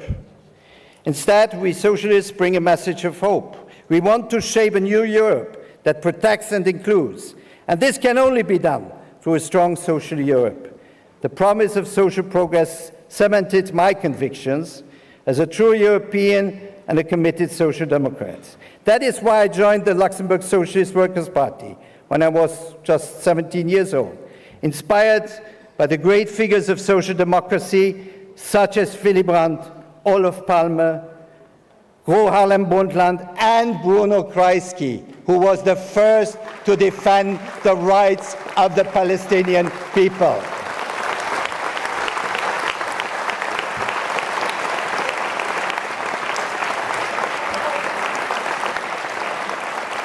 Coming from a working class family, I was also confronted with the realities of struggling industries and how difficult it is to adapt to new realities.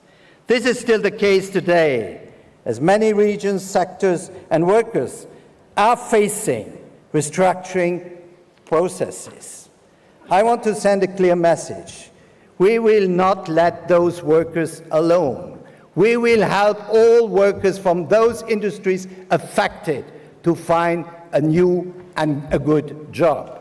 We want to put forward European mechanism to protect workers during transitions. A strong social dimension is truly the glue that holds our society and economy together. And it is also the sense of cohesion policy my good friend Elisa Ferreira is defending with all her energy. Thank you, Elisa.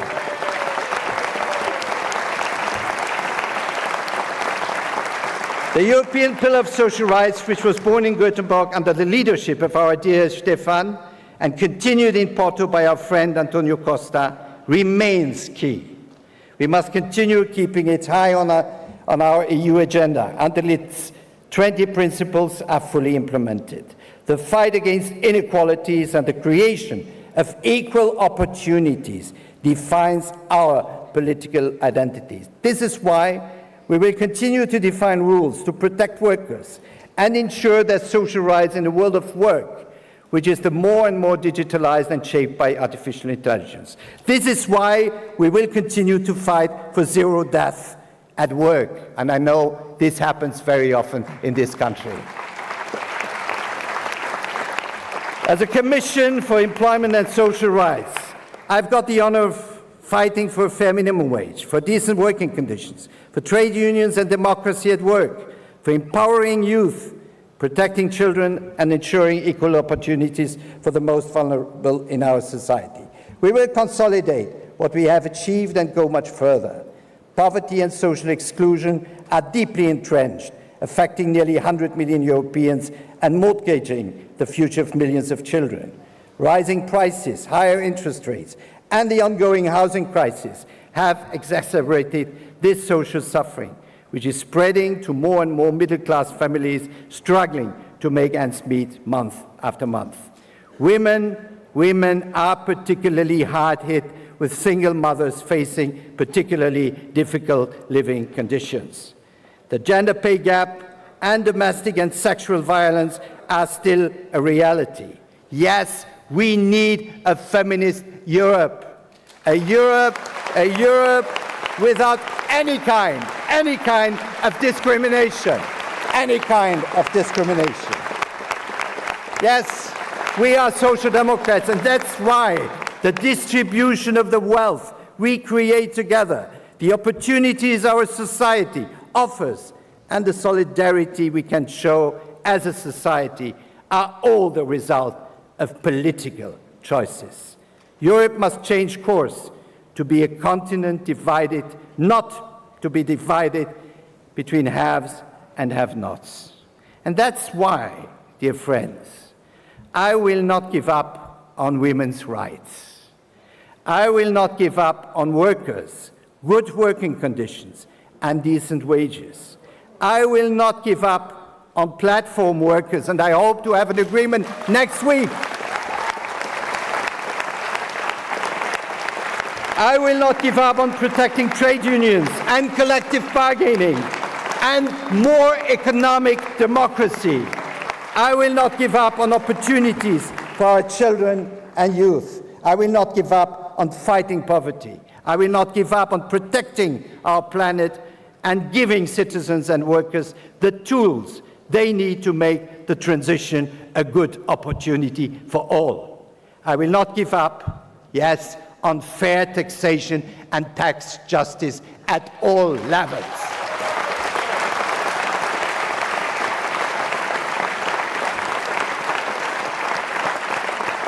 And this takes the real meaning, because we together will never give up on democracy and will always fight those who threaten it. In Malaga, Stefan said, solidarity is a two-way street. When we help the collective, we are also helping ourselves. I couldn't agree more. A more social EU is the completion of what we started in Rome.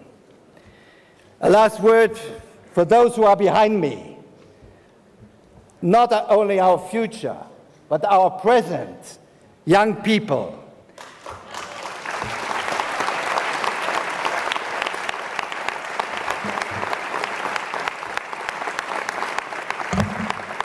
I see many of you here today. Some of you are voting in the European elections for the first time.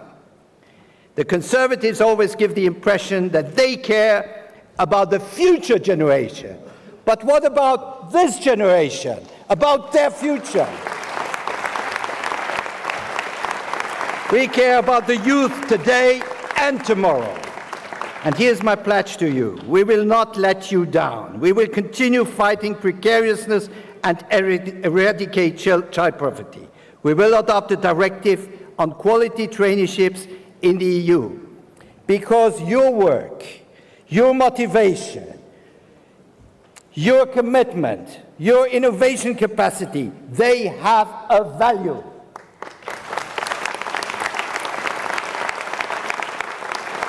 And that's also why we will propose an EU plan against student housing crisis, and in more general terms, plans to tackle the European housing crisis. Our solutions are about giving our young people opportunities, but also about ensuring that they have time to fully enjoy their lives, their private lives, ensuring a work-life balance and the right to disconnect. And for us, negotiating on working time reduction is absolutely not a taboo.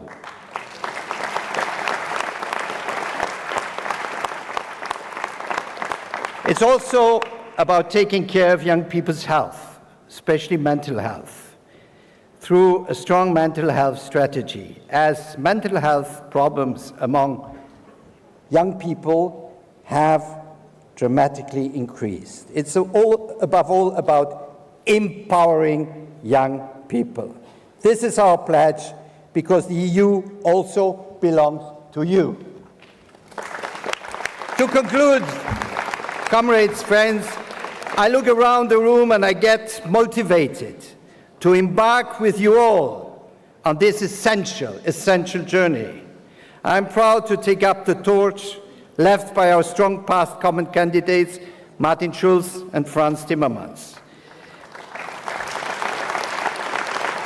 We have a clear program for action with our manifesto, and we have, across all our member states, many committed candidates ready to fight for our ideas in this campaign. As your common candidate, you will find me fully engaged on your side.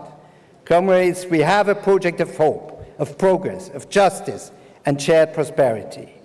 I'm ready to lead our political family, to defend our ideas, to talk to citizens, workers, farmers, to listen to their concerns, to practice a strong dialogue and present our strong social democratic projects. I'm counting on your support, and you can count on mine.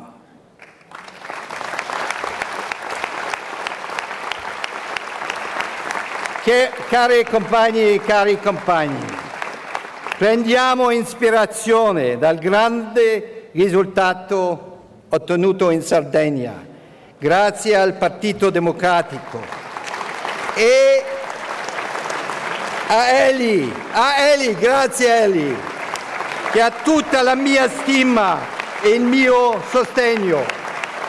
Cara Eli, è vero, il vento sta cambiando,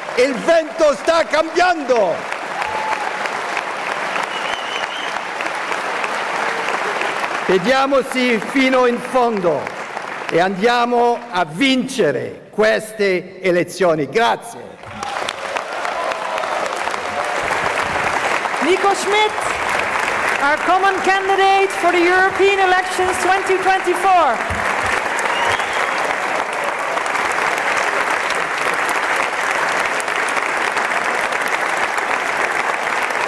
We are very much looking forward to campaigning with you, Nico. Thank you so much. Nico Schmidt.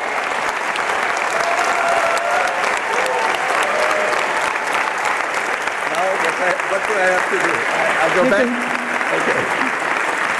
Thank you, Nico. Thank you all. Thank you.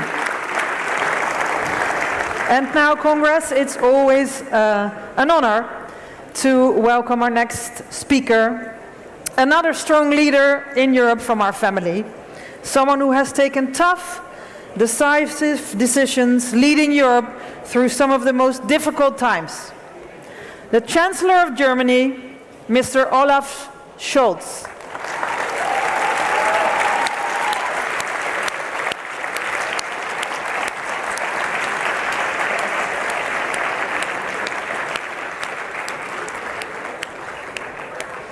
The floor is yours, Olaf.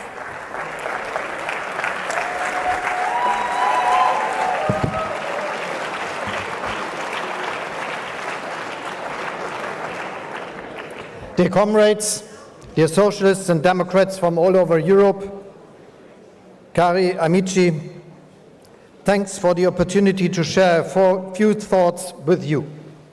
But first I would like to thank our host, Elly Schlein, for having us here in Rome today and for bringing us together at a challenging time for Europe.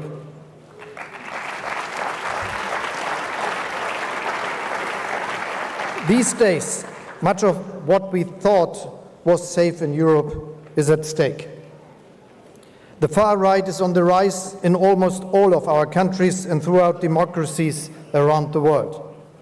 Right-wing populists are running election campaigns against our united Europe and its core values.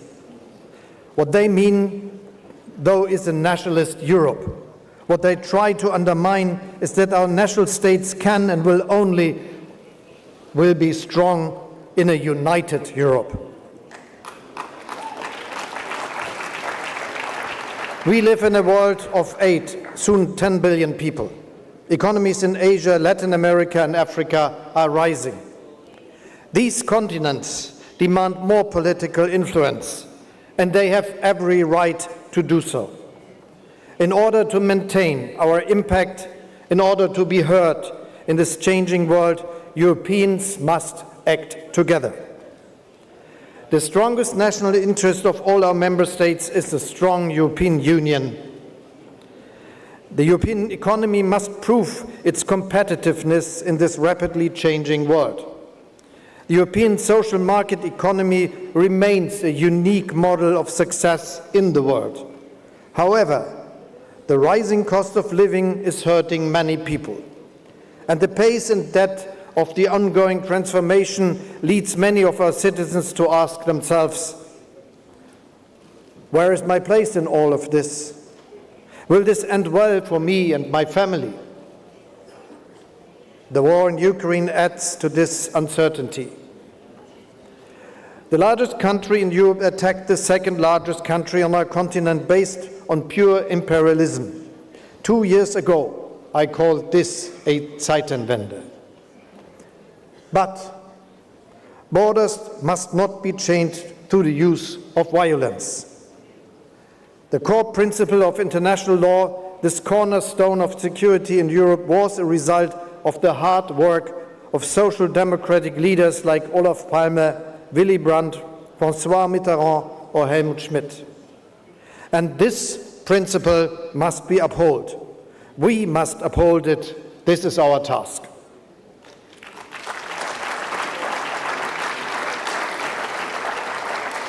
The war in Ukraine ends the moment that President Putin decides to withdraw his troops.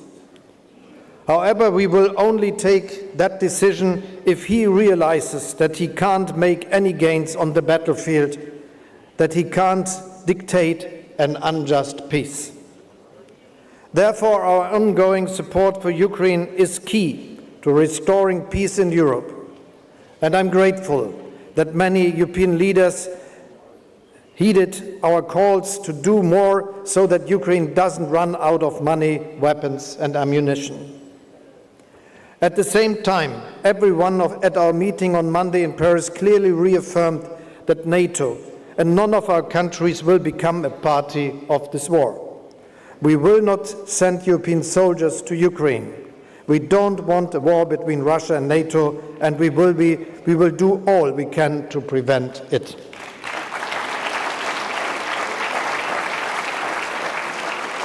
This requires us to invest more in our own security and defense, jointly as Europeans, so that no one dares to attack us.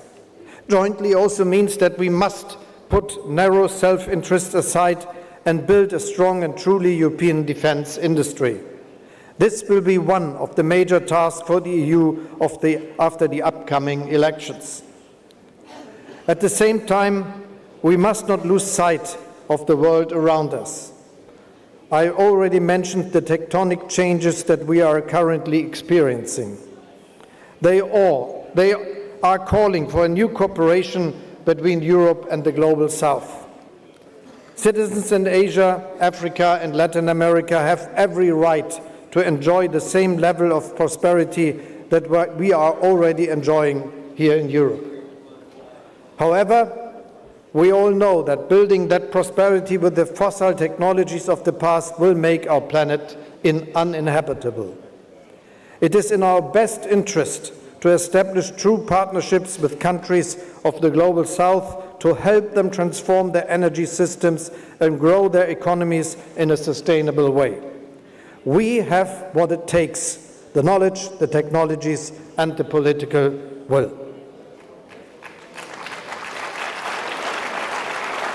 A new partnership between North and South could also help us restore the belief in multilateralism and the rules-based international system, a belief that has been shattered here in Europe and elsewhere. For this to succeed, we must remain focused on our generational goal, namely to create the conditions for a strong European economy free of fossil fuels. The entire world invests in new technologies and production processes, in clean energy and in a digital future, but also in better infrastructure such as railway networks, roads and hydrogen pipelines. And it is good that Europe doesn't watch this from the sideline. During one of the biggest economic crises, we invented the greatest common European investment program ever. We held Europe together when the pandemic struck, in contrast to what conservative leaders did when the euro was put into question 10 years earlier. Hence, we have to build upon this experience and finish the job. Primarily, this means unlocking the full potential of our common financial market to finance the transformation towards climate neutrality. We have to become serious to complete the banking and the capital markets union.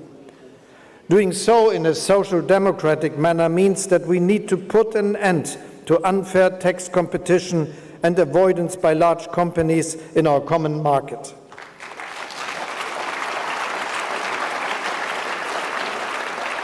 The deal on minimum taxation that we already achieved needs to be the basis for a future common corporate tax base throughout Europe.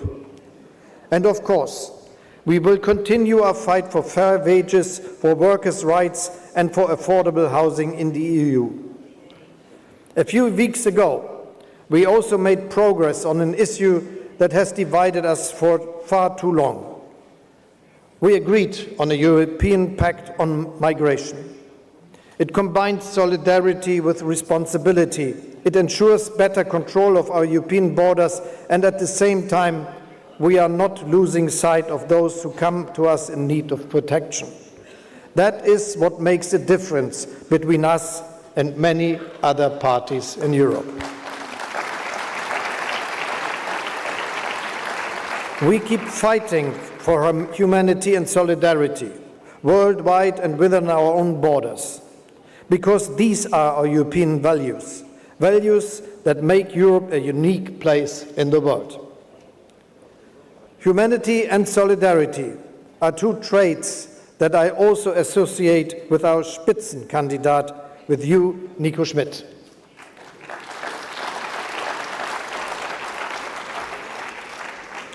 Unforgotten is Nico's resolve to protect jobs during the pandemic. Thanks to him, we have a directive on fair minimum wages in Europe. Thanks to him, we have an action plan on the European Pillar of Social Rights. Thanks to him, we have a European Child Guarantee that gives every child in Europe access to basic social services. Such improvements that we, as Social Democrats, are fighting for have one common denominator. And that common denominator is called respect. Respect for the people who go to work every day. Respect for people who rely on a functioning and secure welfare state in times of need. Respect for different lifestyles, beliefs, origins and cultures that make up the diversity in which we Europeans live. As Social Democrats, we are united in certainty that we can shape a better future. Let us fight for that future and against those who want to take us back into the past. Let us fight for our vision of a fair and peaceful future. A future that lies in a united Europe. Grazie mille.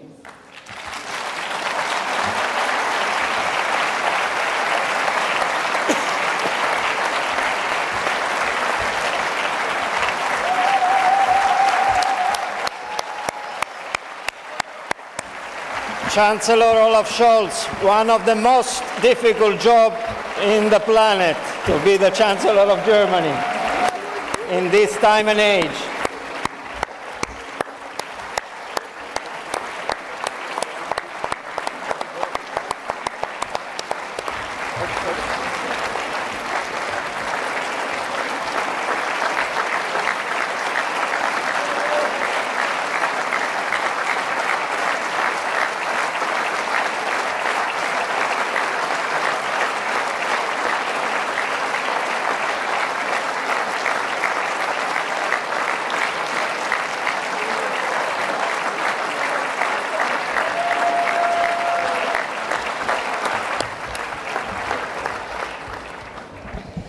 And now, last but definitely and surely not the least, we have the pleasure to close our Electoral Congress here in Rome in the same place where this important leader of our family has been precisely elected as the new leader of her party 1 year ago.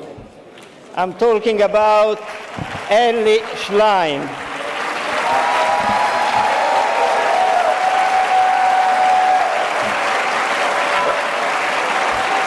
A strong young woman who took our party in very difficult circumstances and managed to give new energy and new life to it. Elly, you are welcome. Tanti di noi si sono sentiti delusi dalla politica di questi anni, si sono sentiti poco rappresentati. L'unica cosa che possiamo fare è rimboccarci le maniche e provare ad essere parte del cambiamento che vorremmo vedere nella società. Introducendo finalmente un salario minimo, perché non si può lavorare dignitosamente con meno di 9 euro l'ora. Più sanità pubblica, più scuola pubblica, più nidi. Ricostruiamo un senso di comunità che cura e che non lascia indietro nessuno.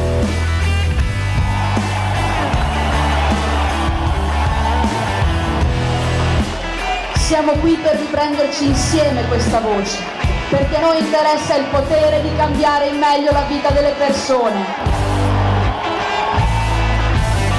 È una vittoria di una coalizione che ha messo insieme un progetto convincente, credibile.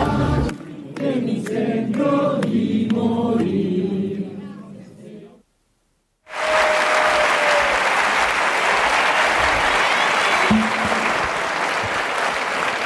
Thank you. Dear friends and dear comrades, care compagne e compagni, care amiche e cari amici, grazie. Grazie di questi giorni appassionanti di lavoro comune. Thank you for these days of common work. For me and for the entire Partito Democratico, it is an honor and a source of pride to have hosted here the Congress of the whole socialist family. Thanks, Stefan. Thanks, Giacomo. Thanks to all of you, our Prime Minister, our delegates, all our leaders. I want to thank all the workers and all the actives of both PES and Partito Democratico because they've organized all of this for all of us. So thank you very much. Grazie a tutte le dipendenti e dipendenti, lavoratori e lavoratrici che hanno insieme agli attivisti animato questi 2 giorni. When we started working at this, we were calling you here to bring us hope. It is crucial for our community to see that we are not alone fighting the extreme right. We have our friends and comrades from all of Europe here. And it is crucial to see that we might live in more than 27 different countries, and we might speak more than 24 different languages, but we fight for the same fights. We believe in the same values, we share the same vision of our future for our Europe. We are a real family. We stick together every day by choice and not because we ought to. Who are we?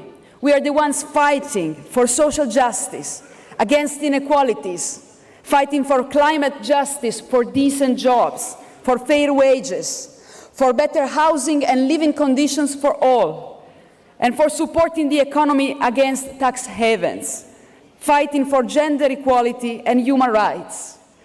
To have you here brings us hope, that's true. But dear comrades, I also hope that we will give some hope back to you after the victory in Sardinia. So thanks a lot. With the first woman that you've seen and the first feminist as president of the region, I want to thank Alessandra Todde. And all the parties of the coalition that we put together to win, because we didn't win alone, we win because we fought for unity until the end. Yes, we see a wind of change starting to sweep across the country, and we see clearly that an alternative exists. In 10 days, we'll also vote in Abruzzo, another important region, and I want to send from here all the support to our candidate Luciano D'Amico. Forza Luciano, senti questo abbraccio di tutta la famiglia socialista europea. Forza, siamo con te!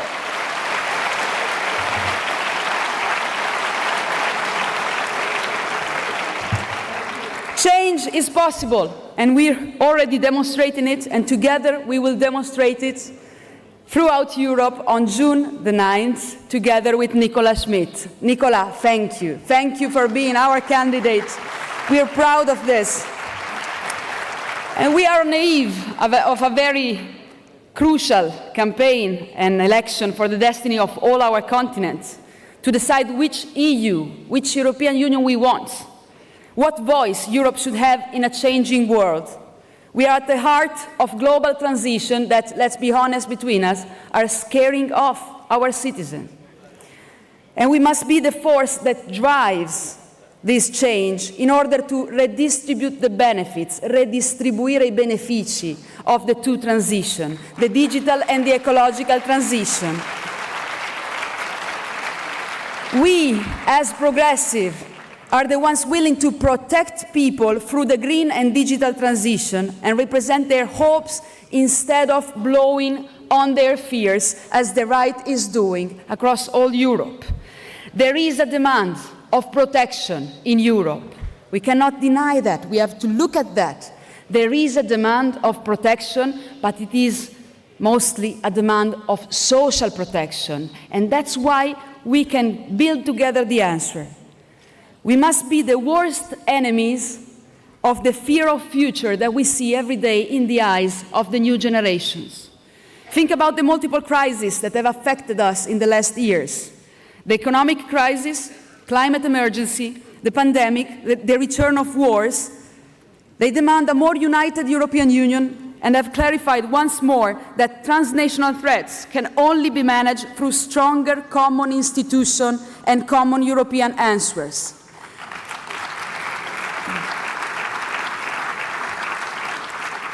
You know me, I am a convinced European federalist, because I think that the biggest challenges for our future cannot be solved anymore by any of our countries alone. The national borders are too narrow.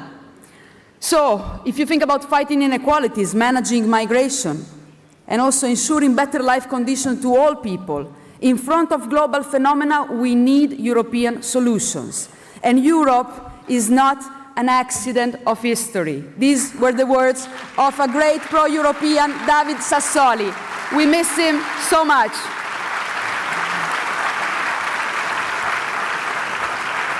But it's quite obvious that the European Union we know today is not the one that our founding mothers and fathers had in mind. It's not yet it. It's not yet the one shaped in the famous Manifesto di Ventotene, written by young anti-fascists in exile on a small island, deprived of their freedom by the fascist regime. Altiero Spinelli, Ursula Hirschman, Ada Rossi, Ernesto Rossi, Eugenio Colorni. Let's keep those names in mind. Because they decided not to give up to hatred, and not to give up to division, and not to answer with more hatred, but instead with a dream of a united federal Europe, because they knew that nationalisms in our continent only bring to war, and we see it also today. And they understood that the only way to bring a better future for the new generation is to stick together and to share resources and competences rather than fighting over them. We must do whatever we can to bring on and to complete the project, because the project got stuck into national selfishness. The world needs a stronger EU, and in this EU we are the voice that is not afraid to point out also the shortcomings, the unfinished business, even the mistakes of these recent years. And we must be the voice calling on the European Union to move forward, to improve people's lives and to avoid being crushed into irrelevance. This is the time to fight for the EU we want. We want a social Europe. a Europe for the many and not for the few.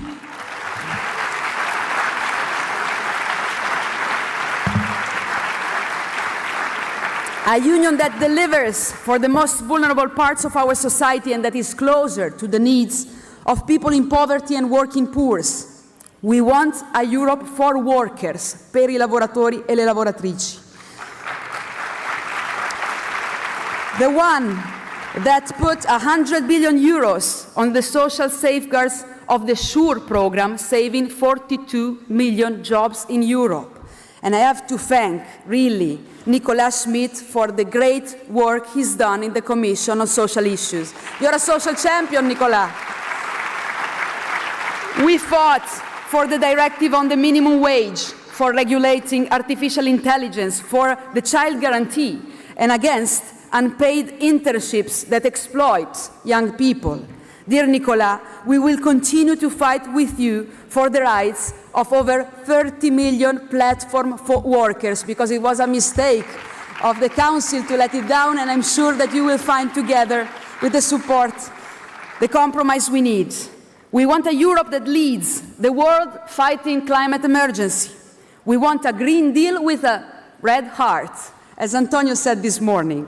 We need to invest in innovation, in research, in competences, to change the unsustainable model of development that in these decades has increased inequalities and is destroying our planet. We need to accompany the whole economy, industries and agriculture to reduce greenhouse gas emissions, to invest in renewable energies, into the green economy and sustainable mobility. And to do that, taking by hand workers, businesses, farmers, we need to invest in innovation and skills. There is no planet B, and we do not own this planet, by the way. We have to give it back to the new generation. That's our responsibility. But let me stress that denying climate emergency does not help agriculture, because it is the first victim of climate change, with droughts, floods, extreme events. Here in Italy, Giorgia Meloni said to the farmers, "We've always protected you from the EU's choices." But the farmers are still waiting after 9 months to be refunded after the floods in Emilia-Romagna, and after months also in Toscana. This is the truth. While the right denies climate change and abandons people to their destiny, it is us who will take the most vulnerable by the hand and accompany them through this change. But in order to do this, let me be very frank. We need more common investments and a stronger budget. We need it.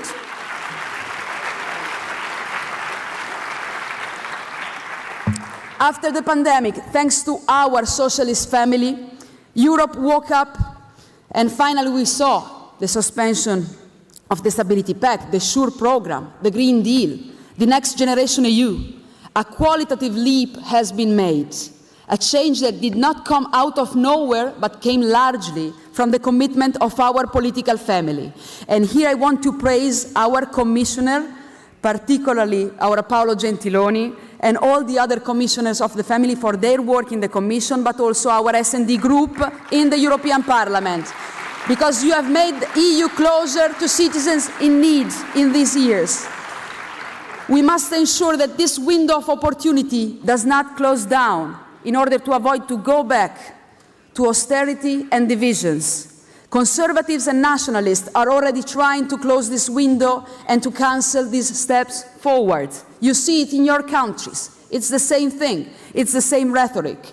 And we need to give continuity to the Next Generation EU. We need more investment to accompany the most fragile, the workers, the businesses, in these transitions.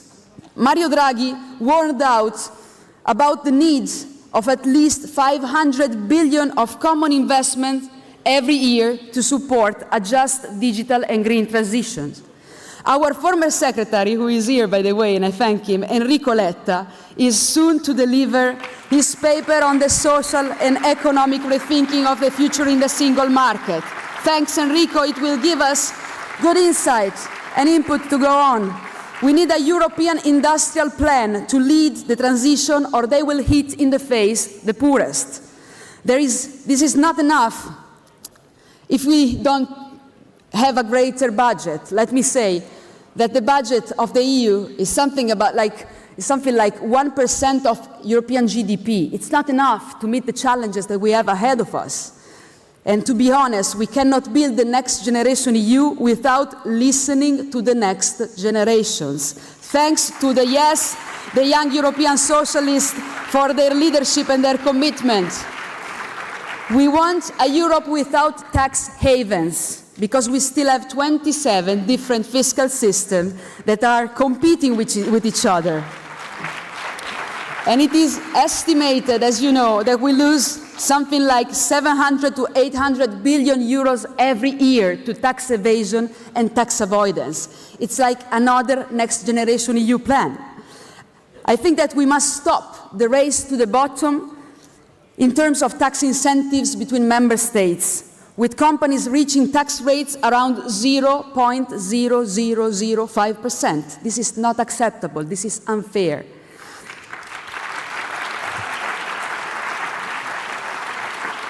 And to people following from their home, we have to give a clear and simple message. Taxes should be paid where profits are made, and not where you made an agreement with a government that wants to steal resources to the neighbor.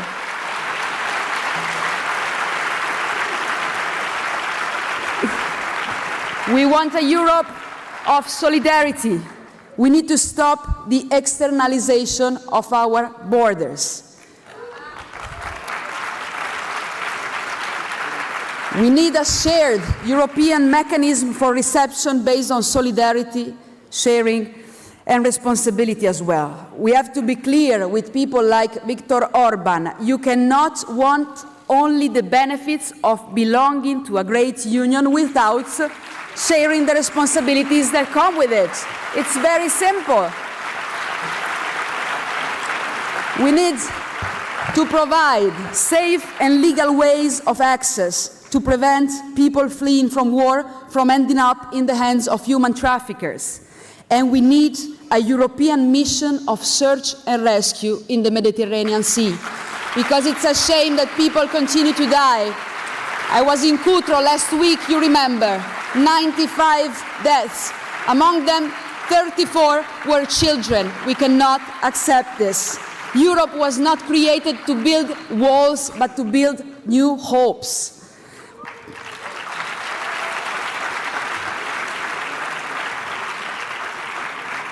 And we want a feminist Europe.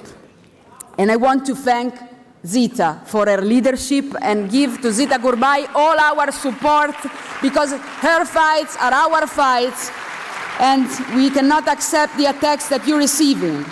So we need to fight for women's rights against patriarchy and discrimination, to support women's employment and a fairer distribution of care work in the families. That's the hardest part. We have to fight against gender-based violence, but let me be clear, we should not give up fighting to state that rape is a Eurocrime and that sex without consent is always a crime. We should not and shall not give up this fight.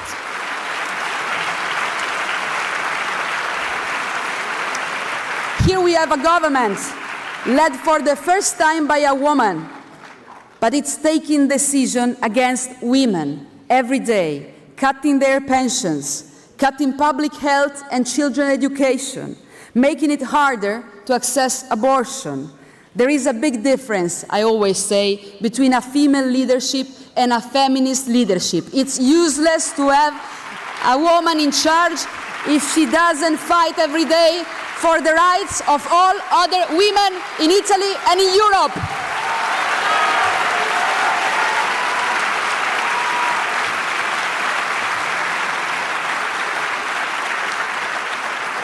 We want a Europe that respects fundamental rights and the rights of LGBTQI people, that respects the rule of law in every country. And let me send our warmth to an Italian citizen detained in unacceptable condition in Hungary, Ilaria Salis. European citizens were shocked in seeing the images of Ilaria Salis brought into chains to court. And we want a Europe for peace. Yes, we want a Europe for peace. We cannot and must not get used to the daily images of pain and destruction. The criminal aggression of Russia against Ukraine has turned back the hands of time, and we have to say as a family, will not accept that borders are redrawn through violence and violating international law. We acted strongly, and we have been united as ever in supporting the resistance of Ukraine. And we will continue to support Ukraine with all necessary means. But Olaf is right. This doesn't mean and doesn't include sending soldiers on the field. And this has to be clear. At the same time, we know that the role of our European Union can stop here and has the historical duty to pull all the strings that can lead to isolate Russia with a stronger political and diplomatic role of the European Union and to help also Ukrainians achieving a fair peace at their conditions. We must never shy away from the word peace, comrades, because it's part of our DNA as social democrats and progressives.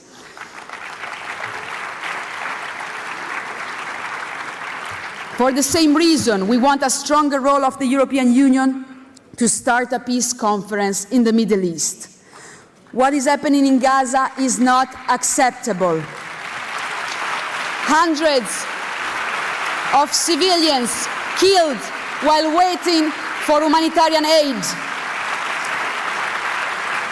Adding to the 30,000 victims of these past 5 months, none of us have forgotten the brutal attacks, terrorist attacks of October the 7th, the rapes and execution perpetrated by the terrorists of Hamas, which we immediately condemned. But that brutality does not justify in any way brutality against Palestinian people and civilians. And I agree with Nicola. Fighting Hamas cannot mean a collective punishment of the whole population of Gaza. Partito Democratico calls for a stronger European initiative for a ceasefire and the release of all hostages and to bring humanitarian aid. We must support Josep Borrell's commitment and his proposal for a peace conference towards the two people and two state solutions, recognizing each other and living in peace and security. But let's be honest, this cannot be done denying Palestinians their right to have a state.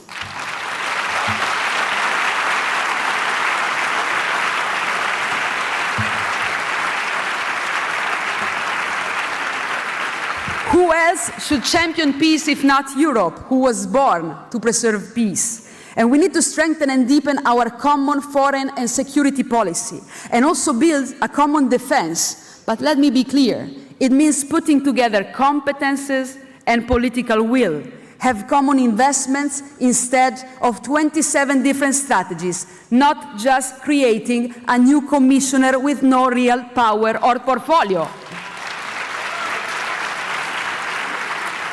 To do all this, we know that we have to reform the treaties. And I know that we have different sensibilities in this family over this. Let me just tell you what I think. I think that we need, in the medium term, to overcome unanimity and strengthening the European Parliament, because otherwise we will see again what we risked with Orban's veto on the economic support to Ukraine. And I think we cannot afford it in the future. This will be even more necessary in the prospect of the enlargement of Europe that we all support. So, to come to the conclusion, my comrades and friends, two very simple messages. First one, the election result is still to be written. It's not already written. We are here to win the European election in June.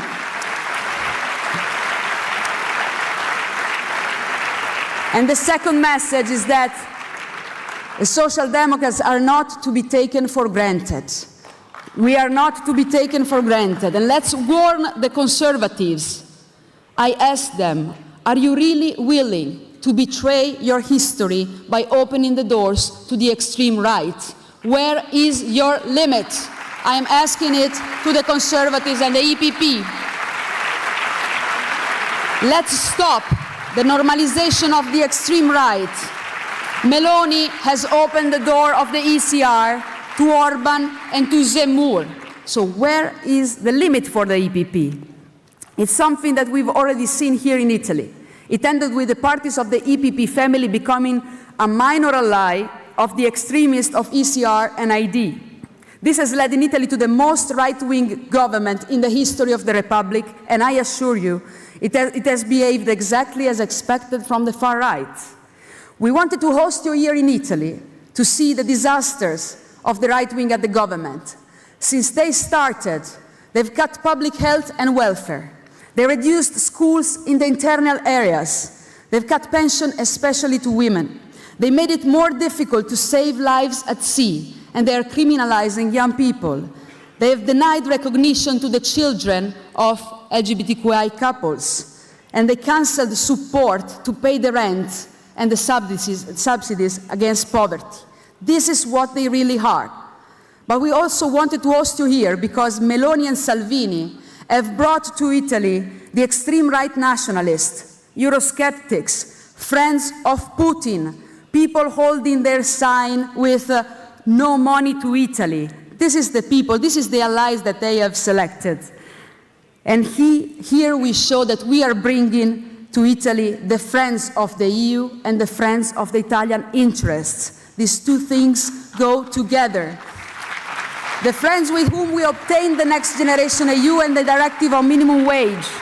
That's why we must mobilize here and in other European countries to reaffirm our values, because, let me say, we must not leave internationalism to the nationalists, okay? This is what we ought to do. It is a reactionary right, unable to solve people's concrete problems, and therefore seeking for a new enemy every day. It's the same in all our countries, think about it. Migrants, LGBTQI communities, emancipated women, judges, journalists, climate activists, NGOs. We must highlight their contradiction because the same rhetoric of hatred and intolerance that they use in a paradox would put them one against the other, on the opposite sides of the wall that they want to build together.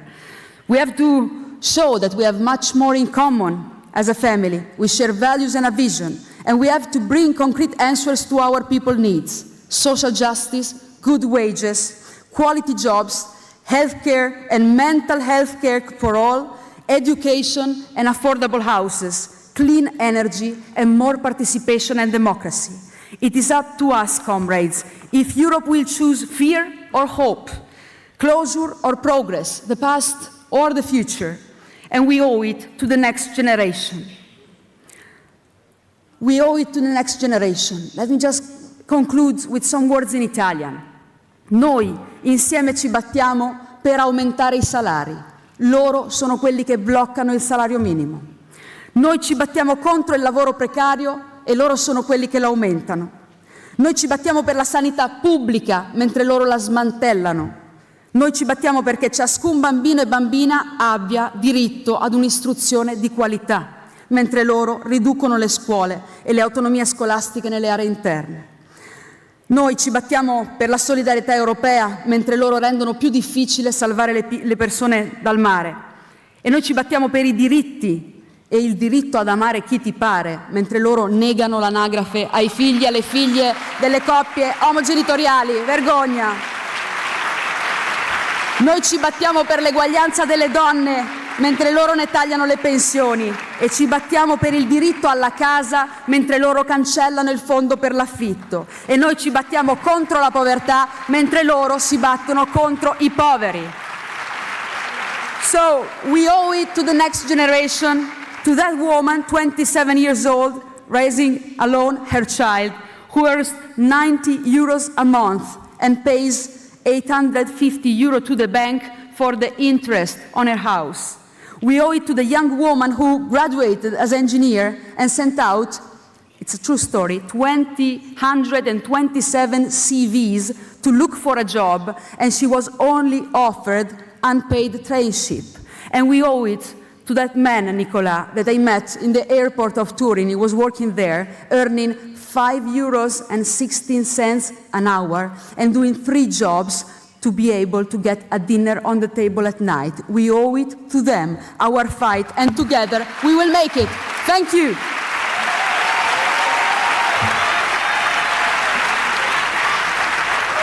Thank you.